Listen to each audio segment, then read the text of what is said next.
Live on a Friday night, it's Utah Grizzlies hockey. As at Maverik Center, the Utah Grizzlies take on the Idaho Steelheads in Game 4 of the Mountain Division semifinal series. Hi, everybody. I'm Tyson Whiting here with Guy Chiarenza, and we got ourselves an outstanding night of hockey, and it feels like the biggest game of the season for both the Grizzlies and the Steelheads as Utah leads the best-of-7 set 2-1. Utah won each of the first 2 games over at Idaho Central Arena, winning 3-0 in Game 1 as Trent Miner stopped 43 shots. Game 2 was like a nail-biter as Utah won 3-2, and the shots were pretty close to even in that one. In Game 3, the series shifted to Maverik Center 2 days ago, where Idaho got a power play to start overtime, and Willie Niram cashed in 26 seconds into the extra session as the Steelheads defeated the Grizzlies 3-2. A couple oddities to this series. The road team has won each of the first 3 games of this set. And it's also interesting to note that the winning team in each of the first 3 games of this series scored exactly 3 goals. So is 3 going to be the magic number? Well, it could be with great goaltending on both sides. Adam Schill for the Idaho Steelheads. He'll be going up against Utah's Trent Miner. It's interesting to note the balanced scoring attack for the Grizzlies in this series as 8 different Grizzlies skaters are tied for the club lead with 2 points in this series. Should be a lot of fun. Make sure to come on down to Maverik Center and enjoy some playoff hockey with us. If not, we got the game on Flow Sports and audio coverage on YouTube. Your homes for Grizzlies hockey all season long. Couple additions before we head to break. Zach Sekos and Dakota Raby are back in the Grizzlies lineup. For Sekos, he's playing for the first time since March 26 when he had 1 goal and 1 assist against the Cincinnati Cyclones. And for Dakota Raby, he's playing for the first time since Game 2 over in Boise, where he got sandwiched late in the first period. He missed Game 3, and Raby is back in the Grizzlies lineup. Both Sekos and Raby are replacing Mick Messner and Johnny Walker in the Grizzlies lineup. Should be a lot of fun tonight. Grizzlies and the Steelheads from the Idaho perspective. Ryan Domowski comes back into the Steelheads lineup. He had 30 goals in the regular season. It was odd to see him miss Game 3 considering he played in all 72 regular season games for Idaho, and he was their leading scorer this season. Demetrius Koumatsis is also going to be an addition to the Idaho lineup. And out based on Game 3's lineup is going to be Jack Becker and Zach Walker. Interesting to note that Matt Register is missing his second straight game. Register, one of the best defensemen in the league, was a plus 53 for the Steelheads this season. When we come back, we'll be joined by Guy Chiarenza, and we'll get his thoughts on tonight's game. It feels like a critical one. Game 4, Utah leads the best-of-7 series 2-1. We're in business on a Friday night. You're listening to the Grizzlies Hockey Network, presented by Rio Tinto Kennecott. If you're out driving and something happens to your car, truck, or even wheelchair, and you end up stuck at a rail crossing, it's going to be okay. Don't panic. Here's what you do. Get out if you can and look for this blue sign on the metal pole. Call the number on the blue sign, and when they answer, tell them the crossing number. The number is right here. This tells them the exact location of the crossing. This is the fastest way to get trains stopped before coming through the crossing. Look for the blue. It helps you. I live for my next goal. Whether it's another pick six or another step forward in life, I wouldn't be who I am without the drive to reach it. And I wouldn't be where I am without my team. Everyone on and off the field who supports me and believes in my dreams as much as I do. Whatever your goals are, surround yourself with people who are going to help you reach toward them. Like my friends at America First, and see where life takes you. Welcome back to the Grizzlies Hockey Network. I'm Tyson Whiting here with Guy Chiarenza. It's Game 4 of the Mountain Division semifinal series. Utah leads 2-1. The winner of this series will face the winner of the Allen Americans and Kansas City Mavericks series. Guy, it feels like it's the most critical game of this series, considering that Utah with a victory can take a commanding 3-1 series lead, and an Idaho victory would tie things up 2 games apiece. And remember, Games 6 and 7 would be at Idaho Central Arena, so it feels like this could end up being the deciding game in this series, even though it's not an elimination game. I agree, Tyson. I think that whoever wins this game really has control of the series at this point. It's a critical game. Really could change the direction of the series. Really, if the Grizzlies win it, they go up 3-1. Idaho wins it, it goes to 2-2. And Idaho would take that momentum into Game 5 here at Maverik Center. So for the Grizzlies, it's a must-win game. It's big for the Grizzlies to get Zach Sekos back in the lineup for the first time since March 26 when he scored 1 goal and 1 assist against Cincinnati. You talk about an all-around performer. Sekos isn't very big, but he passed the puck well, and when he gets his chance to shoot, he ends up making those count as well, and it's great to have him back in the lineup. Oh, for sure, Tyson. I mean, the addition of Sekos and Raby, the Grizzlies going to feel that here today. I mean, these are two impact players, play with a lot of speed, and I really like just the high hockey IQ that Sekos has. I think that you get him back in the lineup. He's a big playmaker and can help the Grizzlies get to that magic number of 3 goals and maybe then some here in tonight's game. You can really tell the impact that Dakota Raby has on the lineup in Game 1 against Idaho. His speed, his playmaking ability, and his ability to just kind of stretch the ice and force Idaho's defensemen to really have to cover somebody that's about as fast as anybody in the league. And it's big to have Dakota Raby back tonight. Yeah, Dakota Raby kind of reminds me of Kyle Betts, but as a winger. I mean, both guys have exceptional speed, and really every time they have the puck on their stick, they're a threat. And even when they have the puck off their stick, they're also a threat because they can just move from one side of the ice to the other in the blink of an eye, and it can be troubling for defenses. So I think you add Dakota Raby back into the lineup, it's huge. It's interesting to note the balanced scoring attack in the series. 8 different Grizzly skaters are tied for the club lead with 2 points. You talk about Dylan Fitz has 2 goals, and 6 other Grizzlies players have 1 goal, and one of Dylan Fitz's 2 goals was on an empty net. So very balanced attack by the Grizzlies here in the first 3 games of the series. Well, that's exactly what you want to see, Tyson. You want to see depth scoring in the playoffs. You want every single guy on your roster to be an impact in these games. And the Grizzlies are getting that, and that's why they're up in the series 2-1. Big goaltending matchup once again tonight. Trent Miner for the Grizzlies and Adam Shield for Idaho. And it's kind of interesting to note that the winning team has scored exactly 3 goals in each of the first 3 games of this series. So you can tell that, goals going to be at a premium, and both teams, I think, have to feel really confident in their respective goaltenders. And they should. I mean, both guys in their own right are elite goaltenders. Adam Shield has really stepped into that role with the Steelheads and played quite well. Trent Miner, ever since the turn of the 2023 calendar year, has been great, and that's why he was named the Grizzlies team MVP. I'm not sure the Grizzlies are even in the playoffs without the stellar play of Trent Miner, and he's going to have to keep it up. He's been great so far this series, but once again, he's going to have to stand on his head. Interesting to note that Riley Yurkovich, the director of officiating, is here again tonight. One of the 2 referees is the same as it was on Wednesday. Austin O'Rourke is the same referee we saw on Wednesday. Michael Zyla, Z-Y-L-A, who had played in the AHL all season. He'd been an AHL official. He's in there tonight replacing David Lilly. I think it's going to be interesting to note, is this game going to be called tight like it was on Wednesday, or are they going to let him play a little bit more? Both teams had quite a few power plays on Wednesday. Well, regardless of what it is, the Grizzlies need to do better on the power play. The penalty kill was great, although they let up the goal in overtime. But, I mean, for the Grizzlies, you go 1 for 8 on the power play. That's a lot of missed opportunities. I'm not entirely sure if they'll have that many chances here in tonight's game. I guess that's just a wait-and-see kind of thing. But for the Grizzlies, when you do get that chance, you're going to have to find a way to capitalize on it. It's interesting to note that the Idaho power play goal in overtime was the first power play goal they had in 10 games. Utah's penalty kill had been pretty good up until that point in overtime of Game 3, eliminating all of Idaho's power plays. Who's your pick for the Optum first goal of the game tonight? Optum is putting you at the center of everything we do. Optum is committed to making healthcare work better, leading the way to better experiences, better health, and lower costs for you. Who do you think scoring first for the Grizzlies tonight? Well, Tyson, I've been loving that Victoria Royals connection lately, and I really like that Zach Sekos is back in the lineup, centering that line with Pfizer and Cutler. Give me Brandon Cutler on a great pass from Zach Sekos. You're going with Brandon Cutler? Well, I'm going with Zach Sekos, my pick for the Optum first goal of the game. His first game since March 26th, so you can say he is fresh. And he did skate and practice this week, and he has done a good job of keeping himself in shape and keeping himself ready to go. I think Sekos is going to score Utah's first goal tonight. And make a note, I did go with Cameron Wright on Wednesday. I did get that pick right for Game 3, as Wright scored first for Utah on Wednesday night. Well, congratulations. And make your pick for the Optum first goal of the game, either on our social media channels or in the YouTube comment section.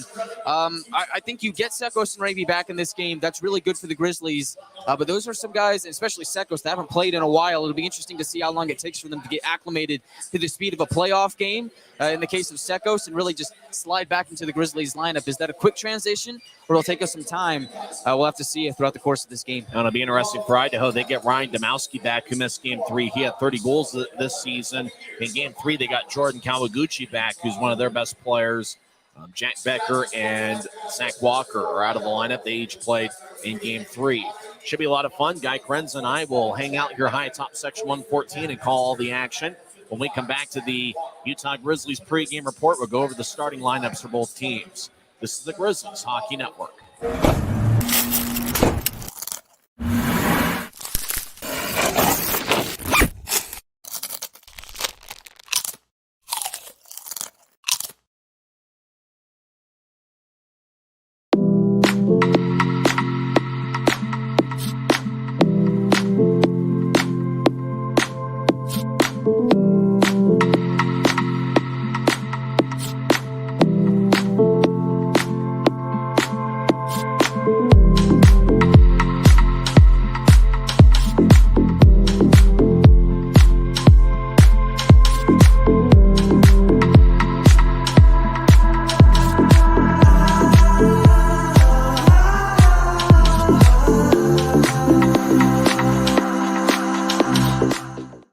Welcome back to Utah Grizzlies hockey. Let's get to the starting lineups for both teams.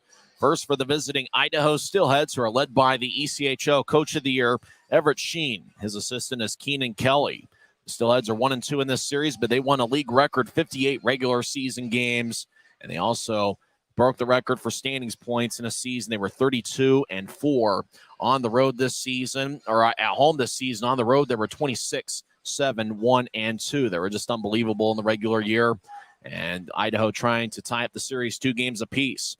Starting in net for the 4th straight playoff game is Adam Scheel. He's got a record of 1-2 with a 2.03 goals against average and .926 save percentage in this series. The starting defensive pairing is Casey Johnson, number 13. He is scoreless through 3 games in this series. He's got 2 penalty minutes. Johnson, in the regular season, had 2 goals and 10 assists in 47 games. He'll be paired up with Dawson Bardo, who in the regular season had himself a pretty good year. Spent most of the year with the Idaho Steelheads. Also spent some time in the AHL with the Texas Stars. He's currently on an NHL entry-level deal. Bardo has 1 assist in 3 games this series. One notable defenseman who is absent for Idaho is Matt Register, who's missing the 2nd straight game. He got hurt in game 2. And Nick Canati is also out of the Idaho defensive unit. All the other defensemen on the Idaho roster is in their lineup. Starting forwards, Wade Murphy scored 35 seconds into Wednesday night's game. He's got 1 goal in 3 games in this series. Watch out for Murphy, who's one of Idaho's most skilled players. He had 21 goals and 22 assists in 54 games. He'll be paired up with Idaho's captain, A.J. White, who has got 1 assist in 3 games. White is wearing number 18 tonight. It's his 4th different season as the Steelheads captain. Remember, he did spend 1 year for the Grizzlies in the 2020-21 season. Jordan Kawaguchi is playing his 2nd game of the series. In the regular year, in 58 games, he had 26 goals and 26 assists. So the starting forwards are White, Murphy, and Kawaguchi. The forwards that are out of the Idaho lineup are Jack Becker and Zach Walker. All the other forwards on the Idaho roster are in their lineup, and that includes Justin Ducharme, as well as Ryan Domowski, who missed game 3.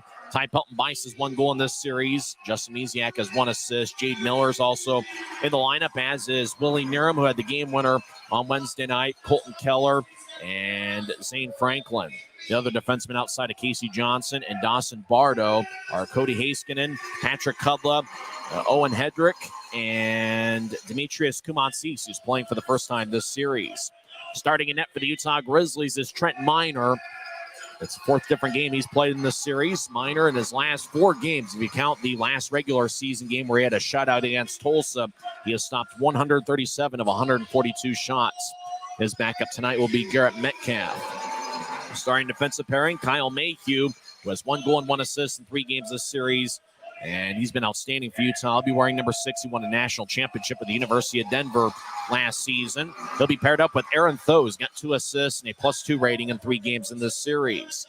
Grizzlies going with 6 defensemen tonight. We will also see Corey Thomas along with Connor McDonald, as well as James Shearer and Luke Martin.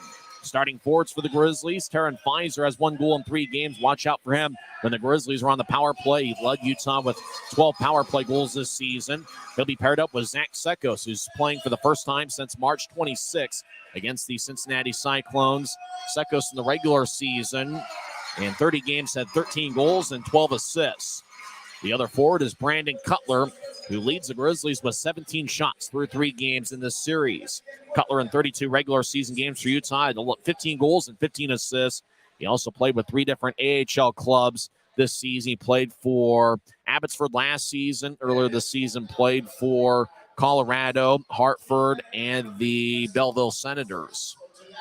Grizzlies are wearing the black jerseys with white numbers and professional green trim. Idaho's wearing a white jersey with black numbers, black lettering, and a little bit of blue mixed in, kind of a mid-shade blue, kind of a royal shade. It's the same jersey they wore on Wednesday night. Good crowd filing in here for Game 4 of the Mountain Division semifinal series. Utah leads 2-1. And when we come back here in 2.5 minutes, we will have face-off at Maverik Center. This is the Grizzlies Hockey Network. When you pay with the Nitro card at Maverik, you always save 10 cents or more on fuel every gallon, every day. And you could save a whole lot more thanks to Nitro Best Price. Pick up a Nitro card and upgrade your Adventure Club account today.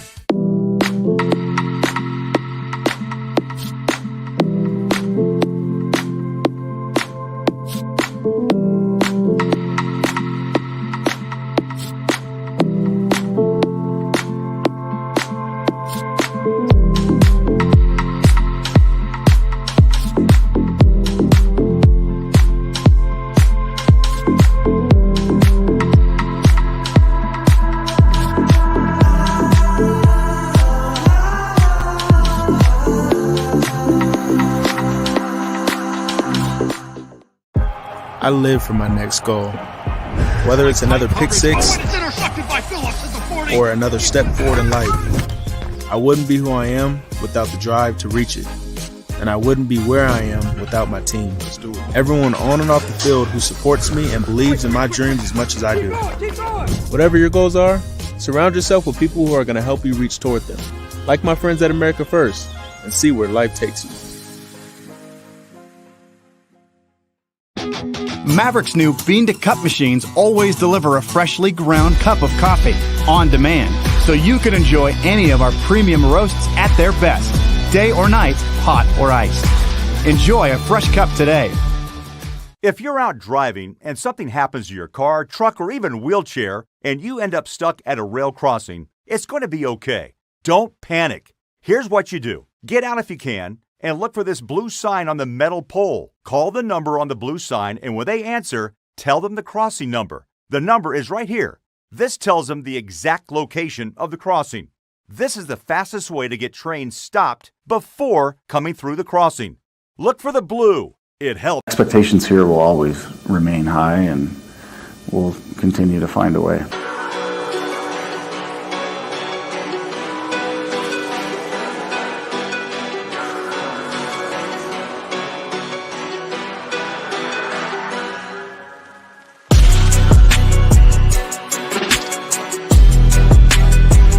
Guys put together a lot of good games, you know.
It's a great night for hockey. It's beautiful outside, and it's heating up inside as Utah Grizzlies take on the Idaho Steelheads in Game 4 of the best-of-7 series. Zach Sekos returns to the Grizzlies lineup for the first time since March 28th. And Dakota Raby, who missed Game 3, is back in there for the Grizzlies tonight.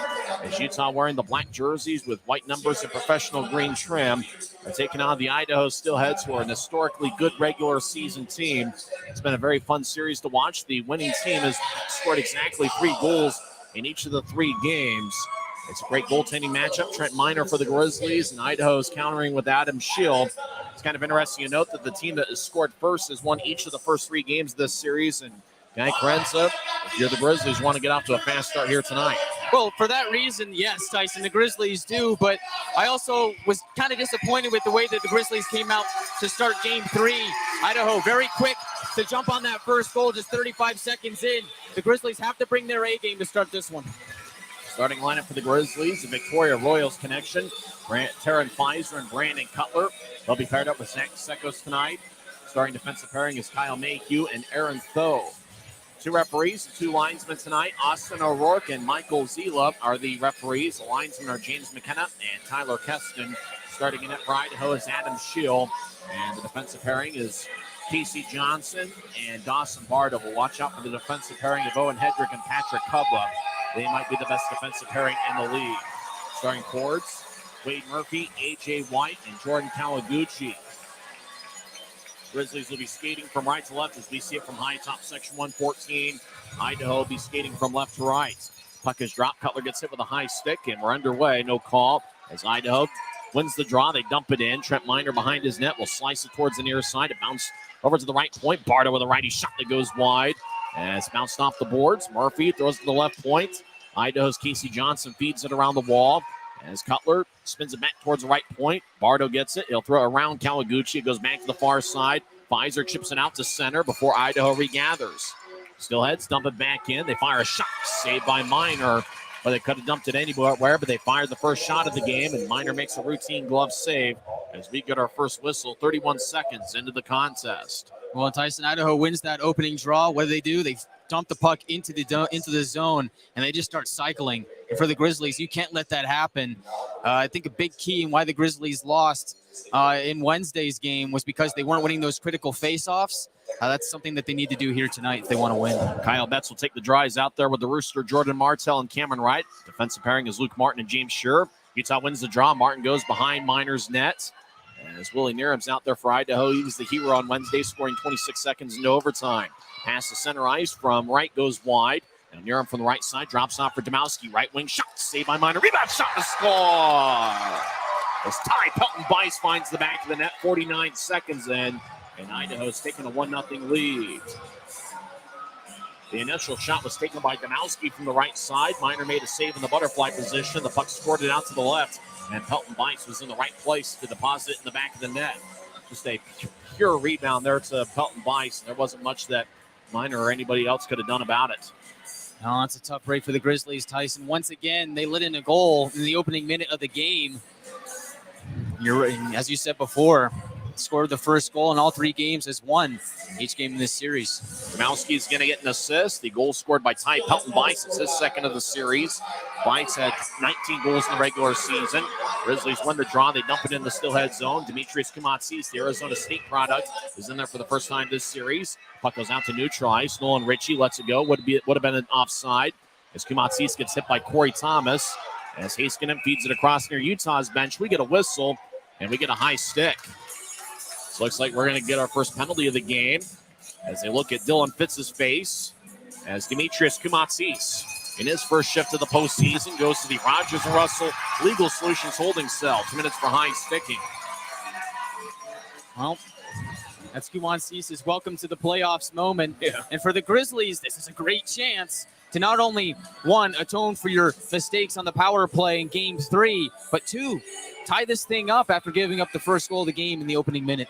Betts will take the draw for Utah. Nolan Ritchie's out there on the left wing. Cameron Wright to the right. Up top is the Rooster, Jordan Martell and Luke Martin. Idaho leads 1-0 as Ty Pelton-Bice scored on a rebound from a Domowski shot 49 seconds in. They also gave an assist to Willie Niram, Wednesday night's hero. Utah wins the draw. Martin to the left side, skates towards his right. They'll feed it across to the Rooster. Now across the right, one-timer, saved by Schill. And he holds on As Wright had a one-timer from the left circle that Shield made the save on 8 seconds into the power play. Well, look what the Grizzlies were trying to do there, Tyson, just trying to get the puck over to Cameron Wright. That really seems to be what they're trying to do on the power play, whether it's Pfizer, Wright, or Cutler. They're trying to isolate a guy on the side and try and get him to rip a one-timer. Grizzlies win the draw. Martin on the left side will feed it to Martell on the right. Martell with a righty shot, saved by Shield. Rebound shot, saved by Shield again. Bardo gets it for Idaho, and he clears it out. A minute and a half in. Idaho leads 1-0. Grizzlies trying to tie it up. Luke Martin skates around Miner's net as we're just underway, so sit back and enjoy this one. Grab some chips and dip in a beverage of your choice as Wright and Trice across the Betts. Now to Ritchie on the left side near boards. They'll tap it up top from Martin on the left side. Martin skates towards his right. He'll feed it back to Ritchie. Left circle, he lifts the center. Bounced off a Bardo's skate. Rolls back to Martell. Martell in the far corner gets the Betts. Now back to Martell, who slides it up top for Martin. He'll take a righty shot. That's blocked by Casey Johnson. Martin gets it back in the right point. They'll get it across to Wright, who slides it towards the middle for Ritchie. They'll get a poke back to Wright. Now over to Martin on the left side. Martin fakes a shot. He'll give it over to Martell on the right side. Across to Wright, who switches places with Martin. And right with a righty shot. Oh, redirected, no goal. As it goes wide, as the puck goes towards the end boards. Lloyd Betts was looking to redirect it out in front. As Martell on the right side, just outside the circle. 45 seconds left in Utah's power play. As Martell, right side, he'll take a righty shot that goes over the glass. Wright gets on the near side. He'll feed it across the rooster. Martell, right side shot against redirected. Score! Kyle Betts redirected the Jordan Martell shot. Betts is the opt-on first goal of the game score. And we're tied at 1 as Utah gets their first power play goal of the night and third in the series. Well, Tyson, it starts with excellent puck movement by the Grizzlies. And we saw they were trying to go for that tip out in front because really that's how you beat a great goaltender in Adam Shield. And it's just that tip right in front. It's going to send that puck into the back of the net. Great response for the Grizzlies. Grizzlies needed someone net front there on the power play, and Kyle Betts delivers. As he was just out in front, it bounced off of Betts and past Adam Shield. For Kyle Betts, it's his second goal of the series. We're tied at 1. Chairs aren't even warm here at Maverik Center, and we've already seen a lot of action. Betts gets the goal. Martell and Wright with the assist. Grizzlies get it cross center ice. Dakota Rady skates towards the right side. He gets it poked away. So it rolls back to Zane Franklin. Franklin towards neutral ice. He crosses center and dumps it in. Puck rolls along the boards. Stanowski and Thomas collide in the near corner. Goes back to McDonald. They'll chip it to the far side. Patrick Cutler gets it. Left wing, lefty shot. Saved by Miner. Rebound goes out to the far corner. Now goes back up top for Cutler. He fumbles the puck. It goes off the stick and out to neutral ice. Idaho resets. As Hedrick across to Cutler, who crosses center ice and gets around Jamison. Cutler gets to the line. Left point. He'll take a lefty shot. And he goes wide as it bounced off the right corner. As McDonald moves ahead to Jamison. Puck at neutral ice. Jamison crosses center. He gets blasted by Domowski. And Jamison actually got dumped into the Grizzlies bench. Arm is raised as it was determined that Jamison didn't cross center ice before dumping it in. And Utah's call for icing with 16:33 left in the first. Oh, that's a tough break for Keaton Jamison, Tyson. Not only does he ice the puck, but he takes an early seat on the bench with that hit there. But Keaton Jamison has really impressed me throughout the course of this series and really the course of the season. I think, in my eyes, he's the Grizzlies' most consistent player. Just gives you a great output on a nightly basis. He's also really good at taking faceoffs, and looks like he'll take this one here. Looks like a great crowd is filing in here to Maverik Center here on a Friday night. As the draw over on the far side, Jamison will take it against Jade Miller. Miller, a great role player for the Steelheads this season, had 16 goals and 17 assists in 68 games. Idaho wins the draw. They spin it to the near corner. As Kamatsis throws it up top for Ducharme, who couldn't reach it. We're skating 5-on-5. Utah scored on the power play, 2:36 in. Idaho's goal came 49 seconds into the contest. Idaho skating from left to right. Cody Haskin lifts it out to the right side for Ducharme, who enters the zone. Ducharme skates to the right circle, take a lefty shot. And it deflects off the stick of Kyle Mayhew and flies out of play. 16:09 left in the first. We're tied at 1. Grizzlies have outshot the Steelheads 5-3. Well, right now, Tyson, this crowd is buzzing. Everybody's excited because the Grizzlies got that power play goal. It's critical that the Grizzlies build off this momentum, this crowd energy here, and get the next one. But you mentioned in the pregame, this is a critical game in this series because if the Grizzlies win here today, they have a chance to close out the series on home ice in Game 5 tomorrow. Draw over the near circle is won by Utah. Aaron Tho chips it to the near side. It's cut off by Bardo on the right point. They'll backhand it, lifts high into the air. Miner gloves it over his head and holds on. 16:01 left in the first. That was a can of corn there, as they would say, with a center fielder just camping under a fly ball. Miner's been outstanding in this series. You think about the last 4 games. If you count the regular season finale against Tulsa, he's got a .964 save percentage. Draws in the near circle, and it's won by Utah. As Cutler trying to clear it out. Bardo keeps it in once again. He'll skate down the middle, take a righty shot that goes wide. It's a puck. Taryn Pfizer, far wing boards, clears it out. Looks like it's going to be icing on the Grizzlies as the whistle blows with 15 minutes and 49 seconds left in the first. Well, Tyson, it was disappointing to see the Grizzlies go out and give up that first goal in the first minute. Again, just 49 seconds in. But tonight, I think the difference is the response here from the Grizzlies. We're only about 4 minutes into this game, and I really like the way that they've played so far despite giving up that first one. Austin O'Rourke and Michael Zeiler are the referees. The linesmen are James McKenna and Tyler Keston. Draws in the far circle. Zach Sekos take it against A.J. White. White wins the draw, slides over to Kawaguchi, who chips it up top for Johnson. He throws it towards the near side. Puck kicks to the corner. Aaron Tho gets it. He'll lift it in the air. Cut off by Pfizer. Drops it off for Mayhew. He'll slide it to Cutler at neutral ice. Left wing pass to Sekos. He enters the zone. Sekos slides it across. It bounces off the boards. Pfizer, sharp angled shot. Saved by Shield. Mayhew gets it. He falls down as Idaho trying to clear it out. Tho keeps it in the right wing. He'll wrap it around the boards. Cut off behind Idaho's net. Tho kicks it out in front of Pfizer. Shot to score! Cutler to Pfizer to Sekos out in front. And Zach Sekos makes it a 2-1 game. Welcome back to the lineup. Sekos had a shorthanded goal against Cincinnati on March 26th, the last time he appeared on Maverik Center ice. Well, this play all starts because Aaron Tho is able to keep the puck in the zone. He's going to dump it below the goal line. And a great play by Cutler to pick the pocket of Casey Johnson and send that out to the slot. And a ping-pong bounce here and there, and Zach Sekos picks up the loose change. Sekos gets the goal. The assist should go to Brandon Cutler and Taryn Pfizer. That top forward line gets one for Utah. Grizzly 2-1, about 5 minutes in. Puck goes out to center ice. Utah comes back into the zone. Kyle Betts skates towards the near corner. He battles with Owen Hedrick, the league's defenseman of the year. Betts gets taken away by Kubla. Puck goes to Misiak. He tried to clear it out. Luke Martin keeps it in.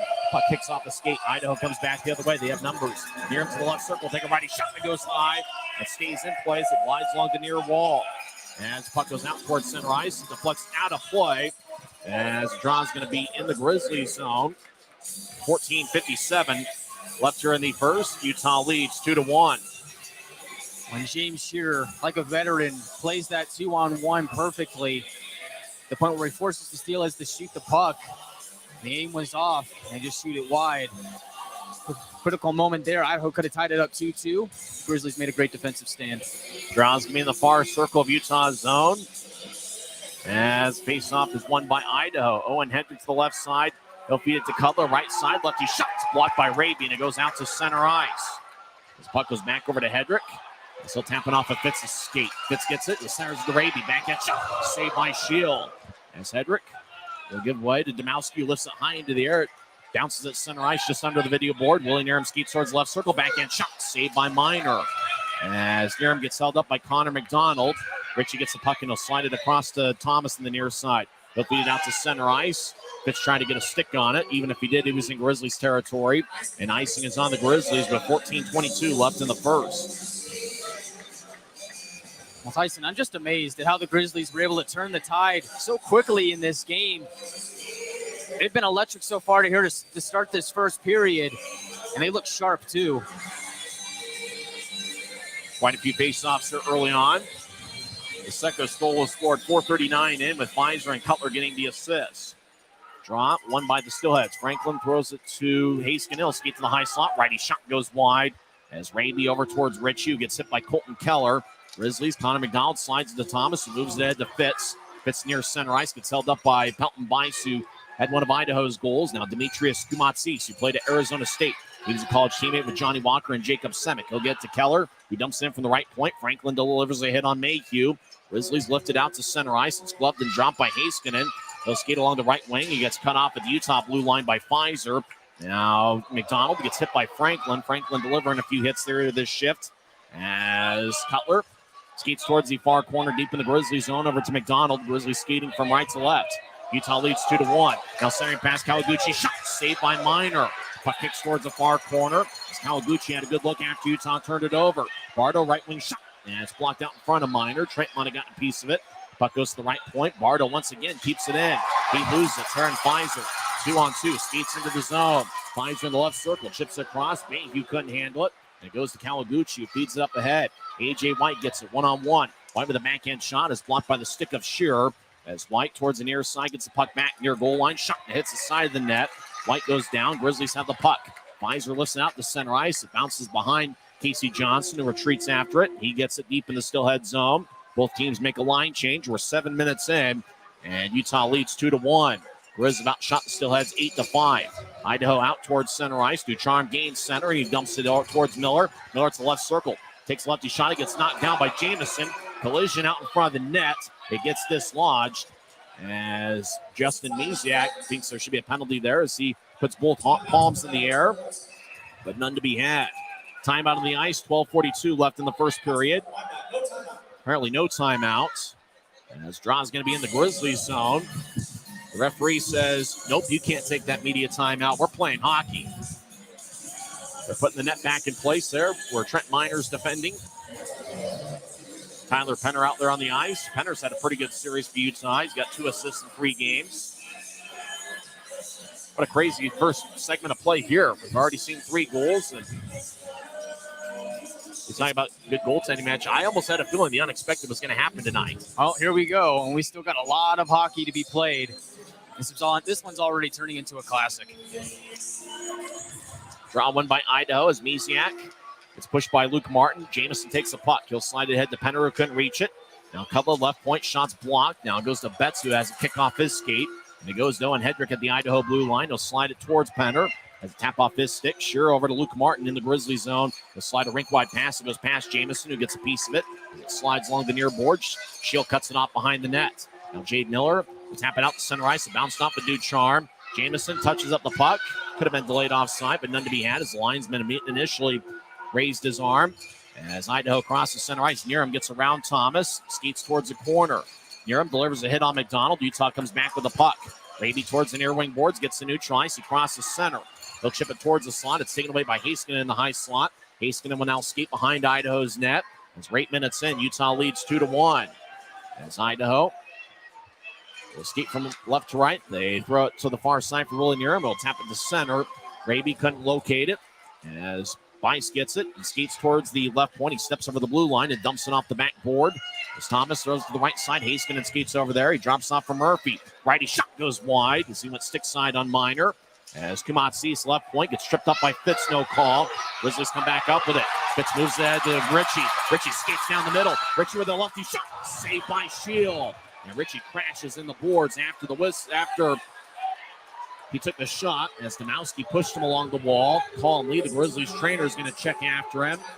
Tough hit by Domowski as Fitz lifted it over to Ritchie, and Ritchie didn't quite have a breakaway as he had Domowski chasing after him with every step. Ritchie had a shot, but Schill made the save. 11-17 left in the first. Utah leads 2-1. We're back in 30 seconds on the Grizzlies Hockey Network.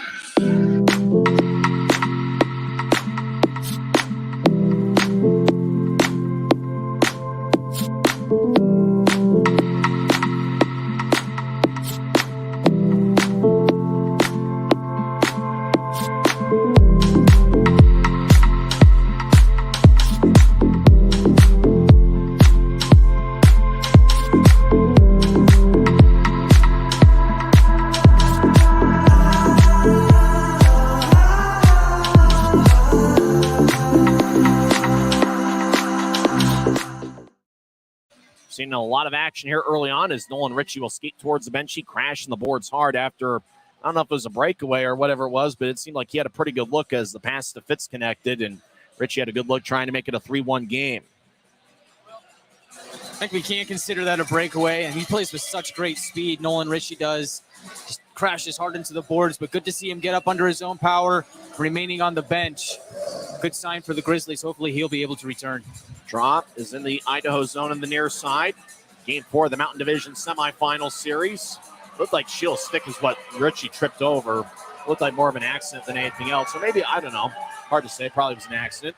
Idaho wins the draw. They skate from left to right. Kawaguchi crosses center. Utah leads 2-1. Kawaguchi, left side, toe drag shot is blocked. Now Kawaguchi gets a back shot. Saved by Minor. Puck towards the far side and lines towards the middle. Martell cuts it off and he'll feed it to Betts. Betts on the far side, gains the line, trying to chip it out in front. It bounced off of Bardo about waist high. Bardo spins along the near side. Goes towards Wade Murphy. He crosses center. Kawaguchi chases after it. Right side. He collides with Martin as puck goes back to Utah. Betts gets it. And he'll chip it back to Luke Martin in the corner. He'll get it to Martell. Rooster skates along the near wing boards. Now he's at neutral ice. So bouncing off of A.J. White. Martell gets it back. He'll throw it back to Martell. Deeper towards Grizzlies territory. Now Wright dumps it in as Martin comes off the ice. Idaho back with the puck as Dawson Bardo has seen a ton of time here early on. Feeds to Casey Johnson, number 13. Johnson hanging out deep in his own zone. Wright comes off the ice. He's played well here for the Grizzlies in the first half of the period. As Casey Johnson skates down the middle. Now he gains center ice. He's being back checked by Pfizer. Puck goes back over towards the far side. Idaho couldn't handle it as Pfizer gets to Kyle Mayhew. Will tap it off the far wing glass as Cutler chases after it. Brandon Cutler gets there. He's got outstanding speed. Cutler took it away from Cutler as the puck goes over to Colton Keller, who gets it out to center ice for Franklin. Ahead to Misiak. Right wing. Misiak steps over the offensive line. Skates around though. Fires the backhand shot that goes wide through the crease. Zach Sekos poked it away from Keller and skates after deep in the Steelhead zone. Keller, Sekos centers it. The Cutler shot that goes wide. What a look by Brandon Cutler, who's cutting towards the net. Got a pass from Sekos, but just missed wide. Fits on the right side. Skates towards the circle. Righty shot goes wide. Cutler cuts it off in the left point. Now Thomas back towards the corner.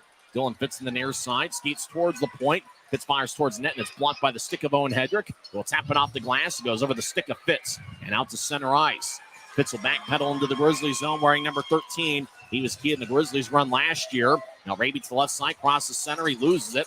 Bice moves ahead to Domowski, right side. Domowski, right wing, backhand shot, saved by Minor. Thomas gets hit with a high stick, no call. As Raby throws it to Fitz. Fitz in the near side. Will move it ahead. Gets cut off by Haskin, who gets knocked down by Nolan Ritchie. Battle along center ice. Fitz gets it near side. He'll backhand it deep in the Steelhead zone as it goes airborne and bounces off the backboard on one hop. As the puck goes back to Idaho. Haskin in near side. Will chip it out to center for Bice, who has it tap off his stick. It rolls deep in the Grizzlies zone. Minor directs traffic. He lets Luke Martin take it behind Utah's net. It's Grizzly 2-1. 8.5 minutes left in the first period. As Utah's outshot Idaho 9-7. Right at center ice over to Jamison. Jamison steps over the line. Now Penner left wing. Drops off for Shearer. Lefty shot goes wide as it ricochets off the backboards. As A.J. White far side moves out to center. It's cut off by Martin. A glance off his stick. Rolls to Wade Murphy, who backhands it deep. As Shearer spins it towards the near side. Jamison cuts it off. He'll throw a rink-wide pass off to center ice. As it bounces off the far boards, Bardo chases after it. He throws to the right point. Pfizer cuts it off. He centers it to Penner. It glanced off his skate. And the puck rolls towards Adam Shield. It feeds to the near corner. Shield, the Idaho netminder. Come on, Cease over to White, who bounces it off it though. Right circle. Ritchie overskates it. This goes between his legs. Idaho clears it out to center. Mayhew over to the near side for Ritchie. It goes over his stick. He couldn't handle it. Idaho chips it out to neutral ice near him. Over towards Mayhew. Lifts it high into the air. And it goes into section 113. As a fan over in row 10 makes a nice catch. It was at neutral ice, so no delay of game penalty. The draw is going to be in Grizzlies territory, neutral ice. 7:41 left in the first. Well, Tyson, I love how aggressive the Grizzlies are playing here in the first period, and they're using their best asset, their speed, which is why they're up 2-1 in this game right now. But I look at the play of Zach Sekos. I mean, he hasn't played in almost a month, but you wouldn't have noticed that because he's playing with great speed, and he already has a goal in tonight's game. Jade Miller will take the draw against Utah's Nolan Ritchie. Still had scored first tonight. Grizzlies have responded with 2 unanswered. Idaho wins the draw. Narum looks to center it. It gets poked away by Tho. Now left point. Idaho gets up top for Bardo. Take a righty shot that there's more of a pass to the corner that ricochets towards the end boards. As Narum centers out in front, Misiak's shot goes wide. As Misiak battles in the far corner. As he skates around Utah's net with a puck. He's got great speed. Misiak gets stumped in the corner. He gets back to his feet. As Tho pushes Misiak. As Misiak, the Michigan Tech product, throws to Miller. Whoever skates the puck as it goes over his stick. Mayhew over to Pfizer, who lifts it off the glass. Goes to the left point and out to neutral ice. Idaho dumps it back in. Tho clears it out to center. Cutler gets it. And he'll drive it around the boards. Cutler got knocked down by Narum. Cutler's hurt. Arm is raised by the referee. Niram thought he got away with it, and then he saw the referee in the corner with his arm up, and he kind of lifted his head in disgust as he's going to the Rogers and Russell Legal Solutions holding cell for the second time in the first period. Colin Lee comes on the ice, the Grizzlies trainer, as Cutler will skate towards the Grizzlies bench. But he'll skate a little bit slowly as Willie Niram, Wednesday night's Heroes, going to the Rogers and Russell Legal Solutions holding cell. This looks like it's going to be a 2-minute penalty. Well, we like Colin, great guy, but we don't want to see him that much. And Brandon Cutler stays on the bench. He's getting attended to right now. Hopefully he'll be able to stay in this game. As that replay doesn't really show us anything, as the play was cut off at the bottom. But the Grizzlies are going to go back on the power play. They're 1 for 1 so far in this game. Let's see if they can make it 2 for 2. Betts will take the draw for Utah against A.J. White. Utah's outshot Idaho 9-7 here so far. 6:55 left in the first. Utah leads 2-1. Niram gets 2 minutes for interference. As that happened at center ice. Grizzlies win the draw. Richie in the near wing boards. Betts skates over there. Big scrum. Puck goes out to Cameron Wright. Left side. Take a shot. He scores! Cameron Wright gets a power play goal. And Utah's extended the lead. It's a 3-1 game. Cameron Wright was on a mission, Tyson. Just takes that puck, drives to the net, and slides it home. Grizzlies have a 3-1 lead.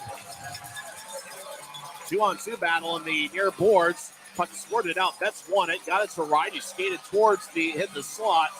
And he just snuck a righty shot past Adam Shield. What a crazy start to this game. As Utah now has 2 power play goals for Cameron Wright. It's a multiple point game. He now has 1 goal and 1 assist. As looks like video replay is going to check things out. They're going to look at the tablet. I think Idaho might contemplate using their 1 timeout just to try to slow down the momentum. It does look like Idaho is using their timeouts. Everett Sheen yelling at his team. Kanasowicz is yelling at his team, but I think Kanasowicz is a little bit more of an encouraging form. Yeah, I think what Kanasowicz is saying is just, hey, let's keep going. Let's build upon this strategy here. But for Everett Sheen, he calls that timeout because he's trying to stop the bleeding. And the Grizzlies, you mentioned that magic number to win the game might be 3. They already have that here in the first period. Wright scored Utah's second power play goal. His second of the series. The assist went to Nolan Ritchie and Kyle Betts. Betts with a multiple point game as he scored Utah's first goal. As the timeout is over, Everett Sheen used it here with 6:44 left in the first period. Idaho scored first, and Utah's responded with 3 unanswered, including 2 power play goals. We'll go over the scoring here during the next whistle if we can, as we've already seen a ton of action here early on. Center ice draw between A.J. White and Utah's Keaton Jamison. It's about as ideal of a start as you would want from the Grizzlies side. Idaho wins the draw. Hedrick throws it towards Murphy. He gets cut off by Raby. Fitz dumps it in. As Cutler chases after it, he gets it behind Idaho's net. A lot of juice in the building, a lot of energy, enthusiasm. Idaho clears it out to center ice. Thomas chases after it. No icing as Thomas on the far side. Wheels it around, cut off by Murphy. Murphy to the far corner, glides it up top for Cutler. Spins it to Hedrick, high slot. He'll fire it down the middle. Shot to score! As Owen Hedrick from the high slot fired towards the net. It bounced off of A.J. White's stick. And White went 5-hole on Minor. And Idaho responds with a quick goal of their own with 6:16 left in the first. It's a 3-2 Utah lead. Well, and that's a play, Tyson, that Corey Thomas is going to want to have back. He turns the puck over behind his own net, and the Steelheads immediately get to work.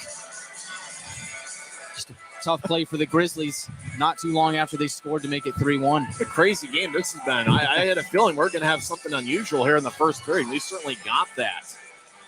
So Idaho stops the bleeding, calling timeout after Cameron Wright's power play goal 13-16 in, and they respond with one of their own less than half a minute later. As Mike gets the goal with Hedrick getting an assist, as Grizzlies dumping in after winning the draw. Far side, they spin it up top for Tho, right point, and he'll throw it back to the far circle. Idaho clears it out the center. Tho near the Grizzlies bench, slides into the center ice logo for Cutler, who didn't miss a shift after getting hit up high.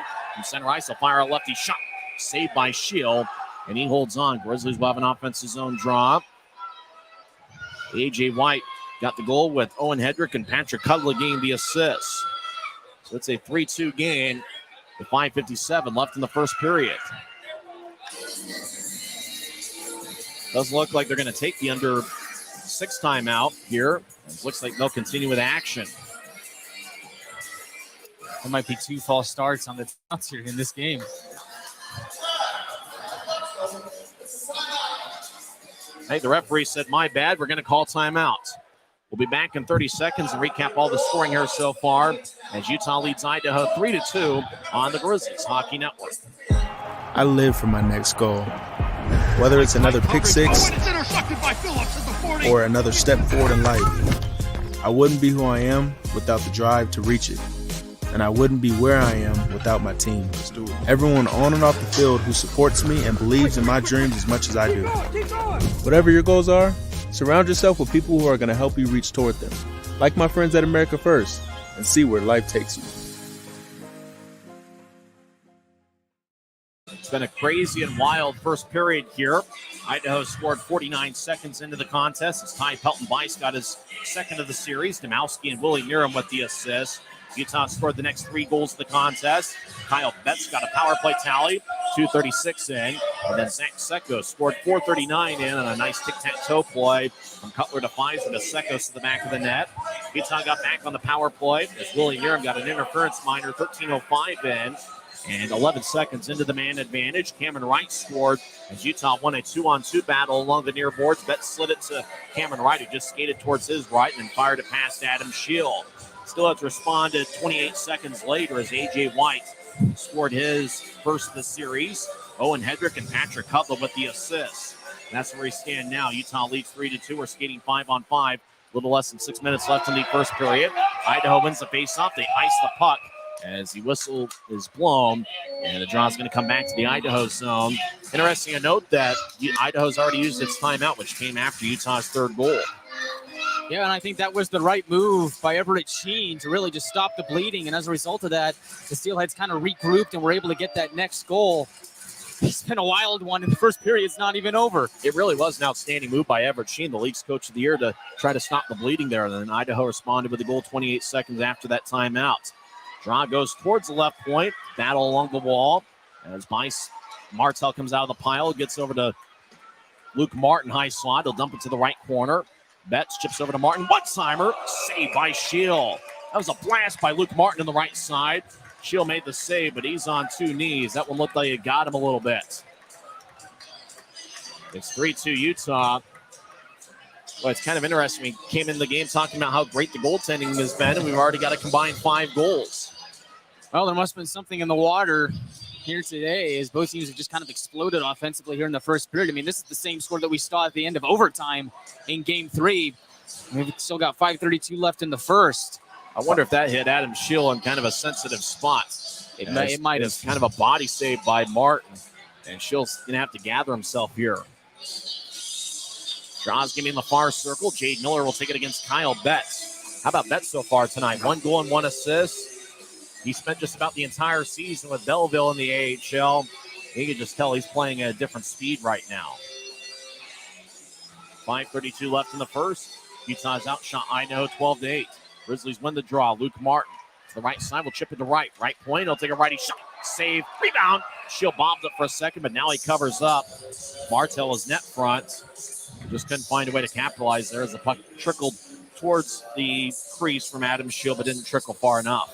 Well, I think the Grizzlies wanted to test the movement of Adam Shield, kind of just throw a puck out in front, see how he responds to it. He bobbled it a little bit for the Grizzlies.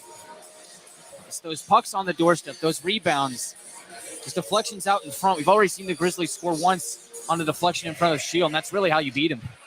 Draw rolls towards Shield, who covers up. Draw will stay in the Idaho zone. Seems like the Grizzlies doing a good job in the face-off circle, though it may be 50-50. Maybe the Grizzlies have a slight edge in that department. Yeah, we'll have to see how it shakes out in the first intermission. But just from what I can gauge from here, it seems like the Grizzlies are doing quite well in the face-off circle here in the first, something that they didn't do in Game 3. Draw won by Betts and the Grizzlies. Right point, Luke Martin thinks about taking a shot. Now rolled along the boards. Martel behind Idaho's net, cuts it off. Haskin feeds it back to the far side as Demowski in the corner. He didn't play in Game 3, but he's got an assist tonight. As Demowski, far side, still has the puck as he gets around Kyle Betts. Will chip it across to Keller, still in the Idaho zone. Still had skating from left to right. Now they move it out to center ice. Miller skates in, right point. They'll drop it off for Domowski, over skates. Now he gets it back. Domowski centers it and glances off the stick of Raby and on to Luke Martin. Martin and Raby were teammates at the University of Michigan for 3 or 4 seasons, as Raby, the Michigan man who played at Sacred Heart University last season as a graduate transfer, dumps it to Penner, the Colgate product. He'll dump it in. Action deep in the Steelhead zone near side. As goes back to Domowski. As he'll throw it to Kumatsis behind Idaho's net. Kumatsis playing for the first time this series. He is a late season addition for Idaho. He played his college hockey at Arizona State, including this season. He was a teammate of Johnny Walker and Jacob Semick at ASU. Kumatsis moves it ahead over towards Murphy, who couldn't reach it. Deep in the Grizzly zone, Tho gets it.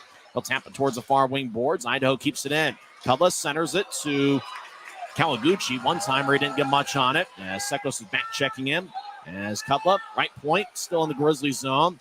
Lifts it, right, over to Kawaguchi on the right side. He gets knocked down by McDonald, who slides it across the Tho.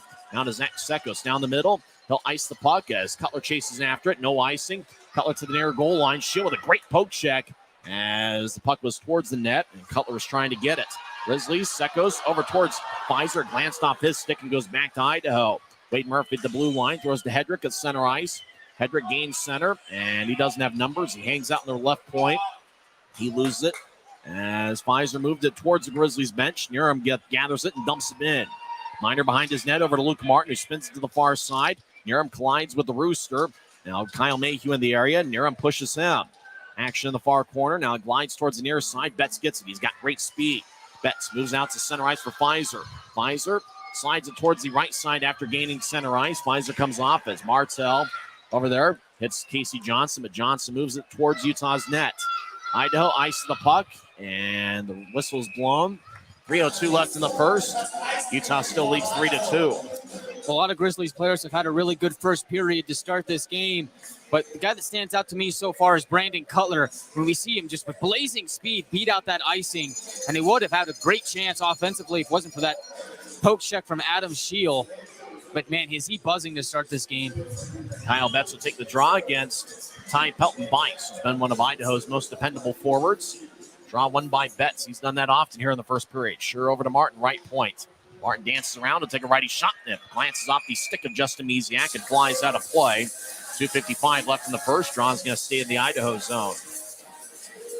Something I've noticed, it seems like action's been in the Idaho zone probably more than it's been towards Trent Miner here so far. I agree, Tyson. And when play is in the Grizzlies zone, it isn't for long. Grizzlies are doing a great job of playing hard on that transition game, just going from 0 to 60 in a few seconds and going down to the Idaho zone for another scoring chance. Game 4 of the Mountain Division semifinals. Utah leads 2-1. Utah leads 3-2 here late in the first period. Don't forget, Game 5 is going to be on Saturday night. Your tickets at UtahGrizzlies.com. That's just tomorrow. Last home game for the Grizzlies in this series. It's a 2-3-2 format. Game 6 and 7 will be in Idaho.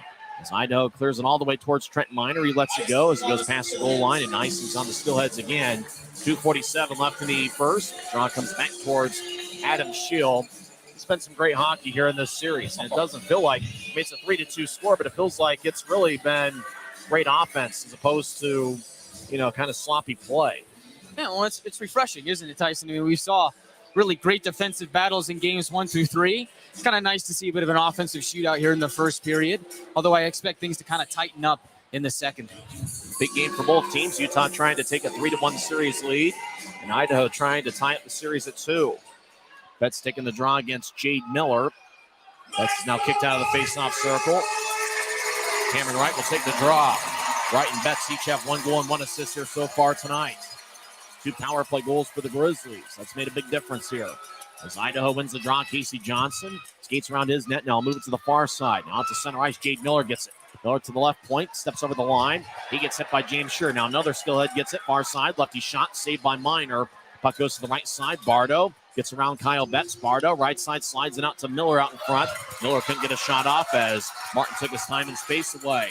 Grizzlies enter from the left side. Martell drops off to right in the left circle. He gets cut off. And Justin Ducharme takes the puck away from him. Ducharme around center ice with good speed. Crosses center. He dumps it in. Ducharme and Cameron Wright collide over in the slot. And action in the near corner. Martell battles with Heiskanen. Puck goes to Domowski. Right point. Lefty shot goes wide. Oh, he didn't miss by much. Kawaguchi left side takes a lefty shot and is blocked by McDonald. As Heiskanen skates towards the right corner, he'll spin it along the wall. As Cameron Wright will slide it past St. Franklin, goes to center ice. Jamison gets it. He's got a breakaway. Jamison skates down the middle, righty shot. He scores! Keaton Jamison's got a breakaway. Skated down the middle and scored. And Utah's taking a 4-2 lead. It's the speed of Jamison, Tyson. He capitalizes on the turnover and turns on the Jets and does not look back. Little deke in front of Shield, it's enough. And the Grizzlies have the lead, 4-2. That's going to be another point for Cameron Wright, who made the pass. Slid it to center ice. Jamison won a foot race, got behind the Idaho defense, just skated them down the middle and took a righty shot that flew over Adam Schill left side as Jamison made a nice move. And he went right over the left shoulder of Adam Schill. Jamison with the goal, Cameron Wright with the assist. Right now with 1 goal and 2 assists tonight. Utah leads 4-2. Less than 2 minutes left in the first period. The crowd is going nuts here at Maverik Center. Idaho back in their own zone as Mesiak chips out to center ice. Murphy chases after. He skates towards the right circle. Murphy stops in the corner, goes to Hedrick. Righty shot, saved by Minor. Rebound goes out to the left side. As Hedrick, high slot, slides it towards his left for White. White in the left point gets to Hedrick. Hedrick fakes his shot. He'll skate towards his right. And he'll drop it off as Murphy over towards White. He'll chip it off the end boards as Mesiak battles with Penner. Penner collides with Mesiak along the far wing boards. Utah clears it out to center. Idaho resets. Right wing pass to Cudley. He gets at the Utah blue line. He'll slide towards the right circle. Gets to White. Backhand shot. Saved by Minor. Good job by Kyle Mayhew and Brandon Cutler boxing out the Steelheads. As 1:01 is left in the first period. Draws going to be in the Grizzlies zone. But what a first period by the Grizzlies. 4 goals. In fact, the 4 goals scored by the Grizzlies are the most by any team in this series. And not just for a period. We're talking about the entire game. Oh, Tyson, it's crazy, and the fans love it. I mean, we've got people running up and down the aisleway, high-fiving each other. Grizzmania is roaring here right now. And for the Steelheads, the minute left here in this period, you're down 4-2. If you're ever at Sheen, are you considering maybe putting Boyko in for the start of the second period? I don't know if you can necessarily blame Shield for all of those goals. And 2 power play goals, a breakaway. It's probably tough to blame it all on Shield, and he's certainly been Idaho's workhorse here lately. Josh Boyko is 6-1-1 this season, a 9-1 save percentage.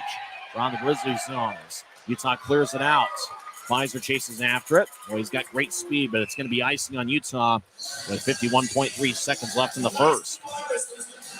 I think what we're seeing from the Grizzlies here in the first period has just been a lot of hustling. And the Grizzlies are using their greatest asset, which is their speed. They've just been faster than the Steelheads in this first period. They're creating chances, not only off the rush, but in the Steelhead zone, just beating them to pucks.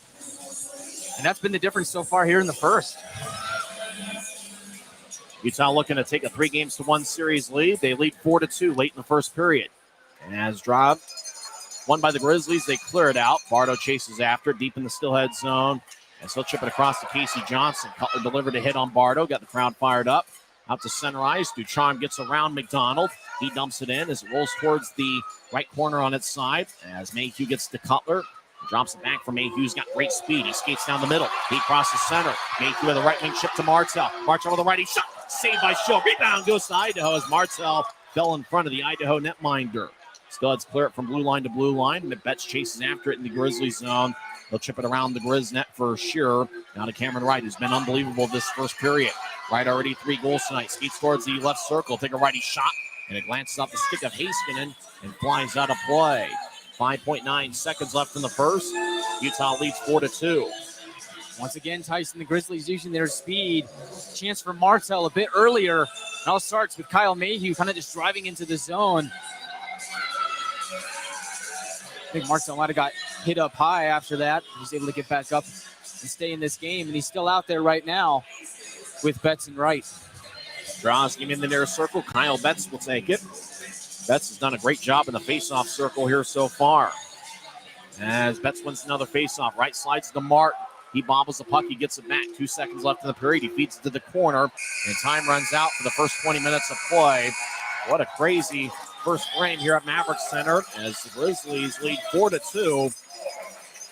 The 4 goals are the most that any team has scored here so far in this series. Utah outshot Idaho 15-11. here in the period. And the star has to be Cameron Wright, who has 1 goal and 2 assists.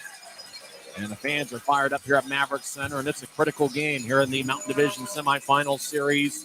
It's game 4. Utah leads Idaho 4-2. And when we come back in 2 minutes, Guy Chiarenza will quarterback first intermission coverage.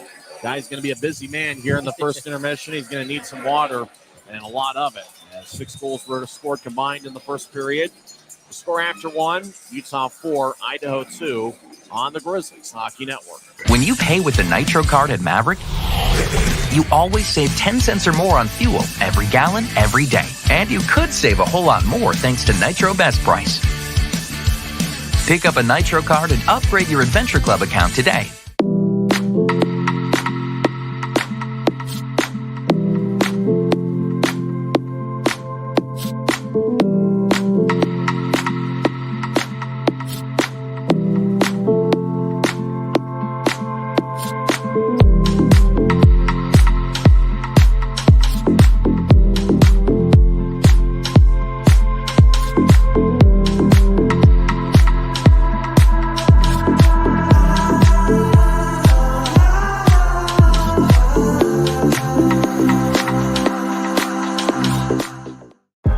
I live for my next goal.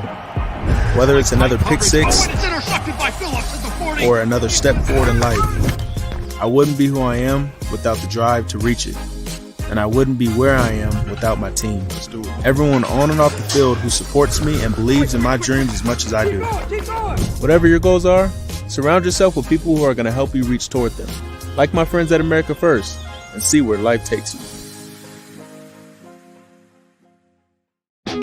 Maverik's new bean-to-cup machines always deliver a freshly ground cup of coffee on demand, so you can enjoy any of our premium roasts at their best, day or night, hot or iced.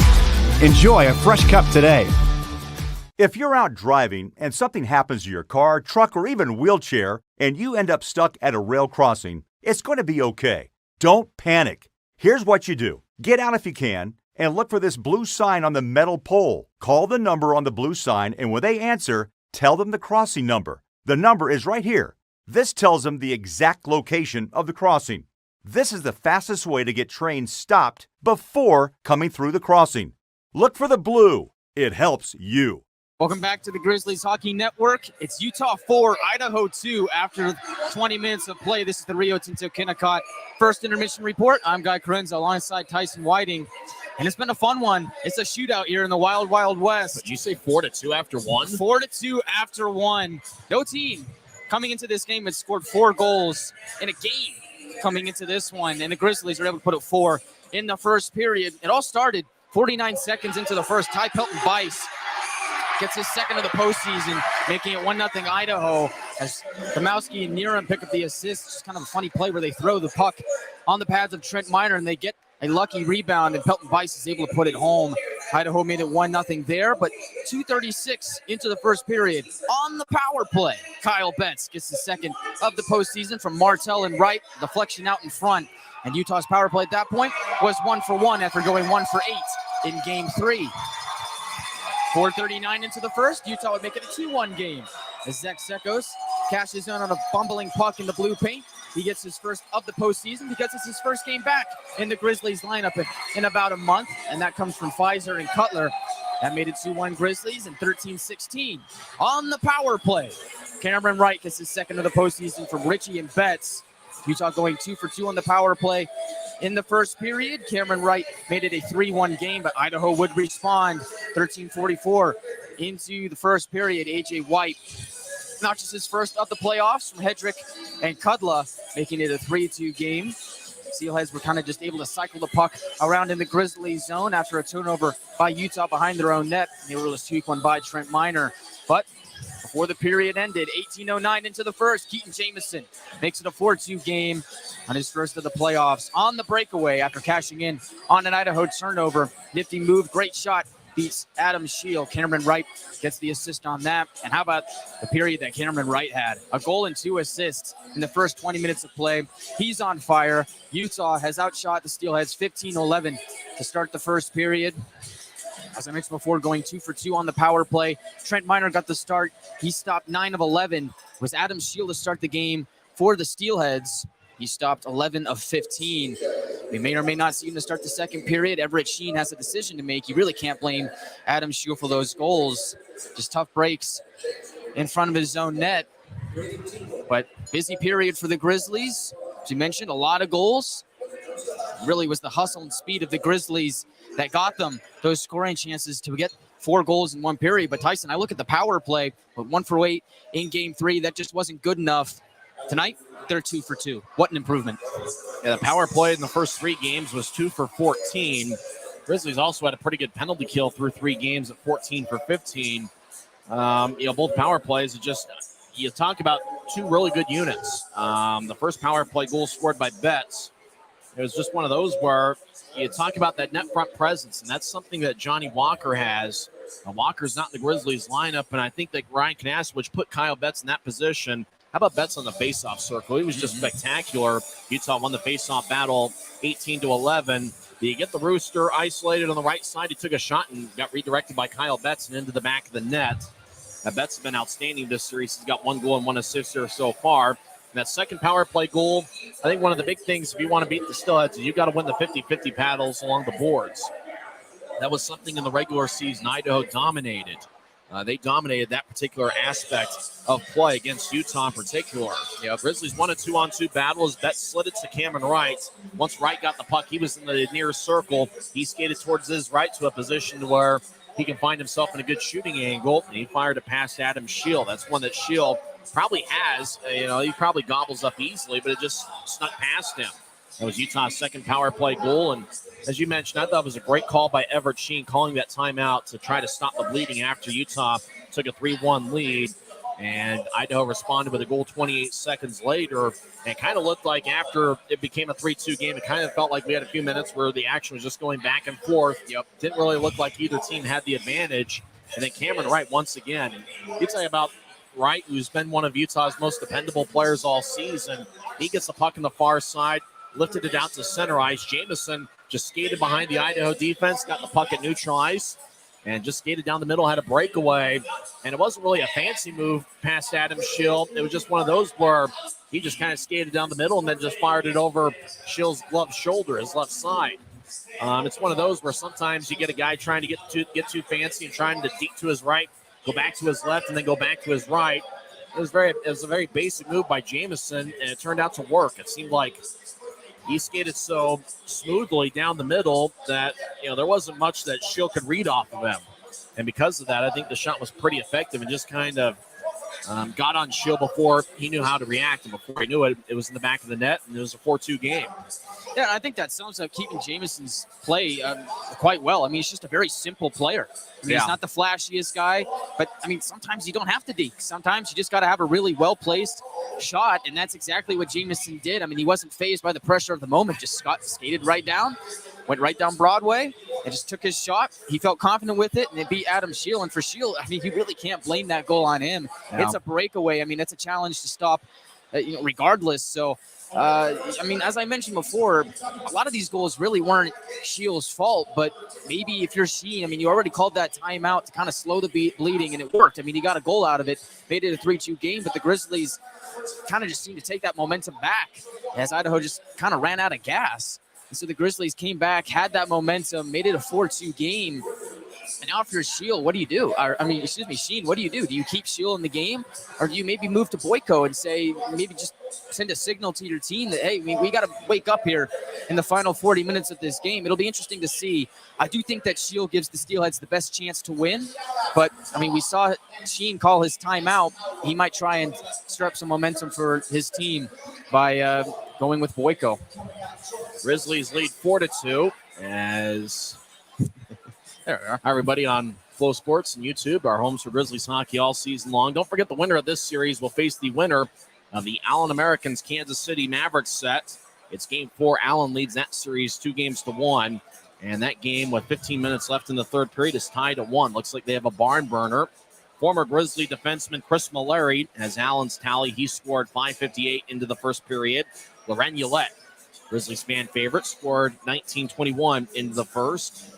Shots been pretty close to even. Kansas City 21 to Allen's 18. Kevin Maladosi is in net for Allen. He actually spent some games with the NHL's Ottawa Senators. He stopped 20 of 21, and that's really the blue chip there that Allen is hoping for come playoff time, is that he can be that goaltender that could carry the Americans. Certainly going to be an interesting one as the winner of this series faces the winner of that one in the Mountain Division Finals. And if you would have said Game 4, Utah would be up 2-1, and they'd have a 2-goal lead going into the first intermission, you take it all day, any day. I think it's great that Idaho's got the record that they've had, and the Grizzlies are giving them all they could handle here in the first round. Oh, and Tyson, you're just right. I mean, who would have thought that the Grizzlies coming to Game 4 have a 2-1 lead? Nobody, except for the Grizzlies themselves. I think they're in this position because they believed in this group. They believed in this team. They bought into the system that Kanasowicz and Pike built for them. They got key guys late in the season. You look around the locker room, there's got a lot of chemistry, a lot of guys that can play really, really well. And the Grizzlies said, you know what? Let's go on a run. We believe in ourselves. We can go toe-to-toe with the best team in the league. These are the Steelheads. I mean, we know these guys. We played them 18 times in the regular season. And right now they're playing them fantastically. What's really made this such a good first period for the Grizzlies, they got contributions from all three forward lines. Jamison was an extra forward here tonight. They got a goal from him, who's really been a great glue guy all season. Grizzlies won the battle of the faceoffs 18-11. Grizz with 8 scoring chances to Idaho's 4. Utah had more hits in the first period, 16-10. But I would see Idaho, if you thought about how they came out in the third period on Wednesday, I could see a similar type of effort offensively where they're just going to force the issue. Remember, in the third period, Idaho outshot Utah 13-3, and it wouldn't surprise me if the Steelheads come out looking for that sort of shot count here in the next period to try to get back in this game. They'll come out angry, Tyson. There's no doubt about that. I mean, there's a lot of pride on the line for the Idaho Steelheads. This is an organization that really wants to win, had a fantastic regular season. They go out in the first round to the Utah Grizzlies. They'll never hear the end of it. And so for Idaho, they're going to come out hungry in the second period. But I also think for the Grizzlies, they're also going to come out motivated, come out hungry. Because, again, for the Grizzlies, nobody believed in them. But now they have a chance to take a 3-1 series lead against the Steelheads. I think in the second period, it's going to be a battle of who wants it more. In the first period, it was the Grizzlies. They're able to keep it up in the second. Just put the pedal on the metal, keep the gas flowing, and things will go the Grizzlies' way. When we come back, we'll go over some scores from around the world of sports. We'll have second period action here at Maverik Center. Once again, the score after 20 minutes of play. It's the Grizzlies 4 and the Steelheads 2 on the Grizzlies Hockey Network.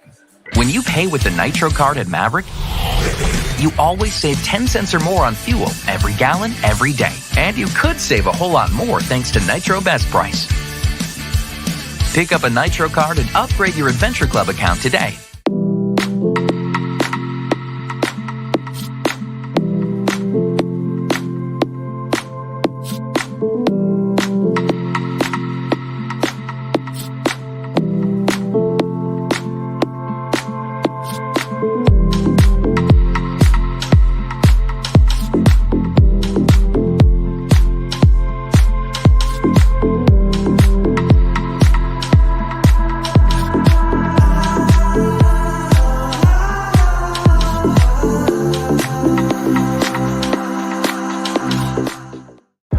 I live for my next goal.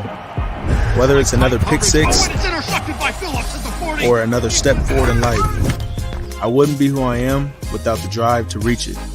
And I wouldn't be where I am without my team.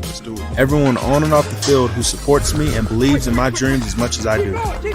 Whatever your goals are, surround yourself with people who are going to help you reach toward them. Like my friends at America First, and see where life takes you. Maverik's new bean-to-cup machines always deliver a freshly ground cup of coffee on demand, so you can enjoy any of our premium roasts at their best, day or night, hot or iced. Enjoy a fresh cup today.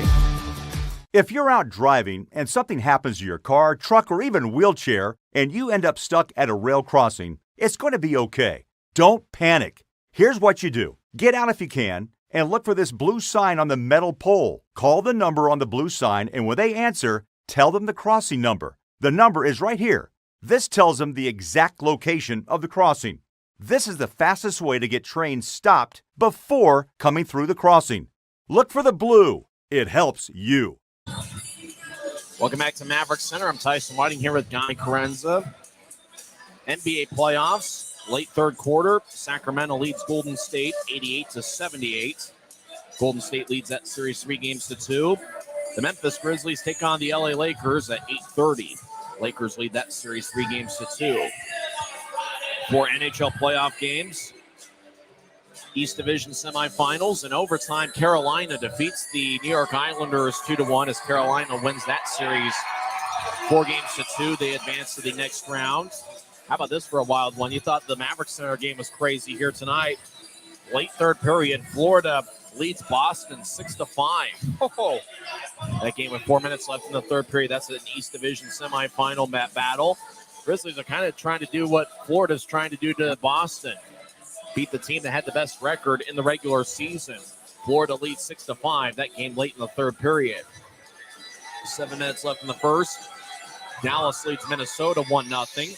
Stars lead that series 3-2. And at 8 o'clock, a game that's going to get underway here in a couple minutes. The Grizzlies NHL affiliate, the Colorado Avalanche, take on the Seattle Kraken. Seattle leads that series 3-2. The Steelheads NHL affiliate is the Dallas Stars, and Dallas, as we mentioned before, leads Minnesota 1-0 that game with less than 7 minutes left in the first period. Well, Guy, it almost feels like the next 20 minutes might decide this game, and you think about the third period on Wednesday, how Idaho came out super aggressive offensively. I got a feeling Idaho is going to try to do that same thing, just come out of the locker room and just fire everything on Trent Miner. I'm not sure they necessarily like their offensive zone time in the first period, and it'd be interesting to see if that improves for Idaho here in the next 20 minutes.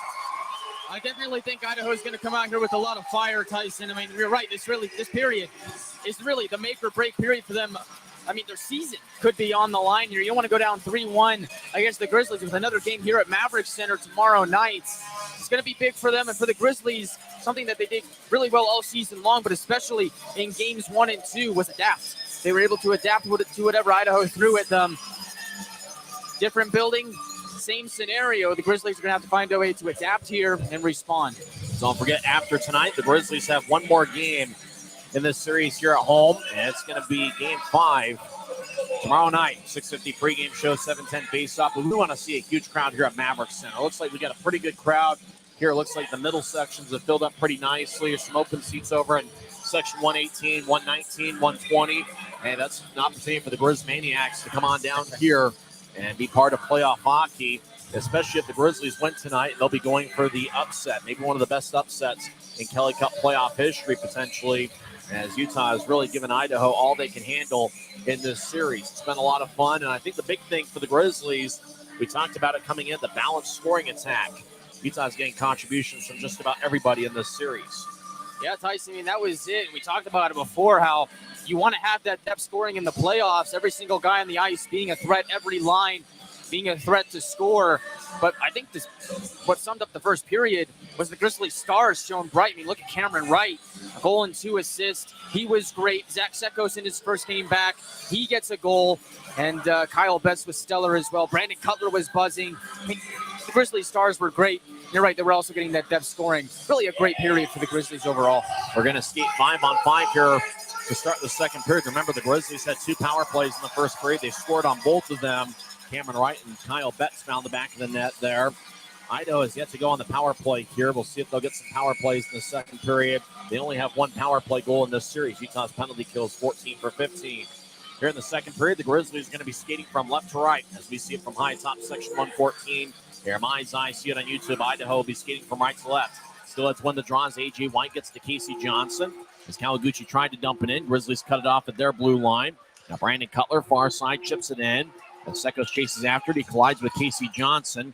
Idaho spins it towards the far boards. Murphy will bounce it off of Mayhew. Both guys wear number 6. Pfizer gets it. He'll tap it across. Neutralized. Sekos dumps it in. Puck glides towards the far goal line. As Schill cuts it off, as Idaho spins to Wade Murphy, who lifts it high into the air. It bounces in the high slots, taken by Johnson, who carries it out to center ice. Casey Johnson dumps it in. He'll chase after it. Tho gets there first. Tho gets blasted as a stick breaks. It was Casey Johnson. That's how hard he hit Tho. Kudla left point. Will throw it to the corner. Mayhew gets pushed. He goes back to Kudla. Kudla, one of the best defensemen in the league, skates towards the corner. He gets cut off by Pfizer and gets knocked down. Puck lifts high into the air and it goes to center ice. Hedrick chases after it. He gets at the Idaho blue line. He'll button hook at neutral ice, so cross center. Right wing pass connects to Ty Pelton-Bice, right point. He'll fire it off the end boards, near him to the near corner. Gets to Hedrick, but it's cut off by Cameron Wright. They'll move it to Terran Pfizer, who chips it over to Zach Sekos, who crosses center ice. Sekos dumps it towards Schill, who glides it out to Bice in the near corner. He'll tap it across to Domowski. Ryan Domowski didn't play in game 3. As he'll skate in, he'll drop it off for Niram. He'll skate towards the high slot. Niram now to the left circle. Feeds out in front. It glanced off the sure stick and rolls back to the near corner.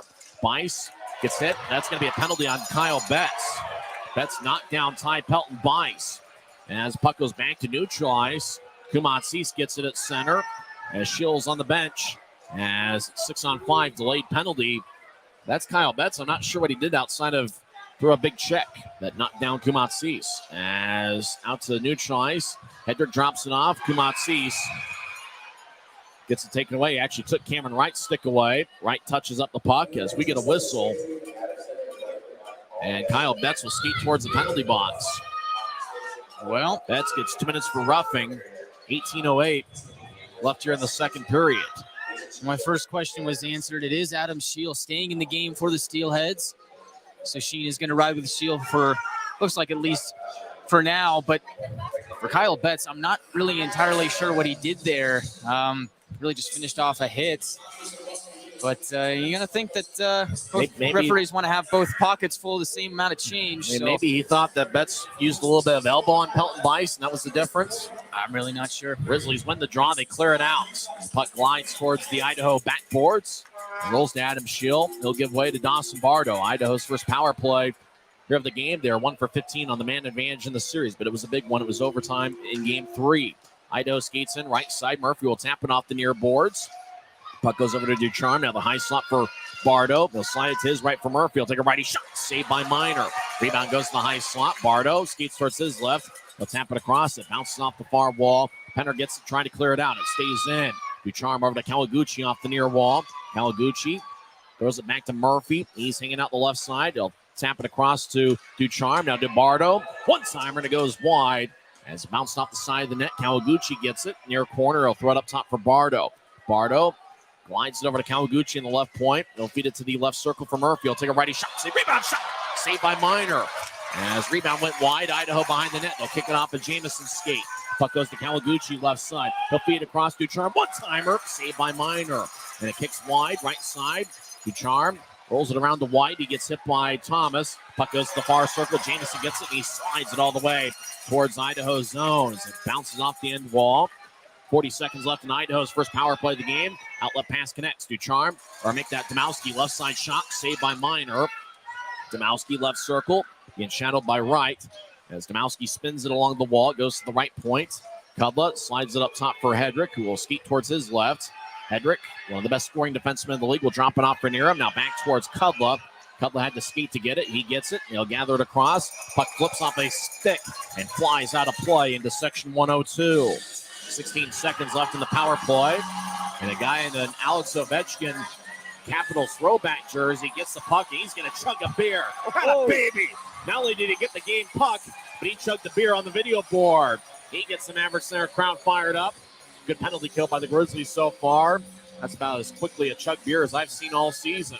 Oh, he was ready for that, Tyson. What a moment for that fan. And what a moment on the penalty kill for Trent Minor. Really slammed the door shut here on the penalty kill. Steelheads had a couple good chances to put one by him, but he was able to keep it out. Looks like Everett Sheen talking with one of the referees, Austin O'Rourke. And now O'Rourke's going to skate towards Ryan Kanaswich to say something. 16 seconds left. Now a couple people chugging a beer. Looks like they started chugging it's a before. triple whammy. You got 3 guys. 3 guys chugging a beer there. Looks like they're having a good time. As both teams are going to go to their respective bench areas. 16 seconds left in the power play. Faceoff's going to be in the near circle. Want to thank Two-Man Movers, who helps the Grizzlies out. Official sponsor, official moving company of the Grizzlies. Two-Man Movers. You can give them a call at 385-500-1077. That's a second chug beer by the guy in the Capitals jersey. He is really fired up. There's a guy in the beard. But if I grew a beard, I'd look like. He looks very nervous, though. He's thinking, I got to do it. He starts chugging his beer. Oh, that's looking good. Not sure about why we're having a delay. We've got quite a delay. They are looking at the video board right now. There is a kind of scramble play out in front. And I think they're just making sure the puck didn't cross the goal line. They're going to video replay. That's why we have a delay here. And fans start chugging beer with 16:24 left in the second. So it looks like they're reviewing to see, I believe, if the puck crossed the goal line at one point during the power play for Idaho. Well, they did come close. Yeah, there was one scramble out in front where it just looked like it was a near miss by Idaho. I think this review is warranted. What concerns me is the fact that it's taking so long. That means they might either be seeing something or they're, I mean, it looked like the call on the ice was no goal, obviously. Utah still leads 4-2. But we want to thank Two-Man Movers who have been helping out the Grizzlies as the official moving company of the Grizzlies. Give them a call once again at 385-500-1077. They're looking it over on video replay. They're not showing a replay here at Maverik Center as Austin O'Rourke comes out of the box and he signals no goal. I think Everett Sheen wanted to see if it crossed the goal line, probably asked them if they could review it. They did. No goal. It stays a 4-2 Utah lead. 16 seconds left in Idaho's first power play of the game. Well, that review was good for the Grizzlies. Puck out of the net, and it was also good for beer sales. Yeah. We've seen, I can't even count how many beers I've seen chugged, but these fans, they're doing That's fantastic. awesome. Grizzmania, you're the best. The new video board at Center Ice, that's the one big difference. We get to see a lot more chugged beers here at Maverik Center. As the draw goes towards the backboard, Luke Martin battles with Willie Nerum. Pelton Bice gets it right side to slide it up top for Hedrick. Now across to Kubla, high slot. Kubla fakes a shot, gets to Hedrick. One-timer, and it bounces off at Domowski in the slot. As Jamison takes it, he clears it out. Grizzlies are back at full strength. Jamison cleared it out before the power play and did so. He gets away with it without icing. Idaho slides out to Center Ice. Pass connects to Willie Nerum, who's 6'4", 225. Over to Hedrick, right side, he enters the zone. He'll ski towards the right circle, take a shot, and he glances off a Mayhew stick. As Kubla battles with Betts. Betts gets the puck. He'll tap it off the near boards. It flies to Center Ice, gathered by Nerum at the Idaho blue line. He'll feed it across to Hedrick. He'll slide it back to Nerum. It bounced off his stick and goes to Domowski. Domowski left circle, take a lefty shot. Stick save by Minor, and it flies out of play off the protective netting. 15:36 left in the second after the whistle. Willie Nerum and Kyle Mayhew exchanging some words. Nerum's got a big size advantage on Mayhew, but from what we've seen here so far as a Grizzly, it looks like Kyle Mayhew, pound for pound, might be one of the toughest guys in the team. Oh, yeah, Tyson. He can play, and he can also move very, very fast. Great two-way defenseman, but also can chip in offensively when needed. Really love the way he plays the game. Great addition for the Grizzlies. Idaho has outshot Utah 16-15 as Idaho has taken the first 5 shots of this second period. Miller will take the draw against Sekos. Back for the first time since March 26th. Idaho wins the draw. Keller shot saved by Minor as Martin pushes Haskinen in the back of the near corner. Puck squirts out to the far side. Shearer throws it back to the near corner. Martin, who had vacated that spot, skates over there. He gets it, and he'll throw it out to Center Ice. Keller back pedals towards his own zone. Now he feeds it to Haskinen in Idaho territory over to Kumatsis. We'll spell his name during the intermission as Pfizer clears it out. Big-time collision as Cutler collided with Misiak behind Idaho's net. Haskinen will start the attack. He'll get to Miller. Idaho skating from right to left as Kumatsis gains Center Ice. He gets dragged down by Pfizer. No call as Sekos gets it. Left side. He'll skate towards the circle. Toe drag. Lefty shot. Hits the side of the net and goes wide as Misiak clears it out to center. White chasing after it, but goes back to Taron Pfizer. McDonald back at his blue line. Now across Center Ice, and he'll chip it in as it bounces off the end boards near the Penske sign. As Grizzlies are Penske material here so far. As White to the right side skates towards the circle. 2-on-3. Centers to Kawaguchi. He'll take a lefty shot. He scores! What a pass by A.J. White out in front to Jordan Kawaguchi. And Idaho's cut into the Utah lead. It's a 4-3 game. Well, we knew the Steelheads would come out with a passion here in the second period, Tyson. They've taken all the shots between both teams so far here in the second. It was that transition game for Idaho, really just going from defense to offense. Turns it into a 2-on-1, and Kawaguchi is a guy that's not going to miss when he gets that chance. He cashes in, and it's a 1-goal game. Well, we saw it when White played for the Grizzlies the year that Idaho didn't play two seasons ago. White was an outstanding passer then, and it was a great pass to Kawaguchi. It went tape to tape Kawaguchi was able to put it away. 4-3 Grizzlies. As Idaho scored the first goal here of the second period. Steelheads in the high slot. Franklin throws to Johnson, left side. Johnson near goal line, ships out in front. Kawaguchi couldn't reach it. Bardo on the right side fires towards the net. Glove saved by Minor. Trent holds on. The goal scored by Kawaguchi.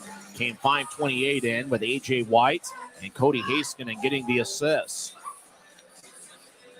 All right, now for the Grizzlies, it's about responding to this Idaho goal. Grizzlies have yet to take a shot here in the second period. They need to really get on their horse and start moving. Idaho's outshot Utah 8-0 in the second period. Kind of as we were concerned about, coming into the period, knowing that Idaho needed a strong offensive period, and kind of shot count-wise looks like the third period on Wednesday night. Utah wins the draws. Sekos moves ahead, pass behind Cameron Wright. It goes back to Idaho. As Dawson Bardo in his own zone, far circle, moves ahead to Kawaguchi, who carries it to Neutrice. He crosses center and throws to Franklin. Right side, Franklin between his legs to Bice. Bice on the right side, looks to center it. The only guy home is the Rooster. Martell gets the puck. He skates along the near side. He crosses center ice. Rink wide pass to Shearer. He gets it. Left circle, drops off the right. Back to Shearer at the far goal line. Shearer trying to drop it off. Wright was skating the other way. Kawaguchi over to Johnson. Idaho has numbers. They cross center ice. Johnson over to Kawaguchi. Right wing fires towards the net. It goes wide. As Johnson around the net gets Kawaguchi from behind. He looks to center. Righty shot. Saved by Minor. Rebound out in front. Shearer throws it around the net for Wright. As Wright gets out to the Utah blue line. Martell gets around Ducharme. Martell looked to center it towards the middle in the high slot for Betts. It goes wide.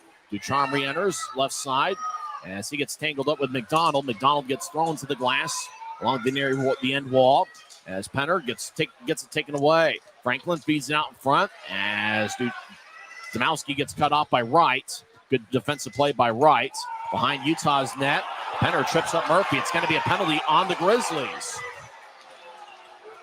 Ryan Kanaswich and company can't believe it. Looks like interference or cross-checking is going to be the call. Penner knocked down Casey Johnson. 12:58 left in the second. Utah leads 4-3. Idaho will be on the power play when we come back in 1 minute. It's actually Wade Murphy that Penner knocked down, and the Steelheads got the call. We'll come back in 30 seconds as Utah leads Idaho 4-3 on the Grizzlies Hockey Network. If you're out driving and something happens to your car, truck, or even wheelchair, and you end up stuck at a rail crossing, it's going to be okay. Don't panic. Here's what you do. Get out if you can and look for this blue sign on the metal pole. Call the number on the blue sign, and when they answer, tell them the crossing number. The number is right here. This tells them the exact location of the crossing. This is the fastest way to get trains stopped before coming through the crossing. Look for the blue. It helps you. I live for my next goal. Whether it's another pick six or another step forward in life, I wouldn't be who I am without the drive to reach it. And I wouldn't be where I am without my team. Everyone on and off the field who supports me and believes in my dreams as much as I do. Whatever your goals are, surround yourself with people who are going to help you reach toward them. Like my friends at America First, and see where life takes you. 12 minutes, 58 seconds left in the second period. Utah leads Idaho 4-3. Steelheads are going to have their second power play of the second period as Tyler Penner got a cross-checking minor. 7:02 into the frame. Idaho has taken each of the first 9 shots of this second period.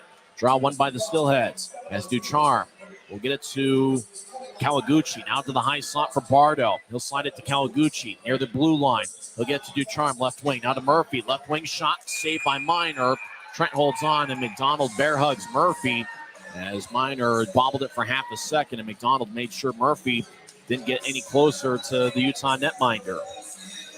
Well, back on the penalty kill for the Grizzlies here. Second time this period, and really story of the period so far is the Grizzlies have just been chasing the puck far often than they've had it on their own sticks. And as a result of that, they haven't had a shot here in the second period, although Pfizer had a good look that glanced off the side of the net. The Grizzlies find themselves in some penalty trouble. We'll look to kill this thing off here. Keaton Jamison will take the draw. He's had a good game. He scored a goal 18:09 into the first period. Right now, that's the difference in the game. Utah leads 4-3. Murphy's stick broke. He's going to get a new one from the Beast, who's been an equipment manager with the Steelheads, I believe, as long as the franchise has been around. Chris Bestel. Grizzlies equipment manager Mason Wayland's in his second season. Idaho wins the draw as Kawaguchi. His pass is taken away. Jamison skates down the middle. He's got a breakaway. Jamison to the right. He fumbled it for a second. It bounced off the shield and rolls towards the end boards. Jamison battles with two Steelheads behind Idaho's net. As Jamison gets knocked down, there's now three Steelheads over there. 1:27 left in Idaho's power play. Steelheads come out with the puck. Murphy will throw it to Kawaguchi at center ice. He gets poked away by McDonald. Kawaguchi gets it back at center ice. He'll lift it in the air. White couldn't grab it as McDonald fires it off the stick of White, and it flies into the Grizzlies bench. As James Shearer picks it up, make that Dylan Fitz, and he'll give it to Colin Lee, the Grizzlies trainer, as a young one in row one behind Utah's bench will come away with a souvenir puck. Oh, Keaton Jamison on a second breakaway of the game. Just driving towards the net once again, but I think Kawaguchi might get his stick on the puck here. Maybe at least a little bit of Jamison's stick to stop this chance. No, it just looks like it just rolls off his stick. You know, I mentioned how Jamison was just so calm and smooth there, and it's a very matter of fact. It looked like Jamison this time tried to put a move on Shield, and that's when he lost it. Draw at center ice is won by Idaho. They skate from right to left here in the second period. Utah leads 4-3. A Jamison shot was actually the first one taken by the Grizzlies all period. Tomowski enters the zone, but the Eagle Eye linesman Tyler Keston says the Steelheads are offside.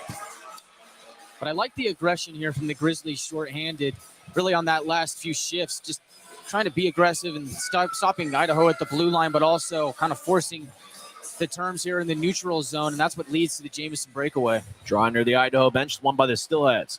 Hedrick slides it to Cutler, back to Hedrick, who skates down the middle. He enters from the left side, gets around Cameron Wright. Hedrick feeds it to the slot for Domowski. He'll take a lefty shot that goes wide as Martin gets it off the boards, and he'll lift it in the air as it bounces at the Idaho blue line and skips towards Adam Scheel. Scheel plays behind his net. Utah gets in a line change. 43 seconds left in Idaho's power play. Cudler crosses center ice. He enters from the left as Cudler feeds it towards the middle. Domowski over to Bice. Now Hedrick, high slot. Throws to the right corner, bounces off the boards on two hops of the ice. Domowski, right side, very skilled player, throws it up top to Cudler. He couldn't reach as it glides into the Steelhead zone. Cudler gets it deep in Idaho's end. 20 seconds left in the power play as Cudler skates down the middle. He crosses center ice. He'll chip it to his left for Pelton Bice. Bice will drop it off for the right point. Nearham throws it across. Murphy over to Cudler. Now back to Nearham. He'll take a righty shot. And a stick save by Minor. As Bice feeds up top, it goes past Cudler, and that will do it for the power play as Tyler Penner comes out of the box. For the first time tonight, it's a Utah disaster cleanup. Successful penalty kill. 10:50 and counting left in the second. 4-3 Grizzlies. Misiak gains center ice, so literally kick it over to Miller at the Utah blue line. Back to Misiak in the near corner. He's got outstanding speed. Misiak throws it to Keller behind Utah's net. He'll chip it out to the right side. Raby gets a stick in the way as it goes to the far corner. Miller skates over there. He gets it to Heiskanen. Right point, Heiskanen around the wall. As Misiak chases after it, he had to get around one of the referees. Misiak kicks it towards the corner. Mayhew battles. He throws it back to the corner that was vacated. Fitz gets pushed in the back by Keller. As Miller looked to center it, nobody was home in the crease. It glances off the far boards. He goes back over to Misiak. Right side, fires it across the crease. It bounces off the near boards. Kumatsi speeds it out in front. It goes wide. Keller, right side. Make that Zane Franklin as Raby moves it ahead for Utah. The puck eluded Franklin. Now Franklin gets it back. He'll spin it to Miller behind Utah's net. It kicks off his stick. Rolls towards the near corner. Grizzlies' Dylan Fitz finally clears it out. Richie chases after it, but Heiskanen gets at the Idaho blue line. They'll slide it to Franklin at center ice. Right wing, he'll tap it off the left corner. And as action deep in the Grizzlies zone. As we look to center it over to Franklin, he couldn't handle it. Grizzlies clear it out again. Kumatsis throws it to Casey Johnson back at the Idaho blue line. He skates near the bench area across the center ice, right wing. He enters his zone. He skates towards the right circle, chips out front to wide. He'll take a shot, and it goes just wide. Boy, almost a tie game there. Delayed penalty, and guess what? It's going to be on the Grizzlies. Boy, I was concerned that Idaho was going to get some power plays here in the second period after they didn't have a single one in the first period. Aaron Tho can't believe it.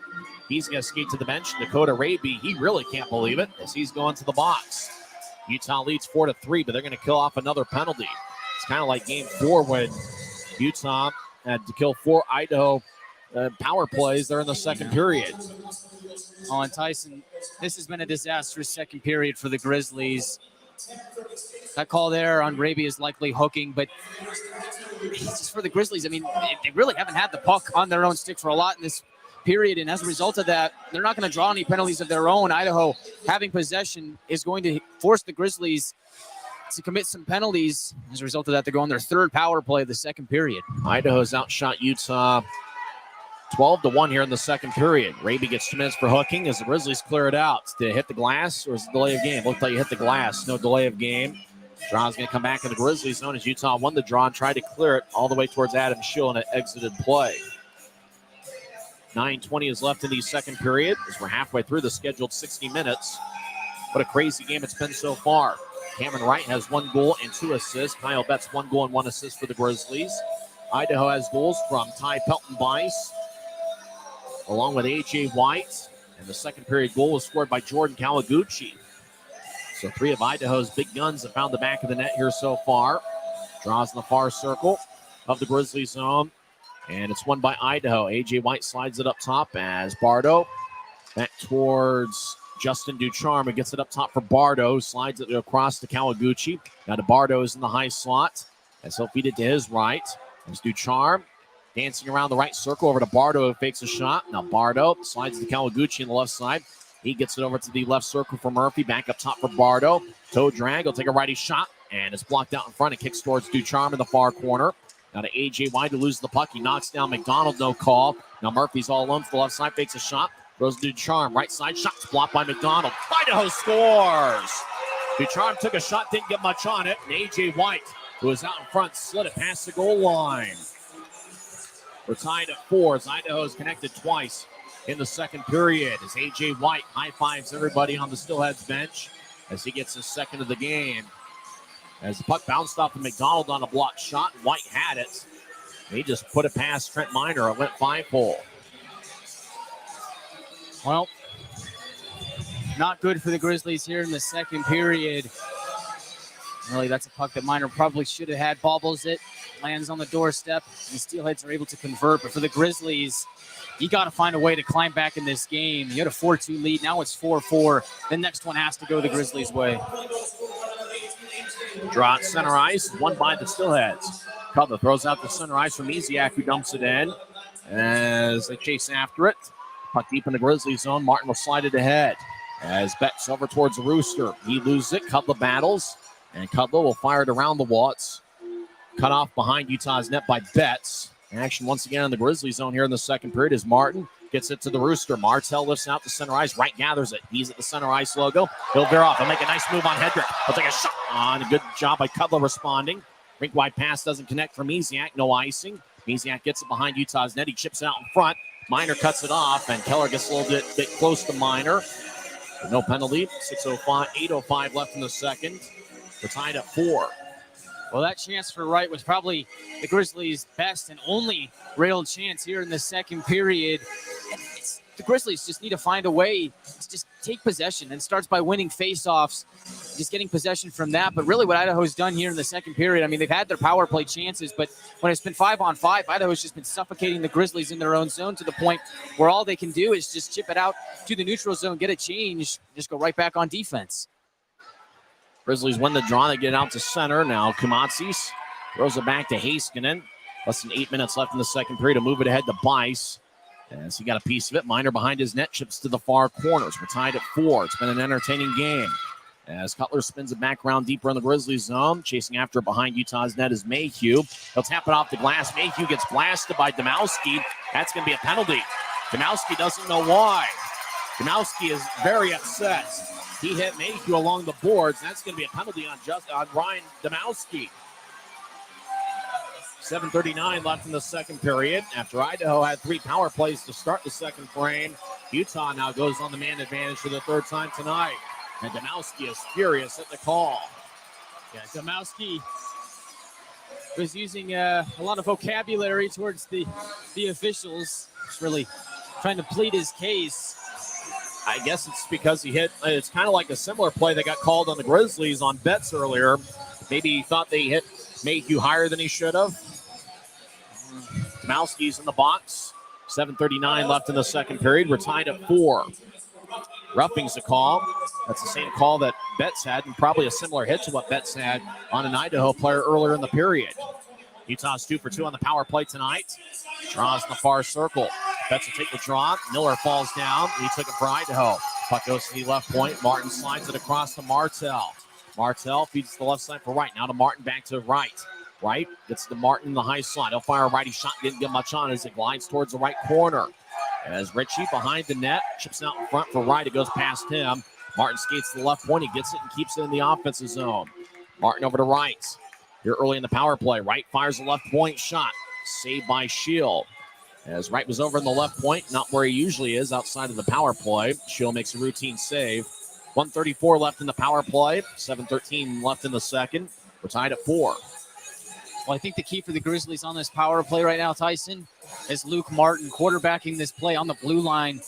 The problem for the Grizzlies in Game 3 was their power play was too predictable. Martin's done a good job of really not showing his hand on what he's going to do with the blue line. Draw one by Idaho. Grizzlies cut it off behind the net. And it's Cameron Wright, who's been everywhere tonight. They'll throw it to the right point for Martell. Now to Martin, who slides it to right and the left side. Across to Martell. The Rooster gets it to right. Wright's all alone. Left side takes a righty shot. Rebound shot goes wide. Idaho gets it, and they clear it out.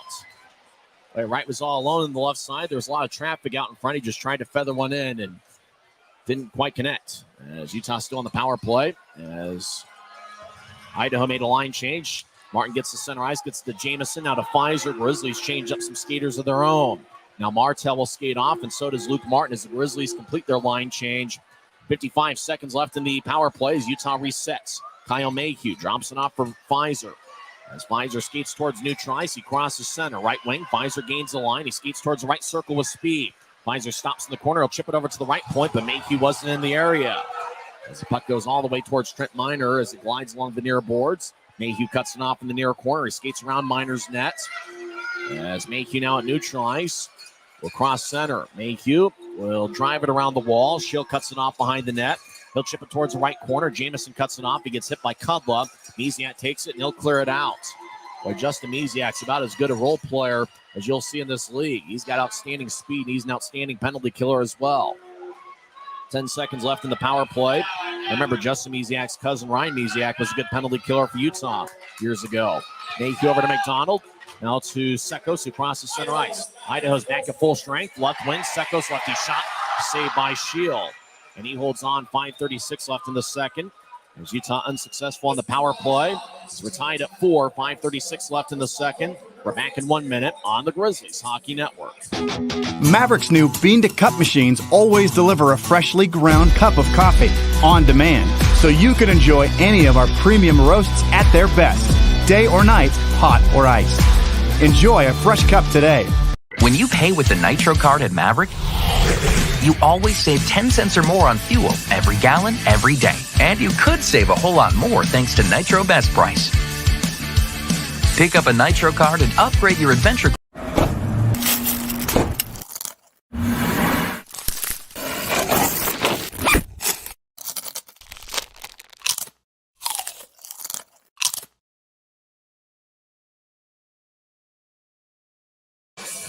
It's been a crazy one here at Maverik Center. Grizzlies led 4-2 after one period. Idaho responded with 2 second period goals. Jordan Kawaguchi found the back of the net on a great centering pass from A.J. White, 5:28 in. That was an even strength goal. Idaho on the power play tied it up 11-19 in as Ducharme took a shot from the right circle, and it was blocked by McDonald, but White was in front of the net, and he slid it past Trent Miner for the tying goal. A.J. White has 2 goals for Idaho tonight. He's the Steelheads captain. It's his 4th different season as Idaho's captain. He played for the Grizzlies 2 years ago. This draw is going to be in the Steelheads zone. Fans are having a good time tonight. Idaho's outshot Utah 24-18. Big edge here in the second period. As Utah wins the draw, they're in the attack zone as they feed it to the far corner for Raby. He looked to center to Penner, gets poked away by Bardo. Idaho comes back the other way. Murphy crosses center. Now left wing, he skates over the line, skates towards the left circle, takes a righty shot, saved by Miner. As Penner will chip it off the backboards of his own zone to Thomas, who gets pushed by Kawaguchi. Now Penner gets it. He'll slide it to neutralize. Raby taps it towards the Idaho zone. Johnson moves it ahead. It's at neutral ice. As Penner gets it, he'll enter the zone from the right side, and he'll wrap it around the boards as Idaho's back defensively. Bardo to the far side will hit it off of Fitz. Bardo gets it back. He'll slide it towards White, who's on hat trick watch with 2 goals tonight. As he loses it, McDonald will skate back into the Grizzlies zone. Utah skates from left to right here in the second period, Idaho from right to left. As Luke Martin slides into center ice, pass behind Kyle Betts. Near him, over to Kawaguchi, make that Pelton Bice. He gets back checked. Betts takes it away. Betts flies into the attack zone. Right side over to right, back to Betts. He'll take a lefty shot that hits the side of the net. Second time this period, the Grizzlies have hit the side of the net on a good look. Domowski throws to the slot. Nearham gets it. He'll drop it off for Kubla. He's along the near wing boards. He looks to center to Pelton Bice, who swings and misses. And the puck flies out of play into row 3 of section 102. Well, to me, Tyson, Betts and Wright have been the two energy players for the Grizzlies here in the second period. Everybody else, not so much. I think for the Grizzlies, just want to get some momentum. I think the 3 power plays that Idaho had created a lot of momentum offensively for them. I agree, Tyson. I also think that Idaho came out ready to start this second period. And you add the power plays to that. It's a deadly concoction for the Steelheads. They were able to convert on it. The margin is 14-3 in the shots in the second period in favor of Idaho. Steelheads win the draw. Hedrick left side. One-timer saved by Minor. Rebound out in front. Mayhew throws it to the far corner. Now Idaho slides to the right point for Kubla. As now they get to Hedrick in the high slot. Hedrick was the league's defenseman of the year this season. He'll drop it off for Domowski. Domowski centers it, goes to the right circle. Pelton Bice over to Hedrick. He'll take a righty shot, saved by Minor. Puck goes to the slot. Mayhew gets it poked away by Domowski. As Tho gathers it, he'll backhand it. Couldn't, as Hedrick kept it in the left side. As Hedrick being shadowed by Sekos. Sekos pushes Hedrick along the boards on the near side. As Bice gets over to Nearham. Nearham chips it around Utah's net. Bice gets it in the far corner, so he's being shadowed by Tho. Now up top for Cutler. He'll take a lefty shot and it's blocked by Cutler. As Sekos, near corner, gets it. As he skates around Minor's net. As Sekos lifts it out to center ice. It's bounced and gloved by Cutler at center. He drops it. Cutler gains the line. He loses it at the Utah blue line. It's taken back by Aaron Tho. Tho over to Sekos. It bounced off of him near the Grizzlies bench, and it goes into the Steelhead zone. Shield behind his net. We'll get to Hedrick. Now to Kubla. It bounced over his stick. Richie skates over there. He collides with Kubla. Raby couldn't handle on the near boards as Keller will bounce off the near glass. It goes into the Grizzlies zone. McDonald moves it across Raby. Now Jade Miller near side. Miller around the net. So get it up top for Heiskanen. Heiskanen, right wing shot. Saved by Minor. Rebound goes towards the back boards as they throw it out to the right side. Miller with a lefty shot that goes wide as Fitz gets it and trying to clear it out, and he does. It goes to center. As Richie crosses center wearing number 11, he dumps it in. Richie chasing after it. His family's in attendance tonight. Kumatsis gets around Richie. As now Ducharme crosses center ice. They'll skate in, left wing, lefty shot. And Minor makes a save. It was a low liner by Justin Ducharme. And Minor makes a routine save about ankle high. 2:36 left in the second. We're tied at 4. Well, Tyson, the first period belonged to the Grizzlies. Second period so far has belonged to the Steelheads, but there's still about 2 minutes and 36 seconds go here in the second period. And for the Grizzlies, try and build some momentum here. You're on home ice. You got your fans in the building. Do something here in the second period. Give yourself some life heading into the third. Draws in the near circle of the Grizzlies zone. Good Friday night crowd here at Maverik Center. And as Idaho wins the draw, Casey Johnson, high slot, lefty shot. And it's blocked out in front of Minor. Minor slow to get to his feet. Franklin behind Utah's net. He loses it. Grizzlies, Cameron Wright loses his stick. Kawaguchi battles with Betts in the far corner. Kawaguchi gets it. As Betts continues to battle, Kawaguchi loses his balance. Betts gets the puck. What a great battle win by Kyle Betts. As right over towards Betts, he gains center ice but loses it. Near Utah's bench, Franklin slides it across. It goes to A.J. White left side. He tried to get it to Kawaguchi. Big time hit delivered by Shearer. Kawaguchi spins it along the wall. Right wing, Franklin with a shot that's wide. As Kawaguchi, near corner, throws it to Franklin behind the net. He gets hit by Shearer. That's at least the second or third big hit by James Shearer in this shift. As Martell slides to Martin, who gets to center ice. Martin with a right wing pass to Cameron Wright. He'll skate towards the right circle, take a righty shot. Saved by Shield. Rebound goes to the left side. Throw with a lefty shot. And Shield makes a glove save. 1:41 left in the second. Great shift by James Shearer, throwing multiple hits. And like Cameron Wright, it seems like every time he's on the ice, he's made an impact here tonight. Yeah, Tyson, those two guys all season long have been two constants for the Grizzlies. Just two really solid players, right on offense, Shearer on defense. And I like that play from James Shearer. Throw some hits. Get your team back into the game. Get these fans back in the game. Just provide some energy to this building. Building had a lot of juice in the first period. The two Idaho second period goals have quieted it down a little bit. It's very hot in the building. Beautiful day outside in the West Valley area. Game 5 will be tomorrow night. Like we thought tonight was exciting. Get a loaded tomorrow.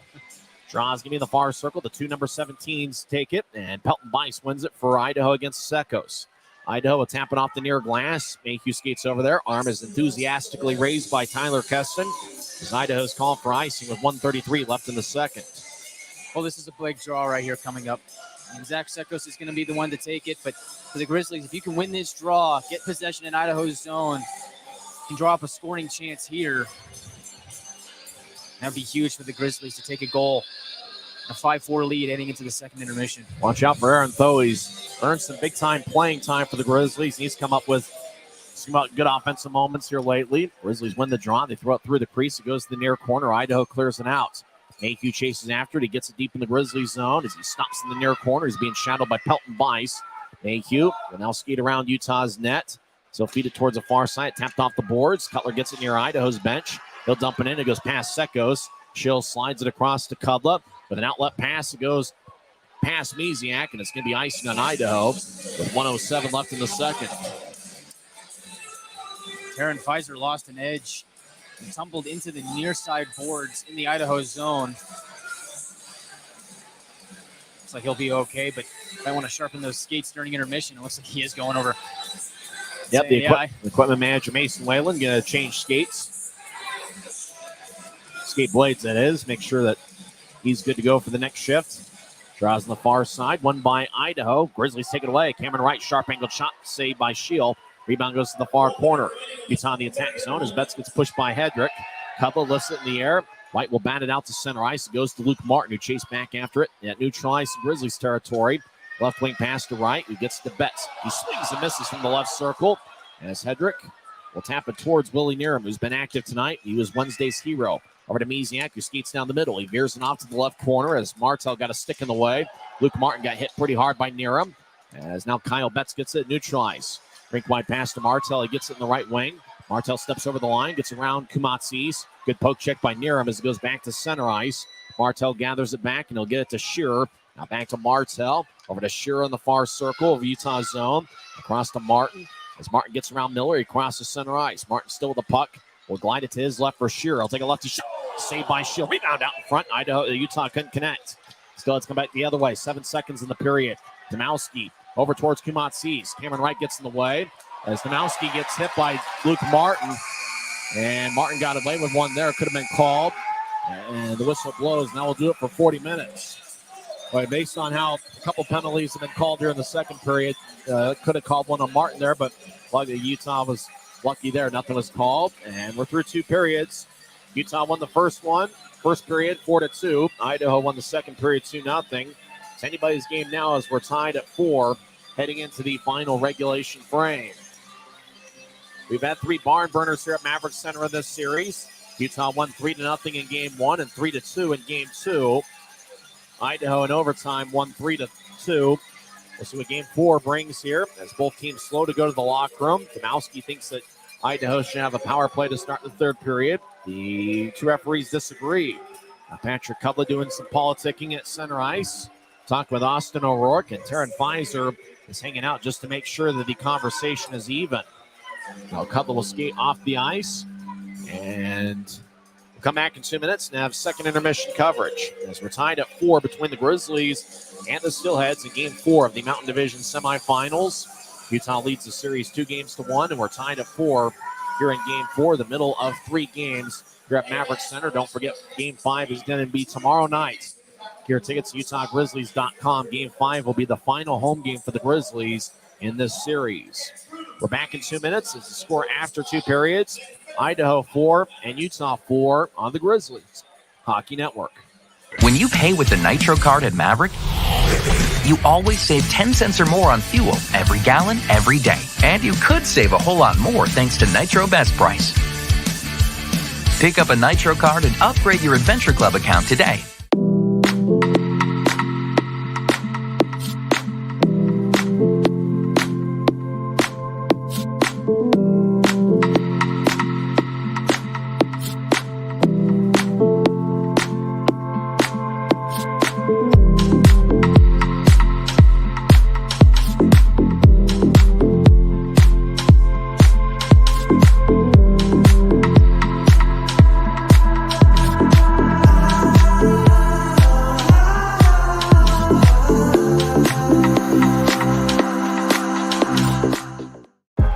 I live for my next goal.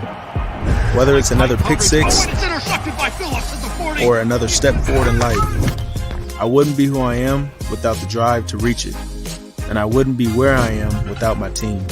Everyone on and off the field who supports me and believes in my dreams as much as I do. Whatever your goals are, surround yourself with people who are going to help you reach toward them. Like my friends at America First, and see where life takes you. Maverik's new bean-to-cup machines always deliver a freshly ground cup of coffee on demand, so you can enjoy any of our premium roasts at their best, day or night, hot or iced. Enjoy a fresh cup today. If you're out driving and something happens to your car, truck, or even wheelchair, and you end up stuck at a rail crossing, it's going to be okay.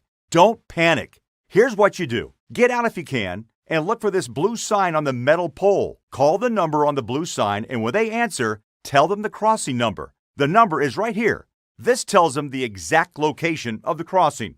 This is the fastest way to get trains stopped before coming through the crossing. Look for the blue. It helps you. Welcome back to the Maverik Center, where it's anybody's game. We're tied at 4 after 40 minutes of play. Rio Tinto Kennecott second intermission report starts now. I'm Guy Chiarenza alongside Tyson Whiting.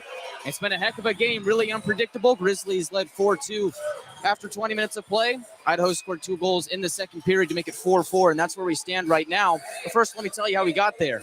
Started 49 seconds in. Idaho's Ty Pelton-Bice got the first one coming from Domowski and Neerum.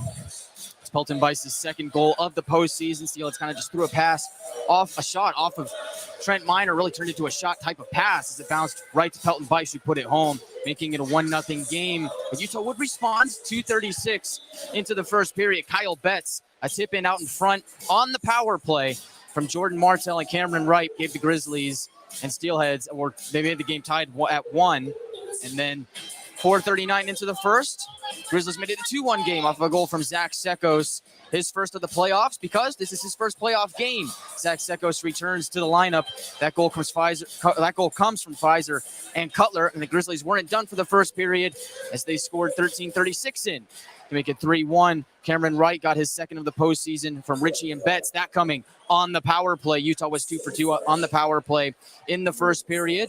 It's just a battle along the boards. Betts won that battle, got it to Wright down below the near circle. He skated into the net and put it past Adam Scheel, making it 3-1 Grizzlies. The Steelheads had a response for that as 13:44 into the first. Just moments after the Wright goal, A.J. White made it a 3-2 game, getting his first of the playoffs from Hedrick and Kudla.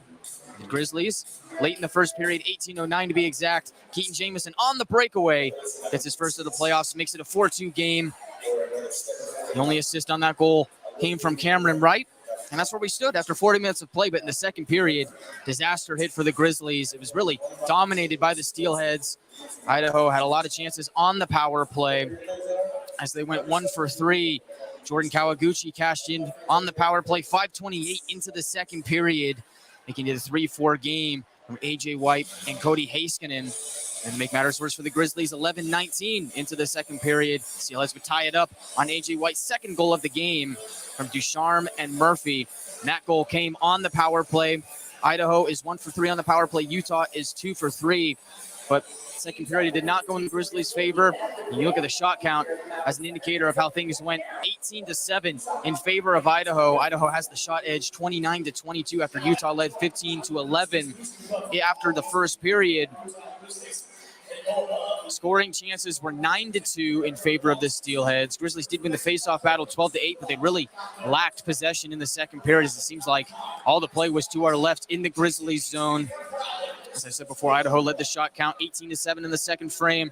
8 of Utah's shot. Well, no, that can't be right, because it says Utah had 7 shots on goal in the second period. We got 8, so that's a misprint. So I'm not entirely sure how many of Utah's shots came on their one power play chance in the second period. You don't think it was 8? It was definitely not 8. But Idaho only had, the power play shots are out. That might be switched. Maybe Idaho had 8 on the power play and Utah had 1. But hits for 15-9 in favor of the Grizzlies, so they were physical in the second period. Giveaways were 5-4. Grizzlies had 5, Steelheads had 4. But really, Tyson, we knew the Steelheads would come out here with a lot of energy in the second period. Grizzlies needed to find a way to respond. Penalties didn't go their way. They lack possession. Tough period for the Grizzlies overall. I think before the second period, I was referencing the third period where Idaho outshot Utah 13-3. I was thinking it was going to be that sort of period. You just knew that Idaho down 2 goals, essentially their season was on the line. They don't want to fall behind 3-1 after breaking as many league records they did in the regular season. Kind of had a feeling that Idaho was going to dominate the shot count. They did early in the period. And the Grizzlies did respond maybe the last 4 or 5 minutes of the second period with some shots of their own. But, it's just you almost have to throw that second period out the window if you're a Grizzlies fan now, because next 20 minutes of regulation, that's going to decide things and, possibly could end up having overtime again. If you're the Grizzlies, puck possession, finding a way to kind of isolate your best players, get them out in space. It's hard to say what's going to make the difference in this game because we've had more offense than we've had at any point in this series. It's going to be a redirection out in front. It's going to be a team getting a power play at the right time. Hard to say what's going to end up making the difference in this game. I do know if you're the Grizzlies, and it may sound very, very cliche, you just got to take it one shift at a time and just keep pecking away. Really the big thing, though, you get those battles along the boards, those 50-50 battles. It seemed like Idaho won a few more of those in the second period than Utah did. Utah's going to have to be aggressive and win those battles if they want a chance in this game. Well, that's exactly it, Tyson. I mean, the Grizzlies were the faster team in the first period. You mentioned they were winning those battles along the boards. They're really hustling, creating plays in the Idaho zone. Great transition game. And then in the second period, it was just poof, all went away. And for the Grizzlies, for much of the second period, we're on the penalty kill, and we're also at 5-on-5 action. We're really just chasing the puck around in their own zone to the point where when the Grizzlies were able to get it back out of their own zone, they were due for a line change. So you just dump it down, and Idaho would able to just take the puck and reload. It really just suffocating the Grizzlies in their own zone. You can't let that happen. And I really think that sucked all the momentum away from the Grizzlies. Just really had a tough time just getting on their horse, playing in the offensive zone. They're going to need to find a way to recapture what they had in the first here in the third period if they want a chance to win. I will say that both of Idaho's second period goals were well earned. It was a pretty nice play from A.J. White to Kawaguchi out in front. And Kawaguchi, he's a dangerous goal scorer. And, he scored 26 in the regular season, and you get him an opportunity there. He's gonna capitalize on that more times than not. And really that power play goal, it's like McDonald blocked the shot, but A.J. White, and we noticed it a couple years ago when he was with the Grizzlies on the power play, Tim Brandon would put him out there in front of the net. And that's where White seemed to be the entire season when he was with Utah. And with Idaho, we saw it last season, maybe more than this year on Idaho's power play. But A.J. White out there can be a dangerous force, and that's just the thing. You got to put a body on him, and McDonald got out of position after blocking the shot, and then it was just one-on-one with White and Minor, and White just kind of slid it past him. It's just you talk about a big game, and you talk about, your captain needing to come up big. A.J. White really has come up big for the Steelheads tonight. 2 goals and 1 assist, and this being a critical game for both teams. If Utah wins, they take a 3-1 series lead. And if you're Idaho, you tie it up at 2, and then it becomes a best-of-3 series from there. And 2 of the 3 games would be at Idaho Central Arena, with games 6 and 7 after tomorrow night's game 5 here at Maverik Center. So you can't underestimate the importance of this game, and you really can't underestimate the importance of getting the first goal in this third period, playing with the lead, because both the Grizzlies and Steelheads have proven this season that they are adept, and they are really great teams at playing with the lead and knowing how to protect the lead. So if anybody can get a goal early in the third period, that can end up deciding this game. I think you're exactly right. I think the Grizzlies really need to come out with a lot of passion, a lot of fury. Just what we saw in the second period, the Grizzlies just came out flat. And as a result of that, they were chasing the puck. Idaho dictated the terms. Somebody's going to have to come up big for the Grizzlies. And I look at Cameron Wright. He had a really good first period, having a goal and 2 assists. But the Grizzly Stars are going to have to once again perform and shine bright here in the third period. Who's going to be that energy guy for the Grizzlies in the third period? I look at Wright and Betts. Those were the 2 guys that really stood out to me in the second period. Really, the only 2 players that were showing any signs of life. I'll give James Shearer a little bit of credit, too, as he was throwing his body around late in the period. But for the Grizzlies, you need a spark. You need something to go your way. And really, I think they just need to come out and play aggressive. That's what they did in the first period. They were using their speed, and that's what was creating scoring chances for the Grizzlies. The problem is not in the faceoff circle. Utah's had the edge in the faceoff circle all night long, but because of that lack of aggression here in the second period, they just weren't able to hold possession, and really they just let Idaho dictate the game. According to the off-ice officials, the faceoff battle is 30-19 in the Grizzlies' favor. When we come back, we'll go over some scores from around the league, including the second-round matchup for either the Grizzlies and Steelheads. Kansas City and Allen will be the opponent for whoever wins this series in the Mountain Division Finals. We'll tell you who won that game and the rest of the games across the league and some NHL action as well. And we'll also have third-period action as we're tied at 4 after 40 minutes of play on the Grizzlies Hockey Network. When you pay with the Nitro card at Maverik, you always save 10 cents or more on fuel every gallon, every day. And you could save a whole lot more thanks to Nitro Best Price. Pick up a Nitro card and upgrade your Adventure Club account today.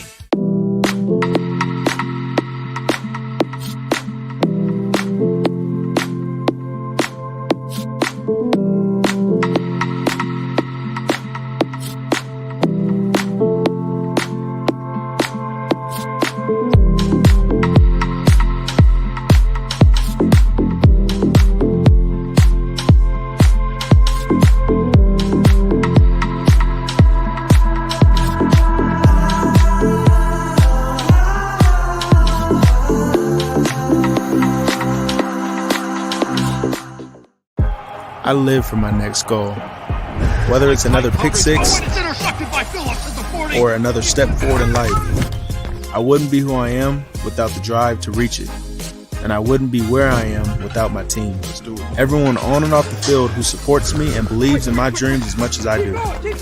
Whatever your goals are, surround yourself with people who are going to help you reach toward them. Like my friends at America First, and see where life takes you. Maverik's new bean-to-cup machines always deliver a freshly ground cup of coffee on demand, so you can enjoy any of our premium roasts at their best, day or night, hot or iced. Enjoy a fresh cup today. If you're out driving and something happens to your car, truck, or even wheelchair, and you end up stuck at a rail crossing, it's going to be okay. Don't panic. Here's what you do. Get out if you can, and look for this blue sign on the metal pole. Call the number on the blue sign, and when they answer, tell them the crossing number. The number is right here. This tells them the exact location of the crossing. This is the fastest way to get trains stopped before coming through the crossing. Look for the blue. It helps you. Welcome back to Utah Grizzlies Hockey. I'm Tyson Riding here with Guy Chiarenza. Third period action will begin shortly here on the Grizzlies Hockey Network. The winner of this series will face the winner of the Kansas City-Allen series. Kansas City in regulation gets a 2-1 victory over Allen as Ryan Harrison got the game winner 18-14 into the third period. So Kansas City and Allen, that series is now tied 2 games apiece as Allen came into play tonight with a 2-1 series edge. So that series is tied at 2. Game 5 will be tomorrow night. And that game's going to be at Credit Union of Texas Event Center. That's an intriguing series. It'll be interesting to see how this one turns out. Utah and Idaho, the winner of this series, will face the winner of Kansas City and Allen. In the Central Division, Cincinnati defeats Fort Wayne 3-2 as the Cyclones take a 3-1 series lead. South Carolina defeats Florida 4-2 in the South Division semifinals. That series is tied 2 games apiece. And also in the South Division, Greenville defeats Jacksonville 3-1. That series is tied at 2-2. 4 games in the NHL tonight. 2 of them have gone final. The Florida Panthers have forced the 7th game as they defeat the Boston Bruins 7-5. As the guy with a Lucic Bruins shirt, perfect timing there. We mentioned the Bruins scored. A Bruins fan just walks right down the aisle. I wonder if he knows the news. Florida wins 7-5 as Florida forces a game 7 of the East Division semifinals. Carolina finishes out the New York Islanders 2-1. That game finished in overtime as Carolina wins the series 4-2. They advance to the second round. First intermission, Colorado and Seattle are tied at 1. Seattle leads that series 3-2. Colorado, the NHL affiliate of the Grizzlies. The Idaho Steelheads NHL affiliate is the Dallas Stars. And with 7 minutes left in the second period, Dallas leads Minnesota 1-0. Dallas leads that series 3-2. It'll be an interesting third period as both teams are about set to take the ice. Guy, what do you think is going to make the difference here tonight? I think the difference is the hungrier team here in the third period will win, whether it's the Grizzlies or the Steelheads. Whoever comes out here with more passion, plays like their season is on the line, even though this isn't an elimination game, and gets that first goal and is able to hold it, I think that's the team that's going to win here tonight. A.J. White has 2 goals and 1 assist to lead the Steelheads. Cameron Wright has 1 goal and 2 assists. Kyle Betts for Utah has 1 goal and 1 assist. Adam Schill in net for Idaho. He has stopped 18 of 22. Utah's Trent Miner has saved 25 of 29. Shot count in the first period. Utah had the edge 15-11 in the second period. Idaho had that edge 18-7. Power play certainly been interesting tonight. Utah is 2 for 3 on the power play. Idaho is 1 for 3. Both teams' power plays were slow to get jump-started in this series. That certainly played a big factor in tonight's game. Don't forget, tomorrow night, Game 5. We want to see a big crowd here at Maverik Center. Looks like we got a pretty good setting here tonight. Everybody get your tickets to UtahGrizzlies.com or call 801-988-8000 as we want to see Grizzmania running wild here at Maverik Center as the Grizzlies are on the hunt for the 2023 Kelly Cup. They're taking on the top team in the league in the Idaho Steelheads. Idaho broke a lot of regular season records, and the Grizzlies are giving them a run for their money and then some. Kind of reminds me of 1988 when the Lakers and Showtime came on to take the Utah Jazz, and the Jazz forced the 7 games. Utah with an outstanding goaltender in Trent Miner and getting good role playing. Keaton Jamison with 2 breakaways. He scored on the first one, had a second one in the second period, and didn't convert on that one, but guy, it's been an outstanding series so far. I got a feeling we're going to have a very entertaining third period. I agree, Tyson. This series has been nothing short of great. I mean, we knew coming in it was going to be an all-time epic, one for the ages, and it really hasn't disappointed. I think the advantage the Grizzlies have right here at the top of the third period is, yes, Idaho dominated the second period. What the Grizzlies have here is a great crowd in attendance. The Grizzmaniacs are in the building, and they are roaring. I could barely hear you when you were talking in that last segment. It was that loud in here. The Grizzlies need to take that energy and roll with it here. Broad center ice is won by Idaho. Still let's keep from left to right as we see it from high top section 114. Grizzlies from right to left. We get a whistle as a pass in connect towards Kawaguchi, and icing is on the Steelheads 6 seconds into the third period. Lots of free pass for the Grizzlies right there. An offensive zone draw. You got your rested players out there. Let's see if they can cook up here. Zach Sekos along with Brandon Cutler and Taryn Pfizer. 2 defensemen to start the third period for Utah are Kyle Mayhew and Aaron Tho. Taking the draw for Idaho is, I can't see the line. The linesman's in the way. It's A.J. White.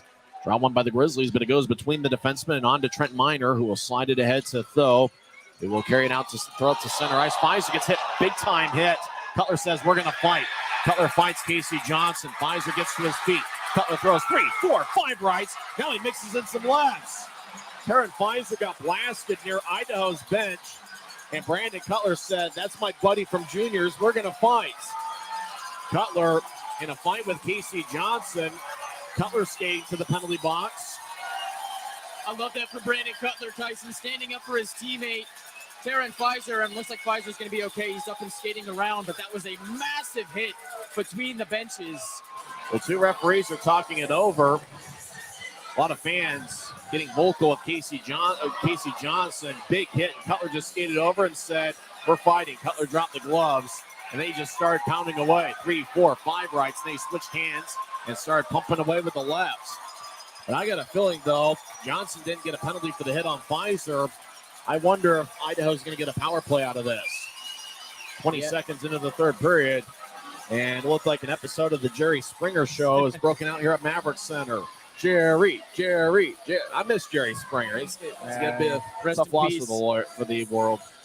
But I love that from Brandon Cutler for 2 reasons. One, you're sticking up for your teammate and Taryn Pfizer. But 2, you think about if he doesn't go and fight after that hit, the momentum swings in Idaho's favor. Because he goes out and he fights, that really regains the momentum for the Grizzlies, ignites the crowd in your favor for good reasons. See what the Grizzlies can do. Still awaiting what's able to transpire out of all of this, but I love that from Brandon Cutler. I've been telling Ryan Knaswich, you need to get a player named Jerry just so we can do a Jerry chant every time they get in a fight. Jared Day's got a Jerry chant going up in the YouTube comment section. I bet Jared Dane watched a lot of Jerry Springer growing up. Yeah, that's not about right.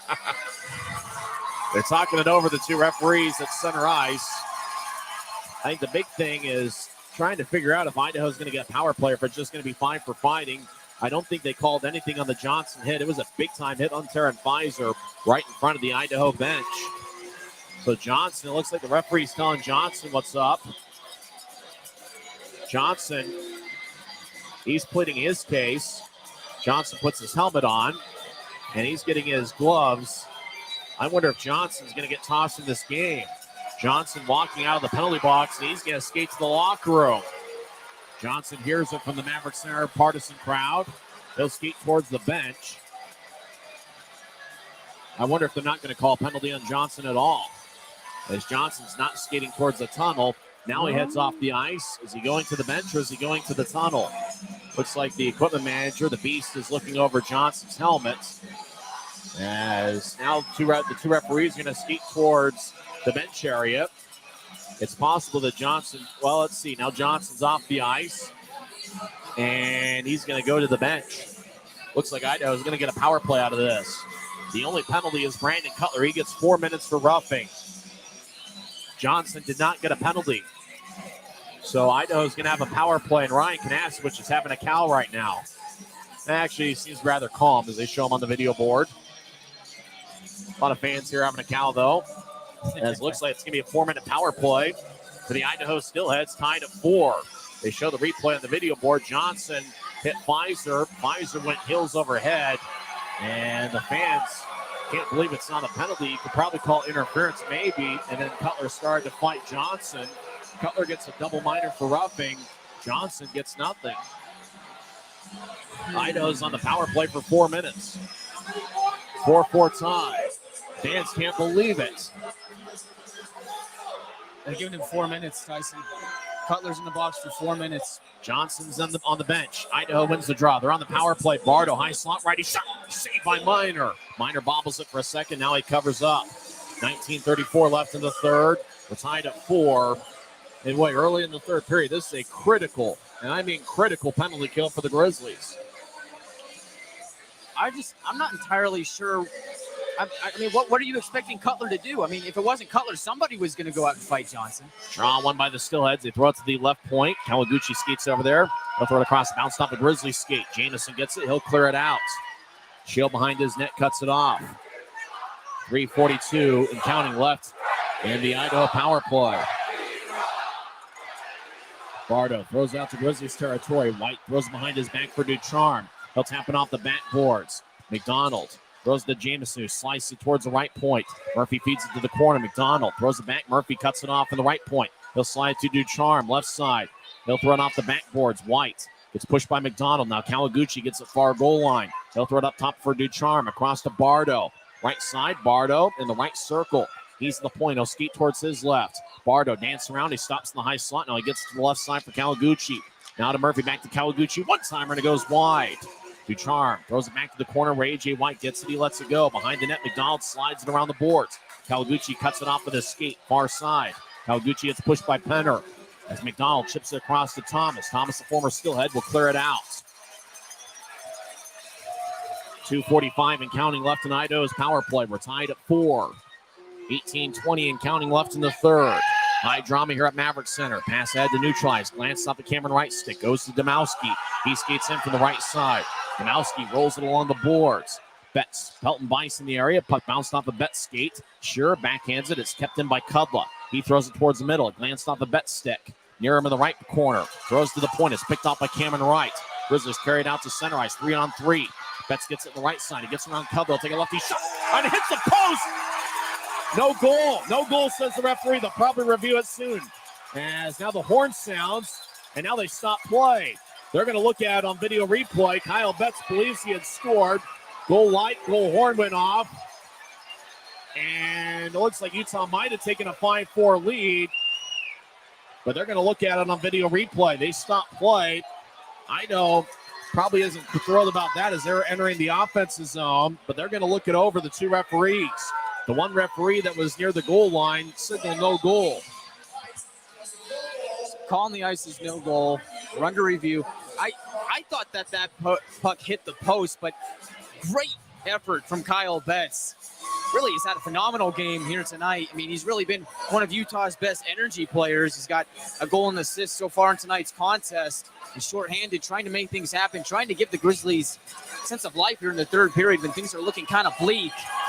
We'll see what transpires out of all of this. They're not showing the replay on the video board. Obviously, a very vocal crowd tonight. I think that they want to make sure that they don't have the call influenced by the crowd, kind of keeping it neutral. Let's see. The referee is going to come out of the box. There's two of them. No goal. No goal, says the referee. It stays 4-4. Let's see if they'll show a replay on the video board. Well, the referee signaled no goal. He was right on top of the play. Let's see if they'll show a replay. Here it is. As bets to the right side, skated towards the circle, took a shot, and it hit the near post. You know, the interesting thing, it looked like you saw the net shake just a little bit, but it hit the post. It didn't cross the goal line. Good call. And great call by the referee that was in the area calling it live, signaling no goal, and he had the play right. Yeah, but I'll tell you what, that stoppage might benefit the Grizzlies here because it looked like the Steelheads were going to take that puck and go the other way. So even though the Grizzlies don't get that goal, it does stop and kind of let the Grizzlies penalty killers rest and regroup. 2:13 left in Idaho's power play. 17:53 left in regulation. We're tied at 4. As Idaho is able to rest a little bit and keep their top power play unit on the ice. Grizzlies win the draw. They skate around Miner's net. They'll chip it to the far corner. Sekos will lift it out of the zone. Hedrick chases after it. Fires it with great speed. Gets there first. He gets the puck in the near corner. Gets pushed by Hedrick. Gets knocked down. Idaho gathers it. Kudla will slide it ahead. Now it goes to Ducharme. He gets taken away by Sekos. Sekos loses it neutral ice. Idaho will throw it back towards Shield. He feeds it to the far corner. Still it's in their own zone, skating from left to right. 17:20 and counting left in the third. We're tied at 4. Kudla skates down the middle. He's at neutral ice. He'll slide it to the left side. Now goes to Bice. He'll skate towards the left circle. Take a shot. Kick saved by Miner. Rebound goes to the right side. Near him. Will feed it up top for Hedrick. Hedrick will slide it to his left. As Bardo will take a righty shot, and it's blocked in the left circle. As Idaho, Willie Nearham throws to Hedrick. Now to Bardo in the high slot. As he'll get it over to Hedrick. Back to Bardo. As Bardo throws to Pelton Bice on the right side. He swings and misses. Now he fires to his net. Shot saved. Rebound shot saved by Miner. Pelton Bice took the shot from the right side. Bounced off of Miner. Went to Nearham on the left side. He took a shot, and Miner made full saves. Tyson, I don't think Miner saw that initial shot. He was getting screened by Domowski, kind of just on a hope and a prayer, kind of kicks his right pad out to make that save. He's able to corral the second chance. It was good that sequence for Miner. And Miner's given up a couple goals five-fold, and looked like Nearham tried to go five-hole, and Miner closed the door. 1:08 left in Idaho's power play. We're still tied at 4. Steelheads with 33 shots. Grizzlies with 22. As Brandon Cutler's in the box for a double Miner for roughing. Johnson got nothing for hitting Taryn Pfizer. As goes over to the far side. Idaho gets it like a shot. They score. Wade Murphy went far down and roofed it over Trent Miner. As the Steelheads get a power play goal. 16:41 left in the third. They lead 5-4. Cutler comes out of the penalty box. He's going to have, I thought he might have had turned around and had some words to the referee. Just skates towards the bench. Murphy was just in money territory right there in the left circle, and he's a good goal scorer, and he put together a good goal scoring type of shot.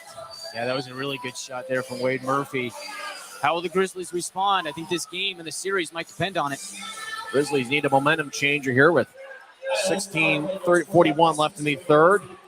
2 seconds ran off the clock. None of the officials spotted it. Murphy with the goal, Bardo and Kawaguchi with the assist. Time of goal 3:19 into the third. Utah wins the draw. They skate from right to left. Mayhew over to Tho. And still slide it out to neutral ice. It bounced off a bet stick and rolls towards Kumatzis. Now to the near side. Keller at center ice. Will dump it towards Miner. And it kicks over to the left side. As big time hit delivered. Jade Miller on Tho. As Tho in the corner trips up Idaho. No call on the play.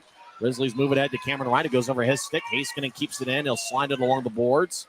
As Martell gathers it, he'll throw it back towards Tho. He'll tip it off the backboards of Utah zone. Mayhew back to Tho. As Tho will clear it out to center. It goes to Martell. Now to Betts, who skates down the middle. He veers off to the left. Stopped, looked for a shot. Didn't get much on it. Betts delivers a big hit on Haskinen. Now left side. Sure across to McDonald. McDonald toe drag righty shot. It goes wide. As Puck ends up behind Idaho's net as they skeet towards the corner. Puck glides towards the slot. Miller will bounce it off of Martell. Now Miller gets it back as Martell is trying to locate it. Miller skates towards center ice. He gets cut off by Wright, who's been outstanding both ways tonight, offensively and defensively. Martell slides it around the boards. Cut off by Shield behind the net. Now it goes to Franklin, the near side. He'll throw it out to center. White skates down the middle. White skates towards the left side. He loses his balance. He gets blasted in the corner by Tho. Idaho looked to center. It bounced off the skate. Now Cutler fires a shot that goes wide as Kawaguchi, right corner, throws it to Franklin. One-timer, and it goes wide, almost hit the referee. As towards the left side, Bice looked to center. It glanced off the Tho's stick. Franklin in the corner, throws up top for Hedrick. Now to Cutler on the right side. He centers to Kawaguchi. He throws it back to Hedrick. Hedrick fakes it to Hedrick. Now to Kawaguchi, right side. Takes a shot, saved by Minor. Rebound shot, saved by Minor. The puck glides towards the far goal line, and the Utah netminder covers up. Franklin and Nolan Ritchie exchange some words after the whistle. 14:55 left in the third. Steelheads lead 5-4. Well, Tyson, the Grizzlies need to start playing some smart hockey, make smarter decisions, and really keep your head up, make good passes, but you can't go back to the penalty box. Not here in the third period, not with Idaho having a 5-4 lead and all the momentum. And for me, I think the Grizzlies need to find a way to get Jordan Martell jump-started again. He's been pretty quiet since game one. This would be a great time for him to come back and catch fire here. Attendance tonight, 6,258, 62-58 here on a Friday night at Maverik Center. Draw won by the Grizzlies. Kyle Mayhew, far side, will throw it to Cutler. As Cutler fresh out of the penalty box, will skate down the near side. Left wing, across center. He'll fire it towards the right corner. Chips off the 2 news sign on 2 hops. Domowski goes down. As puck in the Steelhead zone. Behind Idaho's net. Goes to the Steelheads. As Casey Johnson. He's behind Idaho's net. He'll skate towards the near side. Johnson dance around. He'll tap it off the glass. Goes to center ice. Mayhew gathers at Utah's blue line. Now ahead to Cutler. As Cutler at center ice gets cut off by Ducharme. Takes the puck away from him. They'll slide it back to an Idaho defenseman and Johnson. Now to Bardo, who's played big minutes tonight. He moves ahead to Miller. Jay Miller skates towards the right circle. They go lefty shot. Saved by Minor in the butterfly position. As it goes towards the left point. Idaho slides a shot. Saved by Minor on kind of a routine shot towards the net. And Minor covers up with 14:05 left in regulation. Well, Tyson, the Grizzlies were on the penalty kill for about 3 minutes until Wade Murphy scored. 14:05 to go here in the third period. The Grizzlies have yet to take a shot here in the third. They're still stuck at 22, which is what they were after 40 minutes of play. And Idaho's taking 10 shots on their side, on the other side. Draws in the far circle. Big time game 4 here. Utah leads the series 2-1. Draw won by Idaho. Haskin on the left side.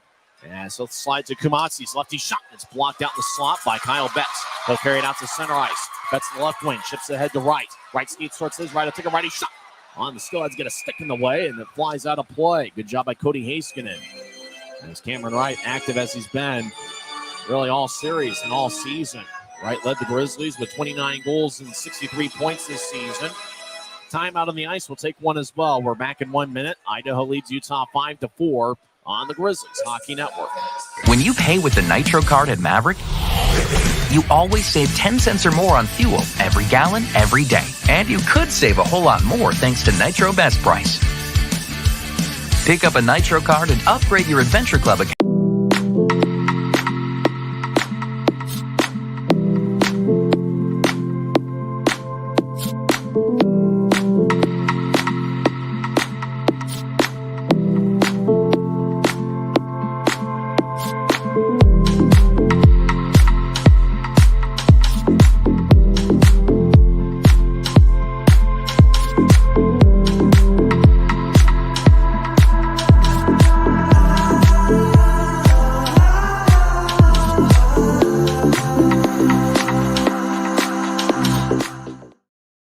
Idaho leads 5-4 as Wade Murphy has the deciding goal. He scored on the power play. 3:19 in with Dawson Bardo and Jordan Kawaguchi getting the assist. Kawaguchi's got 1 goal and 1 assist for Idaho. A.J. White, 2 goals and 1 assist. Wade Murphy has 1 goal and 1 assist. Well, critical moment here for the Grizzlies, Tyson. They got to find a way to gain some momentum, start getting some shots on goal. Just find a way to generate really anything offensively here in the third. Kyle Betts has been outstanding tonight. He's got 1 goal and 1 assist. He'll take the draw. It's won by Utah. Cameron Wright skates over to the corner. He gets double teamed. Now Betts gets the puck. That's been Utah's best forward line tonight as Idaho gathers it. Kawaguchi carries it out to Neutron. So chip it across as Kamatsi skates towards the right circle. Kamatsi feeds it out in front. Puck goes over to the high slot. Heiskanen fires a shot that goes wide on the low liner. As Shearer towards the near corner over to Betts. Now Cameron Wright along the near side. They'll slide it to Martell near Utah's bench. Pass across, connects. Cameron Wright skates towards the left circle. He gets cut off. Great defensive play by Heiskanen. As Idaho will carry it out to center ice. A.J. White, 2 goals and 1 assist tonight, gets to center ice, and he'll lift it into the left corner. Misiak skates over there. He battles with Mayhew. Jamison slides it across. Luke Martin gathers it. About 13 minutes left in the third. Idaho's up by 1. He'll slide it ahead to Fitz, who gains center ice, left wing. He'll drag it around the boards as Keller clears it out to center. It goes off the skate of Luke Martin, and it goes into the near corner. Mayhew will get it in the right corner. He'll chip it around to Tho, wearing number 28. He'll throw it to Jamison, who gets to the center ice. Penner over towards Fitz. He glanced off his stick and flies towards the corner. Puck wobbles towards the corner. Fitz gets it, and he'll throw it across. Cut off in the right point by Bice, who gets to center ice. Grizzlies back defensively. Bice dumps it in and chases after it. McDonald slides it from one corner to the other as Fitz battles with Bice. Fitz keeps the puck. He'll throw it to James Shearer. Both Shearer and Fitz have A's on their sweaters. McDonald wearing the captain's C. Shearer over to Fitz, who crosses center ice. He'll throw it towards Schill. Bouncing puck. Schill gets it. And he'll get it to Cutler, who skates in front of the net. Now turnover. As Sekos with a lefty shot goes wide. As the puck around the net. Fitz goes to Sekos. One-timer. Saved by Schill. Rebound goes to Hedrick. Hedrick gets around Idaho's net with good speed. 12 minutes left in the third. Still 5-4 Idaho. As the Steelheads, Willie Niram skates towards the left circle. Niram with a righty shot. Kick saved by Minor. Rebound goes to Sekos. Sekos towards the near side. Collides with Niram along the wall. Now McDonald gets the puck. He'll get to Cutler. It glanced off his stick and goes to center ice. Cutler will dump it into the right corner. He'll chase after it. Heiskanen gets it. Heiskanen's been particularly good in the third period. He's behind Idaho's net as the Steelheads spread the ice. 11 and a half minutes left in the third. 5-4 Idaho. As the Steelheads carry it out to neutral ice, they cross center.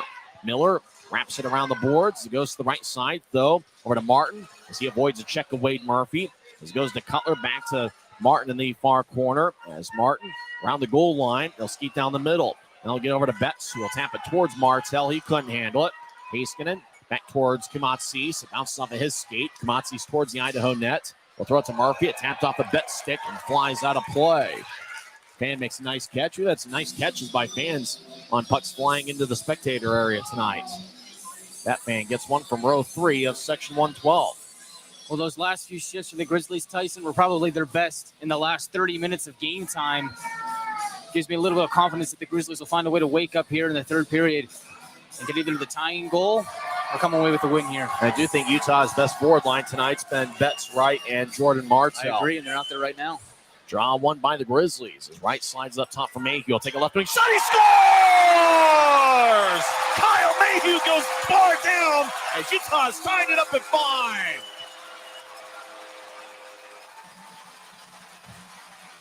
What a shot by Kyle Mayhew. That thing pinged off the top bar and went just thunk in the back of the net. What a shot from Mayhew. Boy, did he let it rip. That's exactly what the Grizzlies needed. We're tied at 5. It's anybody's game. Grizzlies fans are fired up here at Maverik Center as Mayhew left point. As Betts was net front. And that's just about the perfect shot. And we heard a little bit of iron, and the iron was kind as he went bar down. And this crowd is going crazy here at Maverik Center. As they should. I mean, that's an electric goal for the Grizzlies at the right time. Grizzmania has been roaring all night. And, man, they're growling here. What a game this has turned out to be. We're tied at 5. 11 minutes left in regulation. Grizzlies win the draw. As goes into the Steelhead zone. Idaho back up with it. They'll tap it off the far boards. And goes to Ducharme. He gets the center ice and he dumps it in. As Minor behind his net will throw it to the far side. Luke Martin gathers it ahead to Betts. He'll slide it to Martell as it neutralized. He'll cross center. Martell chips it in from the right wing. Bardo behind Idaho's net will throw it to the near side. Sure and Kawaguchi collide. It goes back to A.J. White. Now it's a Bardo. Skates around Idaho's net.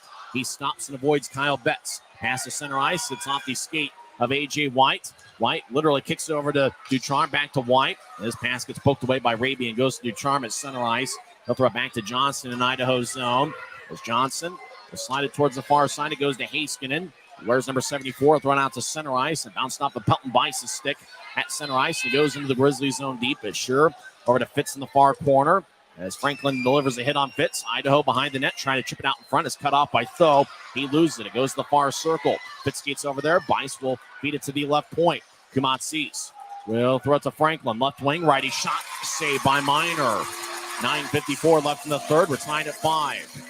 On the Utah goal, Mayhew scored with Betts and Cameron Wright getting the assist. So Wright now has 1 goal and 3 assists on the contest. And Kyle Betts has 1 goal and 2 assists. Both guys, I think, have been Utah's best players in this game. But a lot of credit to Kyle Betts to screen Shield on that Mayhew goal. I don't think that goal is scored if Betts doesn't do that. Really, that's how you beat Adam Shield when he's on his A game. You just got to make it so he can't see the puck or just get a tip out in front. Grizzlies have done both in this game. That's the reason why they have 5 goals on the board here tonight. Draws in the far circle, 9:54 left. This crowd is going nuts tonight. Draw one by the Grizzlies. Brandon Cutler on the near side. And so bouncing off of Misiak. It goes to Bice, who centers to Franklin. Franklin in the right circle. Gets the near goal line, trying to chip it to Bice and fanned on it. Puck goes back over. Sekos. Cutler loses it. Now Hedrick in the right side will take a righty shot, and it's blocked by the stick of Cutler. As Pfizer moves ahead to Mayhew. Grizzlies might have numbers. Mayhew crosses center ice, 3-on-2. Right wing, they'll tap it off an Idaho skate. Goes to Betts. Back to Mayhew. Looks to center it to Cutler. Bounced off of him and back to Mayhew. As Mayhew gets hit by Cutler. Behind the net, Pfizer skates towards the near corner. Cutler in the area as well. 2 Grizzlies and 2 Steelheads in the corner battle. Puck sports towards the left circle. Second shot saved by Shield. Idaho comes back the other way as Franklin over towards Hedrick. He gets cut off by Pfizer. Luke Martin gets it. Grizzlies skating from right to left here in the third period as Cutler crosses center ice. Left wing tried to dump it in. His stick breaks. His equipment let him down as Idaho comes back the other way. Miller to the right side. Skate starts his left to take a lefty shot, and it's blocked by Tho. Martell's in the area as well. As Idaho feeds it back to the corner, near him. Battles with Martin. It goes to Utah. Cameron Wright will lift it out to center ice. As Casey Johnson near Idaho's bench moves it ahead. Miller gets knocked down by Tho. As Grizzlies, Luke Martin throws it to center ice. Gathered by Johnson. Bounced up to him. Martell over towards right. He couldn't reach it. Idaho clears it back to center. As Martin battles with Nearham. Nearham gets it. He skates towards the right circle. He'll take a right wing shot and it hits the side of the net. Keller behind the net. Will feed it up top for Johnson. As he'll slide it to the far side. Keller just outside the circle. Fakes a shot. Now he takes a righty shot. And it gets deflected by a stick and flies off the glass. Bardo over towards White. Just had a great game. Now to Murphy across to Bardo. Right point. Fires a centering pass. Now far goal line. Shot. Hits the side of the net. Stays in play near a corner. It's right over to Shearer. He'll tap it to Jordan Martell on the far side. He'll slide it to Betts at center ice. Betts gets back check. Puck glides towards the penalty box area. Betts will tap it off the glass. Now goes to Murphy. Murphy gets knocked down. Wright gets tripped up. Betts goes down as well. Idaho on the right side. Kawaguchi feeds it to the left. Shot saved by Minor. Rebound goes off the end wall. And Idaho slides to the left point. As Bardo skates towards his right. He'll take a shot. It's blocked by Betts. Bardo gets it back and he feeds it to the right corner. Kawaguchi gets pushed by McDonald, but Kawaguchi gets the puck. He's got great hands. He'll throw it to the left side. Idaho with the lefty shot and goes wide. That was taken by Domowski. He didn't miss by much. As puck goes over to Bardo. Left wing, he'll fire it around the boards. Haskin on the right side, skates towards the corner. He's being shadowed by Wright. Haskin splits the double team. Righty shot, saved by Minor. Rebound goes to Penner. Tapping off the far glass. It goes to center ice. Domowski slides it ahead. Bice dumps it to the corner. Bice wants a penalty, none to be had. As Penner on the far side chips over to Shearer. Back towards Penner. He couldn't handle it. As Ducharme, left side, will bounce it off of Jamison. Now it goes to the far circle. McDonald gets it. As McDonald clears it out to center ice, it stays in play. Cutler cuts it off near his bench. Cross-ice pass, glanced off of Domowski's stick. Sure, dumps it in. Hedrick chasing after it. And the arm is raised as icing is on Utah with 6:40 left in the third. Boy, what action, Tyson. I mean, both teams trading chances. Most recently, though, Idaho in the Grizzlies zone. It looks like they're trying to cycle the puck down below the goal line and then go for that pass across to the far circle. They've let that rip at least 3 times on that last sequence. Grizzlies need to be able to read that and stop that from happening. What an exciting game here at Maverik Center. Draws going to be in the far circle. Utah leads the best-of-7 series, 2-1. anybody's contest after Kyle Mayhew tied it up 8:58 into the third period with Kyle Betts and Cameron Wright getting the assists. They are working on a skate. It's a skate of a Grizzly. Utah was called for icing, but they're working on a skate. Mason Whalen, the equipment manager, and it's the skate of Dakota Raby, who did not play in Game 3, but he certainly made a big impact in Game 1 of this series. I mean, he's been an X factor for the Grizzlies when he's in the lineup, and a veteran move there to maybe buy himself a little bit of time after the Grizzlies ice the puck. Draws in the far circle. Jade Miller against Keaton Jamison. Draw one by the Grizzlies. They're on their own end, skating from right to left. Raby loses it. Hudla throws it towards Jamison. Jamison clears it into center. He gets it back, left wing. Jamison steps over the offensive blue line. They'll tap it off the boards. Goes to Hedrick, who feeds it towards the far side. Miller still in Idaho's zone. So he'll throw a cross-ice pass to Franklin. Now down the middle. Misiak stops in the high slot. Over towards Franklin. Franklin looking for a shot. Stick goes flying, and it's Raby's. This goes back to Luke Martin as Martin skates towards the far side. As now he skates down the middle. Left wing pass to Raby, who gets the center ice. He'll lift it in. Puck bounced off the top of the glass and stays in play. Hedrick skates around Idaho's net. He'll skate down the middle. As Hedrick moves it ahead, it goes to a Grizzly at their blue line. Terran Pfizer chips to the center ice for Sekos. Sekos gets around Hedrick. Hedrick gets the puck and gets to Keller. Keller moves it to center ice. Mayhew cuts it off. Now to Sekos, who gains the line. He veers off to the right. Sekos right circle, lefty shot that goes high. Puck glides towards the near side. Idaho touches up the puck. It's going to be a penalty on the Steelheads. Grizzlies are going to get a power play with 5:40 left in regulation. Colton Keller goes to the box. 2 minutes for interference. Utah's on the power play. When we come back, we'll find out how this one ends together as we're tied at 5 on the Grizzlies Hockey Network. If you're out driving and something happens to your car, truck, or even wheelchair, and you end up stuck at a rail crossing, it's going to be okay. Don't panic. Here's what you do. Get out if you can and look for this blue sign on the metal pole. Call the number on the blue sign, and when they answer, tell them the crossing number. The number is right here. This tells them the exact location of the crossing. This is the fastest way to get trains stopped before coming through the crossing. Look for the blue. It helps you. I live for my next goal. Whether it's another pick six or another step forward in life, I wouldn't be who I am without the drive to reach it. And I wouldn't be where I am without my team. Everyone on and off the field who supports me and believes in my dreams as much as I do. Whatever your goals are, surround yourself with people who are going to help you reach toward them. Like my friends at America First, and see where life takes you. We're tied at 5:40 left in the third period.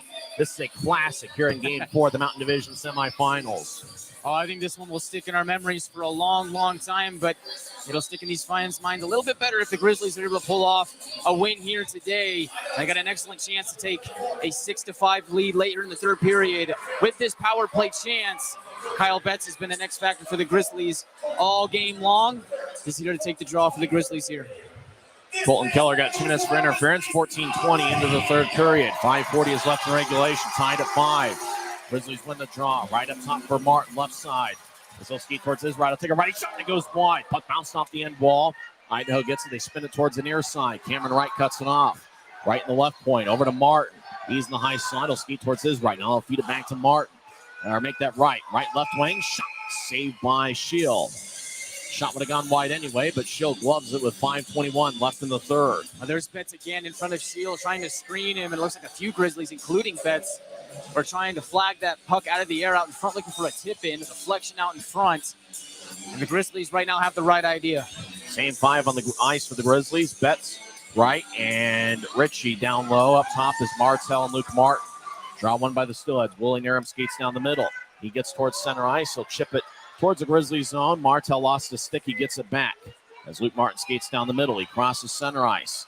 And now he drops it off for Betts. Betts with good speed. Throws it across the right.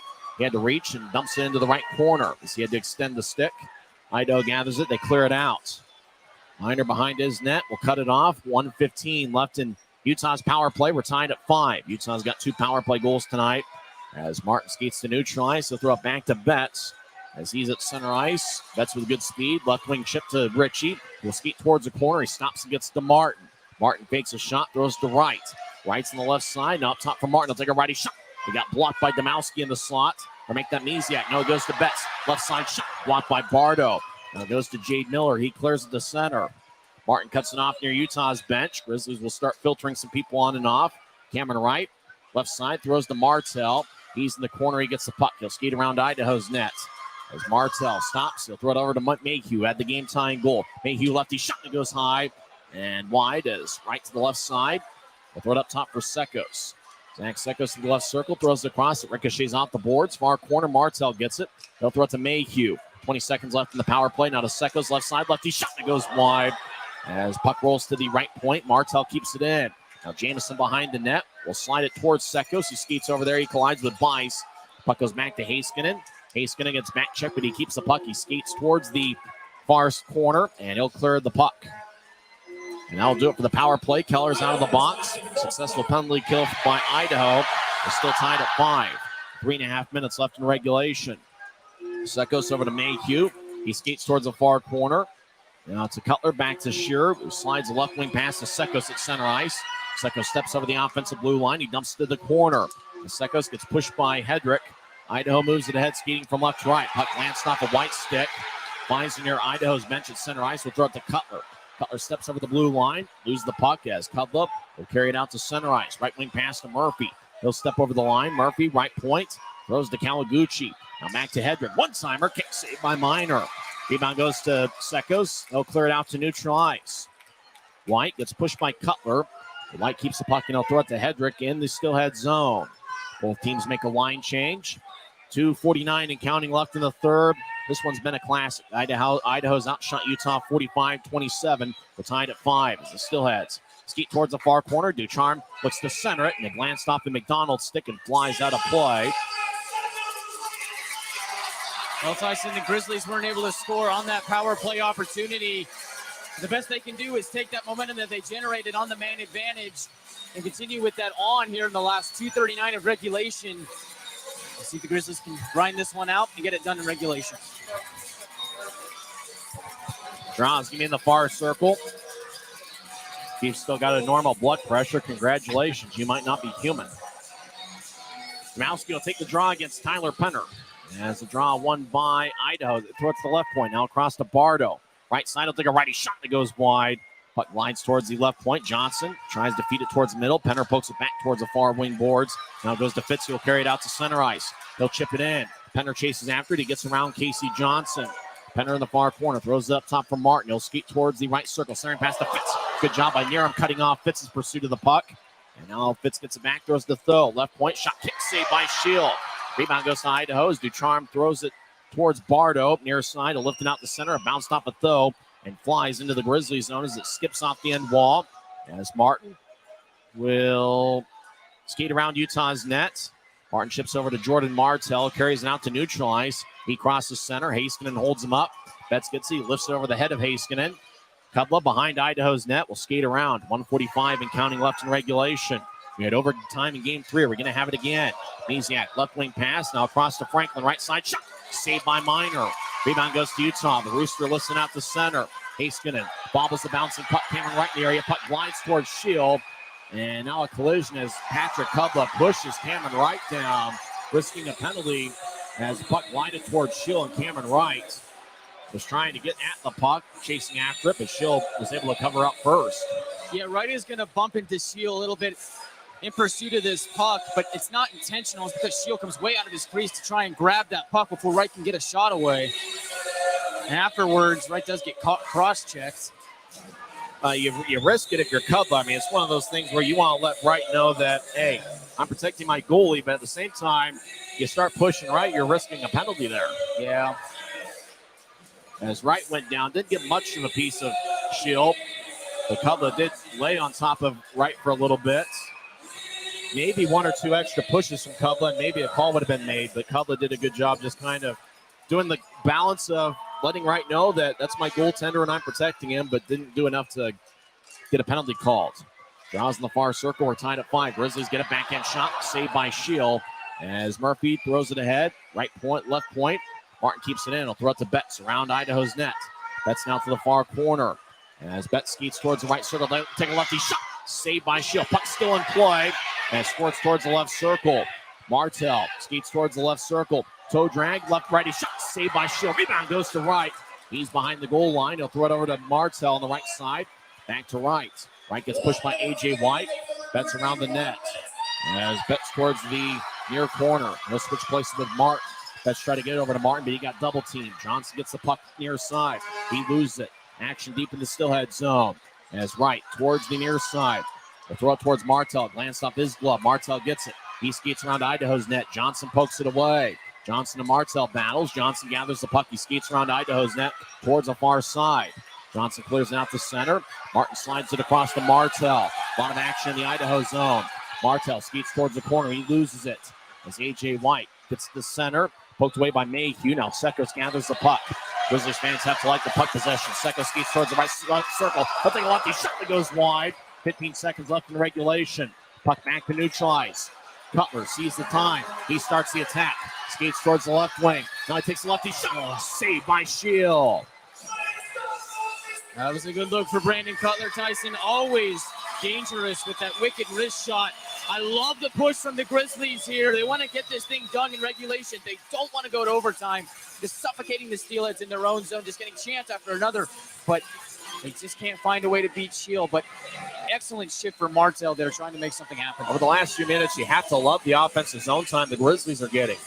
Yeah, I do, Tyson, especially after that tough second period they had. Really tough 5 minutes to start the third period or so, but they really have rallied back. They got that goal from Mayhew to tie it, and they haven't looked back ever since. This one has been a classic.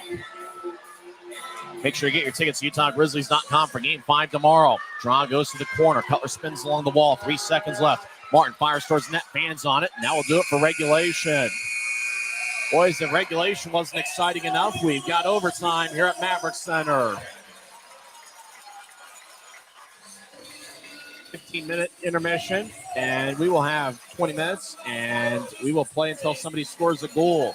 On Wednesday night, Idaho scored 26 seconds into overtime to get on the board in this series, 2-1. As Idaho won 3-2, that was the score of Wednesday's game. Tonight, who knows what's on the line? Well, the Grizzlies, if they win, they could take a 3-1 series lead. If Idaho wins, the series will be tied 2 games apiece, with Game 5 being at Maverik Center and Games 6 and 7 over in Idaho this upcoming Monday and Tuesday. When we come back, we'll recap everything that happened in regulation, or at least what we can remember, and then we'll have overtime as fans are heading to the concession stands. The problem is, I think the concession stands might be closed. Fans are just getting a walk-in, as we've had ourselves an outstanding classic here at Maverik Center. One for the ages. We're tied at 5 in Game 4 of the Mountain Division semifinals. And when we come back in 2 minutes, we will recap everything that's happened so far in regulation. We're tied at 5 after 3 periods of play on the Grizzlies Hockey Network. When you pay with the Nitro card at Maverik, you always save 10 cents or more on fuel every gallon, every day. And you could save a whole lot more thanks to Nitro Best Price. Pick up a Nitro card and upgrade your Adventure Club account today.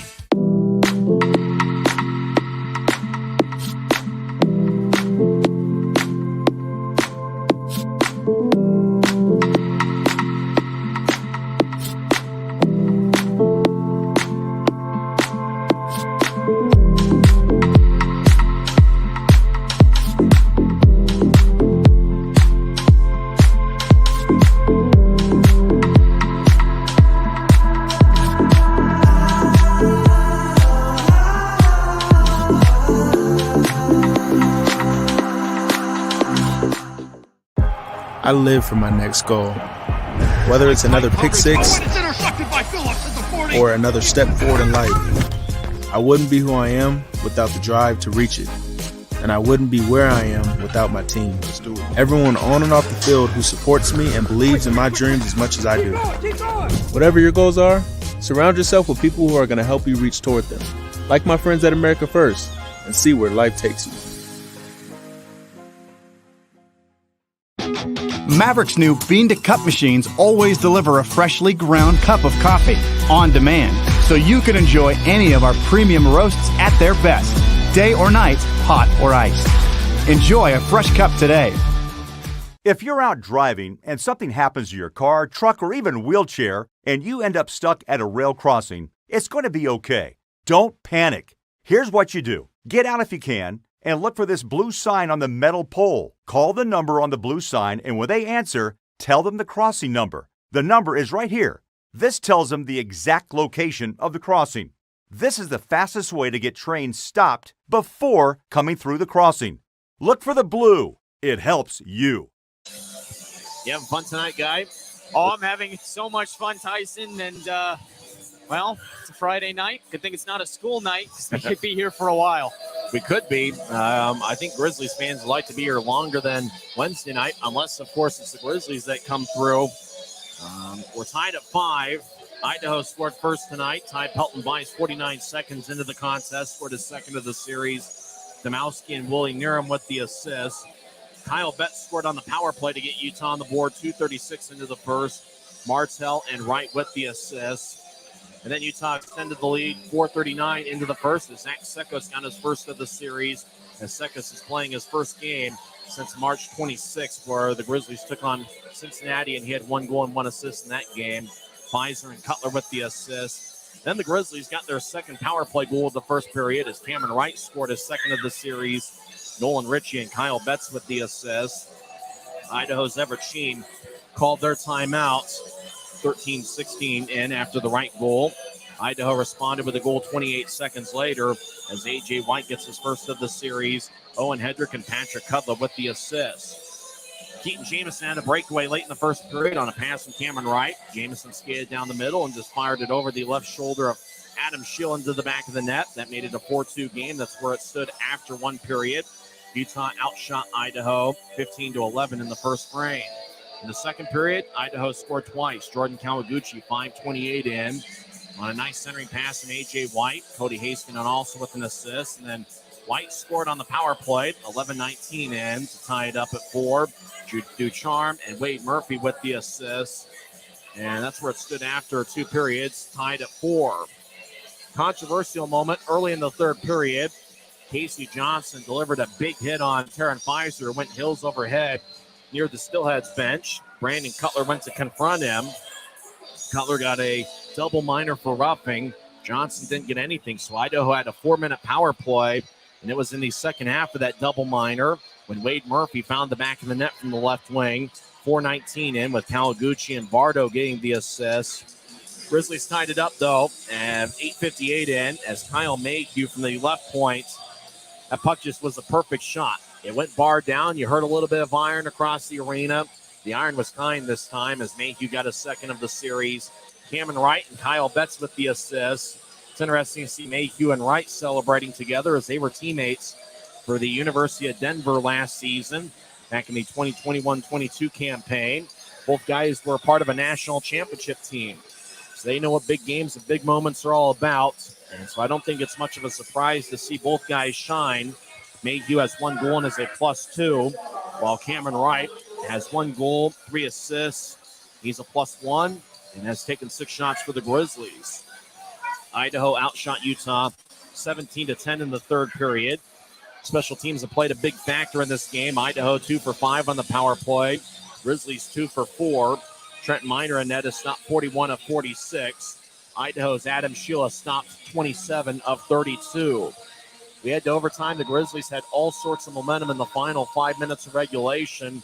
Almost exclusively action was in the Steelhead zone. And the Grizzlies just feverishly trying to get that game-winning goal there late in regulation.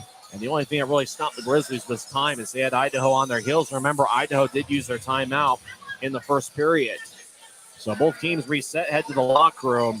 But, guy, that was a huge goal by Kyle Mayhew. And really, you talk about a classic, one of those games you're going to remember years from now, kind of like Dastu's game winner in Game 2 of the Mountain Division Finals last year.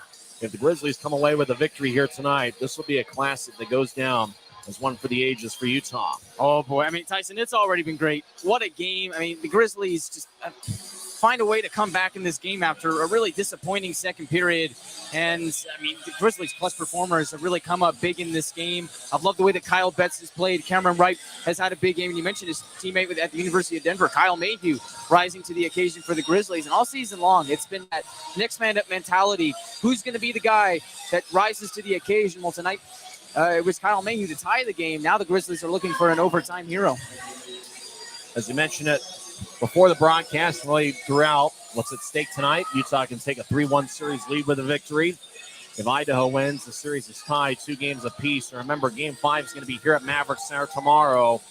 And if you're tuning into this game, you talk about getting your money's worth. You're talking about wanting to watch some thrilling hockey. If tomorrow's game's anything like what we're seeing tonight, we're due for another classic. You're going to want to be here to experience it.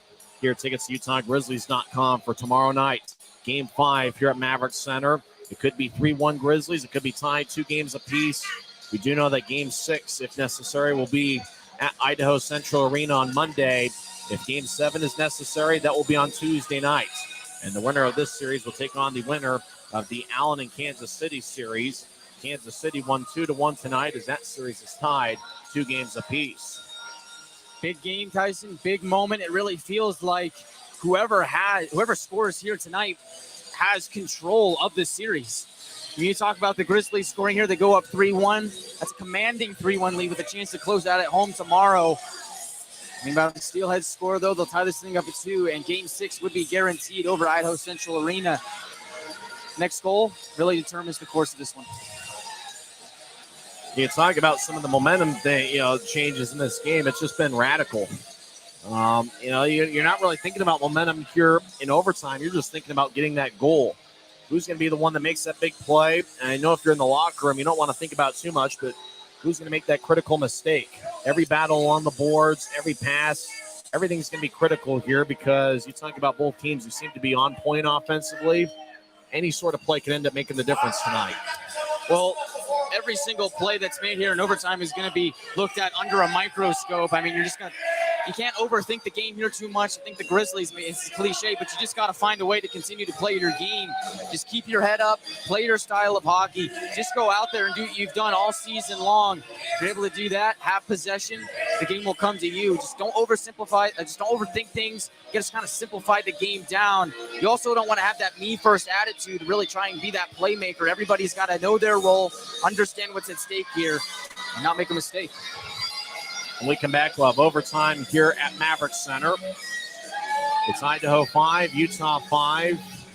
A lot more scoring here tonight than we've seen in any of the first 3 games of this series. We'll come back and have overtime, and we'll play until somebody scores a goal. We could be here 2 minutes. We could be here 2 hours. Who really knows? That's part of the fun of playoff hockey. We'll come back and have overtime at Maverik Center on the Grizzlies Hockey Network. When you pay with the Nitro card at Maverik, you always save 10 cents or more on fuel every gallon, every day. And you could save a whole lot more thanks to Nitro Best Price. Pick up a Nitro card and upgrade your Adventure Club account today.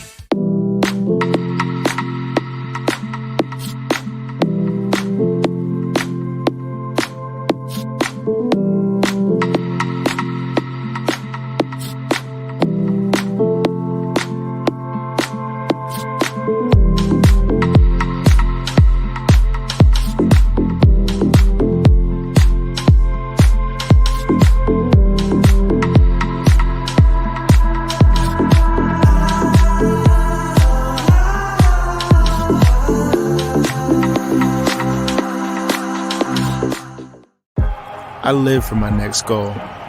Whether it's another pick six or another step forward in life, I wouldn't be who I am without the drive to reach it. And I wouldn't be where I am without my team. Everyone on and off the field who supports me and believes in my dreams as much as I do. Whatever your goals are, surround yourself with people who are going to help you reach toward them. Like my friends at America First, and see where life takes you. Maverik's new bean-to-cup machines always deliver a freshly ground cup of coffee on demand, so you can enjoy any of our premium roasts at their best, day or night, hot or iced. Enjoy a fresh cup today. If you're out driving and something happens to your car, truck, or even wheelchair, and you end up stuck at a rail crossing, it's going to be okay. Don't panic. Here's what you do. Get out if you can, and look for this blue sign on the metal pole. Call the number on the blue sign, and when they answer, tell them the crossing number. The number is right here. This tells them the exact location of the crossing. This is the fastest way to get trains stopped before coming through the crossing. Look for the blue. It helps you. The Grizzlies and the Steelheads are tied at 5. It's the second straight game that's gone past regulation. Idaho won 26 seconds into overtime on Wednesday night. It's kind of interesting that Idaho has not beaten Utah in regulation in the postseason since 2015. In 2019, when Idaho won 4-1, all 4 of those victories came in overtime. Grizzlies had more success in extra session hockey last season in the postseason. Utah's 0-1 in the playoffs this year. You talk about a critical sequence, and we really don't know with postseason hockey. As we mentioned, everything gets magnified here in overtime. You know, is there going to be a power play there early in the overtime session? It'll be interesting to see really what happens here in overtime, who's got the flow of the game, ends up kind of dictating the pace early on in overtime. That could end up deciding things, because as good as Adam Schill, the Idaho goaltender, and Trent Miner for Utah are, seems like both teams offensively are having a little bit more success this evening. We know the final score is going to be 6-5 tonight. Who's going to get that 6th goal? It's going to be exciting to find out. Well, Tyson, on the Grizzlies side, I look at the guy that's been clutch all season long. Cameron Wright has got to be that guy for me, but I really like the game that Kyle Betts has had. And oh, by the way, Jordan Martell really had a great stretch of play to end regulation. And you're right, that horn was probably the worst thing that could have happened to the Grizzlies. It's just as regulation ended, sucked away all the momentum. Grizzlies need to put the pedal to the metal and come out flying here to start overtime. We talked about how Utah's best forward line has been Jordan Martell, Kyle Betts, and Cameron Wright. It seemed like late in regulation, the line of Cutler, Pfizer, and Sekos really took off as well. Yeah, Tyson, and I really like, obviously all season long, Pfizer and Cutler have had that great connection. They played together with the Victoria Royals, but, you add Sekos to that line, and no disrespect to anybody else that really has centered that line all season long, but you add Sekos back to the mix. He's just such a dynamic playmaker. He's great at winning faceoffs, makes really smart decisions with the puck, and creates a lot of scoring chances. I think his addition to the lineup here in Game 4 has been noticeable. The big guns for Idaho tonight, A.J. White has 2 goals and 1 assist. Both Wade Murphy and Jordan Kawaguchi have 1 goal and 1 assist. For Utah, Cameron Wright leads the way with 4 points, 1 goal and 3 assists. Kyle Betts, 1 goal and 2 assists. It's a big performance. Really, those have been the guys. Kyle Mayhew with the game-tying goal. He's a +2 to lead Utah in that department. In terms of shots, Jordan Martell and Cameron Wright are tied for Utah's lead with 6. On Idaho's side, Wade Murphy leads the way with 9 shots on goal. Watch out for Murphy. He's an outstanding scorer. It's interesting to see who's starting the overtime session. It's Brandon Cutler, Zach Sekos, and Taryn Pfizer. Starting defensive pairing for Utah's Kyle Mayhew and Aaron Tho. For Idaho, the defensive pairing is going to be Casey Johnson and Dawson Bardo. The forwards for Idaho, we mentioned the 3 guns. All of them are out there to start overtime. Wade Murphy, A.J. White, and Kawaguchi, with White taking the face-off against Sekos. Well, White and Kawaguchi have really had a steller game for the Idaho Steelheads. Another guy that's not out there right now, but I think the Grizzlies need to be cautious of here in overtime is Ryan Domowski. The Steelheads are getting him back in the lineup here for Game 4 after he missed Game 3. He has an assist here tonight. He's been noticeably good. Grizzlies need to find a way to neutralize him here in OT. Both teams are talking strategy. 20 minutes are on the Maverik Center scoreboard clock as Everett Sheen talking with his units. Wonder what they're waiting on as they put 20 minutes on the clock. Maybe they're waiting a little bit to get the ice to kind of settle in a little bit more, as both teams are kind of using it as an extra timeout. Brian Kanaswich talking strategy. Same with Jared Pike and Idaho talking strategy on their end. Seems like Brian Kanaswich, whenever he has a time, he's always drawing up a play. This guy is always scheming in his head of what he wants to do next. Really always has that next step mentality of, okay, even though we're up right now or even it's tied, he's always trying to think of what his next move will be. I think that's why the Grizzlies all season long have been so good at adapting on the fly. If you're on the YouTube feed, go to the live chat. We want to find out who you think is going to get the game-winning goal for the Grizzlies. And if you're an Idaho fan, who do you think is going to get the game winner for Idaho from their side? Draw's going to be at center ice. Guy, Utah wins. Who do you think is going to be the game winner? I think it's going to be Cameron Wright for the Grizzlies if they win. And if the Steelheads win, I'm going to go with the other number 15. Give me Ryan Domowski. I got Sekos for Utah, and for Idaho, I've got Kawaguchi. Utah wins the draw. Cutler gains the line left side, takes a lefty shot, pick saved by Shield. Puck goes back to the far side. Wade Murphy gets it. They'll slide it to Kawaguchi across the center ice. Kawaguchi right wing dumps it in. He gets around Mayhew. Deep in the Grizzlies zone, Kawaguchi gets hit big time by Tho. Puck goes to the near side as Pfizer throws it across to Cutler. Gets to center ice. 1-on-3. Skates towards left circle. Take a shot. Saved by Shield. Boy, really good look by Cutler. And Shield had to move on that one, but he made a nice save. 24 seconds into overtime. Yeah, he did. He really had to be sharp on that play because Brandon Cutler, both guys had fantastic shots, Wright and Cutler. But every time Cutler shoots the puck, it's a laser. It's really tough to stop. And so Shield really has to be on his A game, stop anything that Cutler throws his way. Draws in the far circle. White will take it against Betts. Utah made a line change. Utah wins it. Sure over to Martin. Right side. Martin skates towards his left. He loses the puck. It bounced off of Murphy. Kawaguchi over to Murphy. Near side. Around center ice. Slides it to Kawaguchi, who gains the line left side. Over to White, who couldn't reach it. Shearer pokes it back towards the near wall. White gets double teamed by Betts and Shearer. Betts comes out of the pile with the puck. He'll throw it to Martin behind Utah's net. Now to Martell at the Utah blue line. He'll tap it off of White. It goes towards the near side, penalty box area. Martin slides ahead. Betts wasn't looking.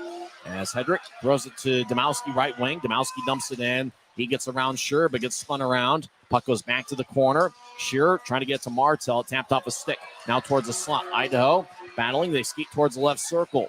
As Domowski fires a lefty shot. Kick saved by Minor.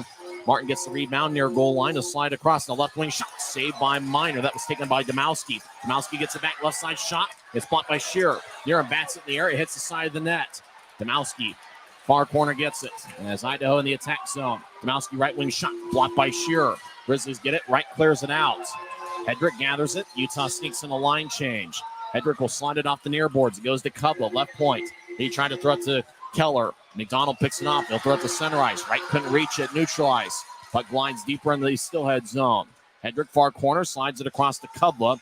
He'll get it to neutral ice. Ducharme gets to center ice. He'll tap it off the glass. Minor behind his net. Cuts it off. He'll feed it to the far side as Fitz will tap it off the glass. It goes to center ice. Heiskanen chases after it. Ritchie with great speed. Gains the, cuts it off, but Heiskanen does a good job boxing Ritchie from the puck. Ducharme at neutral ice. He crosses center. Gets back checked by Raby. Loses it. Miller enters, but he still heads offside as Ducharme is still in the zone when Miller entered. Well, good news for the Grizzlies. They made it past the first minute of overtime, which is an improvement over Wednesday's game. We might be in it for the long haul, or it could end soon. For both sides, it's just about playing your best right here, right now, because you never know how much time you're going to have left. A.J. White will take the draw. Remember, both teams will play tomorrow night. 6:50 pregame show, 7:10 face-up. We want to see a big crowd here at Maverik Center. 6,258 are here tonight. Idaho wins the draws. They get it over towards Murphy. He dumps it in. Taken back by Mayhew. Mayhew around Utah's net. Murphy gets spun around. Martin throws to the corner. Cutler gets cut off. Action in the Grizzlies zone. Right point. Bardo centers it. Murphy has a glance off his stick and it rolls towards the near corner. Now Johnson skates towards the corner. He gets cut off by Mayhew. Mayhew gets the puck. He'll glide it around Utah's net. Cutler in the far corner. Throws it back to Martin behind Utah's net. It taps off the stick of Wade Murphy, who battles with Martin. Martin gets it and slides it towards Pfizer in the near wing boards. He'll skate towards his own corner. Back towards Martin, who gets hit by A.J. White. As White gets the puck, he'll throw it to the corner behind Kawaguchi. It slides back to the right side. As Idaho in the attack zone, Franklin to center it. It bounced off the Secos skate. Puck goes, wobbles out to center ice. Pfizer gets back checked as Idaho will move it ahead. Kawaguchi loses it. Secos, a neutral ice. He dumps it in as he avoided a check of Zane Franklin. As Idaho back deep in their own zone from right to left. As Pelton Bice gains center ice, he'll get around Martell. Bice takes a lefty shot, stick saved by Minor. Bice gets it back, he gets hit by McDonald. Betts will bounce it off of Bice. McDonald turns it over. Misiak shot safe. Rebound shot. Misiak shot goes sit wide as well. 2 shots by Misiak. Now right point. Hedrick with a shot. He scores! And the Steelheads win as Hedrick fired towards the net. And Idaho is going nuts at center ice. They're also going nuts in the far corner. A heartbreaking loss by the Grizzlies. Hedrick fired it away. I think it got redirected. And this crowd is stunned. We're tied at 2, the series. Idaho wins 6-5. As the Steelheads are going absolutely crazy. And this is a heartbreaker for Utah. 2 straight overtime victories for the Steelheads. And this series is evened up. Grizzlies won twice in regulation in Boise. Idaho wins twice in overtime here at Maverik Center. A lot of Steelheads fans behind the Idaho bench, and they're going crazy. The Grizzlies partisan crowd is going to head to the parking lot. When we come back, we'll have the post-game reports. Hedrick fired away from the right point. It might have gotten redirected. We'll find out who got the game winner when we come back. Once again, the final score from Maverik Center. It's the Idaho Steelheads 6 and the Utah Grizzlies 5. This is Utah Grizzlies hockey, presented by Rio Tinto Kennecott. If you're out driving and something happens to your car, truck, or even wheelchair, and you end up stuck at a rail crossing, it's going to be okay. Don't panic. Here's what you do. Get out if you can and look for this blue sign on the metal pole. Call the number on the blue sign, and when they answer, tell them the crossing number. The number is right here. This tells them the exact location of the crossing. This is the fastest way to get trains stopped before coming through the crossing. Look for the blue. It helps you. I live for my next goal. Whether it's another pick six or another step forward in life, I wouldn't be who I am without the drive to reach it. And I wouldn't be where I am without my team. Everyone on and off the field who supports me and believes in my dreams as much as I do. Whatever your goals are, surround yourself with people who are going to help you reach toward them.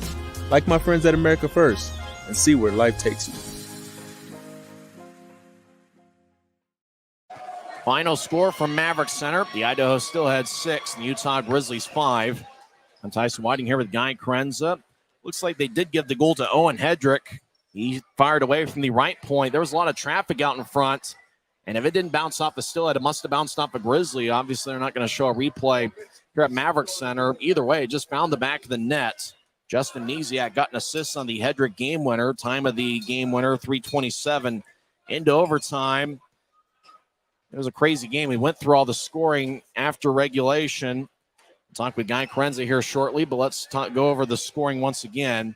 Idaho scored first 49 seconds in. The team that scored first has won each of the first 4 games of this series.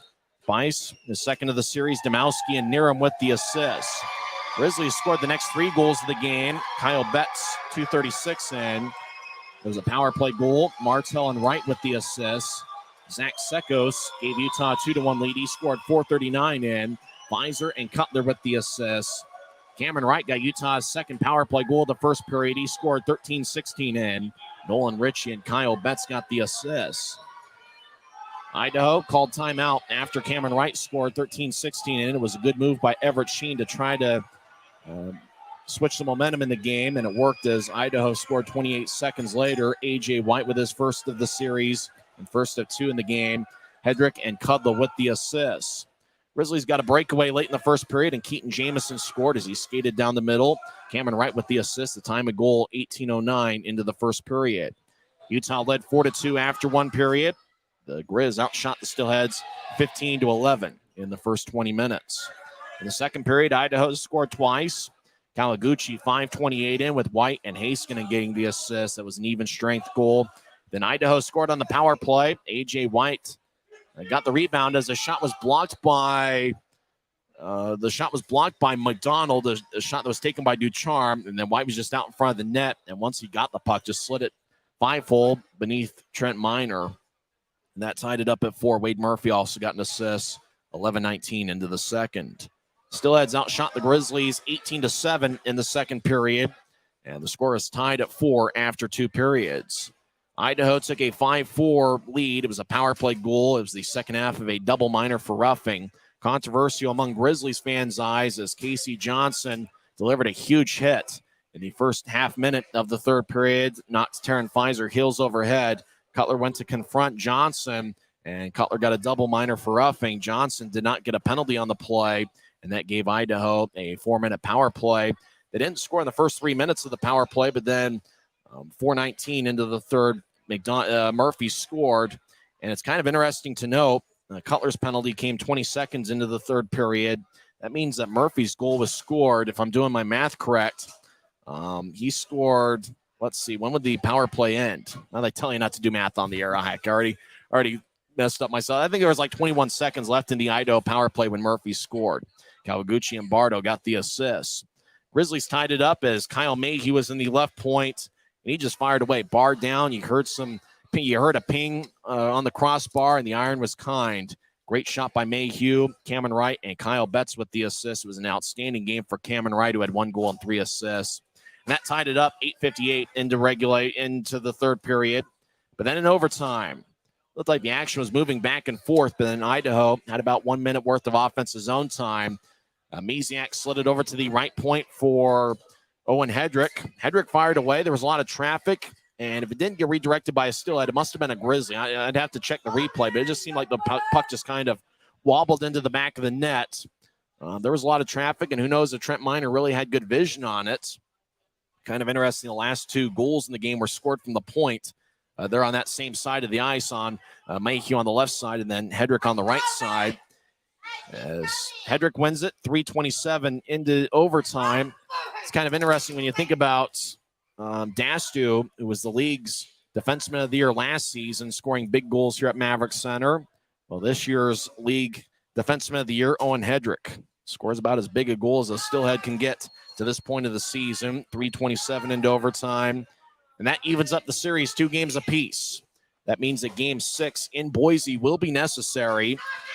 That's going to be on Monday night. We do know there's one more home game for the Grizzlies here in this series, and that's tomorrow night. 6:50 pregame show, 7:10 face-off, but we want to see an excited crowd here at Maverik Center as they were treated to a classic. But there was a lot of Steelheads fans that were hanging out behind their bench. It looks like a few of them have trickled over towards Cam McGuire, who made the trip, believe it or not, from Boise. And so it looks like they're having a party over there on the other side of press row. We're a little bit more melancholy on this side. It was a great game. You knew it was going to have to come down to one of those type of redirections or things like that. I was curious to see who ended up getting the goal, and they gave it to Hedrick. It just break went the Steelheads' way there early in overtime, and they've tied up the series. It's a bit deflating for the Grizzlies, isn't it? I mean, I know I feel a little bit downbeat. Just the way that ended for the Grizzlies. I think the key for them going into Game 5 is just you got to find a way to put it past you. The Grizzlies need to find a way to win a game at home. I mean, Grizzlies fans have been great. I mean, they were great here on Wednesday all season long. They were great here in tonight's game, and we've got the best fans in the league. I mean, I'll say that. I love Grizzlies fans, and so we're going to need everybody here in Game 5. We're gonna have to pack this thing, and we're going to have to bring the energy here if the Grizzlies are going to win. So get your tickets at UtahGrizzlies.com. Or call the number. It's for the Grizzlies. It's just tough. I think this game was lost for them in the second period. They really had a chance to put the Steelheads away, and they weren't able to do it. And I have to give a tremendous amount of credit to Idaho for rallying back in the second period, tying this game, getting the lead in the third period, and then even though they surrendered that goal late on the Mayhew goal, they didn't look back. They were able to regroup themselves in overtime, and I think the second biggest shortcoming for the Grizzlies in this game is they weren't able to find a way to win this thing in regulation. As soon as the horn sounded, all the momentum for the Grizzlies stopped. Idaho was able to regroup in the locker room. They came out and were able to win this thing in overtime. So sometimes, I mean, that's just the way hockey is. It's a game of momentum. I mean, it's not like baseball. It's not like soccer. Or soccer's kind of different. I mean, I'm just trying to think here right now. It's not like football. Football's the sport I was looking for. It's not like football where teams change possession. You got a chance to rally back. It's really about when you have that momentum high, if you're able to capitalize on the chances that you have during it. And the Grizzlies, while they got 5 goals in this game, which was the most they've scored throughout the series, they still weren't able to win. So tough loss for the Grizzlies, but they're going to have to find a way to rally back and turn this thing around quite quickly as we have Game 5 here tomorrow, Saturday night. It's kind of interesting to see it turn into a high-scoring game. You know, you talk about in the first 3 games of the series, 3 was the winning number.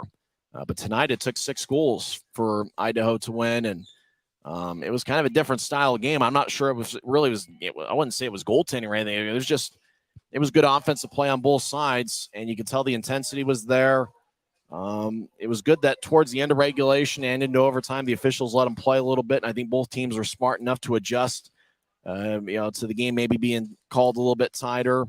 You talk about the difference in the game. You get to overtime, it's just, Hedrick has that good look. And really, it's talk about the Grizzlies hitting the side of the net twice in the second period. And we just saw the highlight on the video board of Kyle Betts. It ended up kind of a tough angle hitting the post. Grizzlies fans thought they had scored.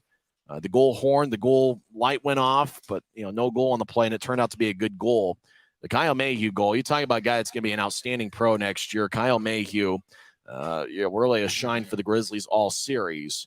You just talk about that shot from the left point. It was just the perfect shot. Went stick side over Adam Shields' right shoulder, and then Idaho had some looks late. You talk about the look that Franklin had. He had a couple good looks there late. You get towards overtime, and Cameron right there late in regulation, getting after it. You talk about guys who really shine tonight. Cameron Wright was unbelievable. 1 goal, 3 assists. You talk about huge games. Cameron Wright came up big when the Grizzlies needed it the most tonight. But then you get to overtime. There was traffic out there. Franklin was in front of the net. Kind of looked like, based on where the puck was going, you'd almost have to be one of those geometry majors to kind of track the puck where it was going. Franklin in front. Did he get a piece of it? No, who knows? You'd have to look at a couple slow motion replays to figure it out. He did really what a good player does. You just get out in front of the net and you try to make an impact there, and he did on that particular play. And it's just we knew it was going to be a classic series. I think if you're the Grizzlies, you're giving Idaho all they can handle. But I think the Grizzlies, based on how much confidence they had coming into this series, based on really how the Grizzlies, feel about the way they've played towards the end of the regular season, getting the additions of Kyle Betts, Kyle Mayhew, Luke Martin, and the rest, Nolan Ritchie, guys like that. I don't think Utah is that sort of team where they're going to be like, we gave them a good fight. I think for the Grizzlies, it's win or bust for them, despite the fact that everybody around the league looking at this series and looking at what Idaho did in the regular season and talking about, a mismatch, and some people probably having this series ending tonight in 4 games with Idaho sweeping. The fact the Grizzlies have played this well, it does matter to the locker room, but at the same time, it won't matter to them because it turned into a loss. That's really the bottom line for them. Grizzlies will be back. They're not into moral victories. They'll be back. Grizzlies will be back here tomorrow, and so will the Steelheads.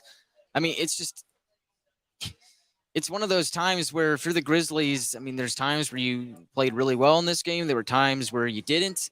Times for the Steelheads where they were good in this game, and times where they were. The first period was not up to Idaho's standards, and they were fine. They found a way to rally back.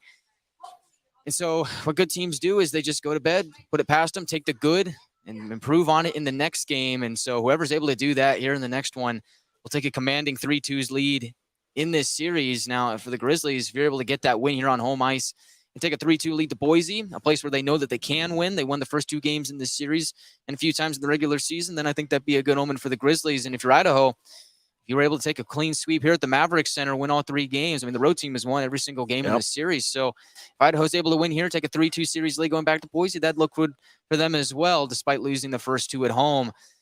It's a critical game. It's going to be huge. And so I think whatever team comes out and shows up for the entire 60 minutes and maybe then some if there's overtime again, that's the team that's going to win, and that's probably the team that wins the series. 3 stars of the game. 3rd star, Jordan Kawaguchi. He had 1 goal and 1 assist. Number 2 star, Wade Murphy, with 1 goal and 1 assist. He took 8 shots. Number 1 star, A.J. White, with 2 goals and 1 assist.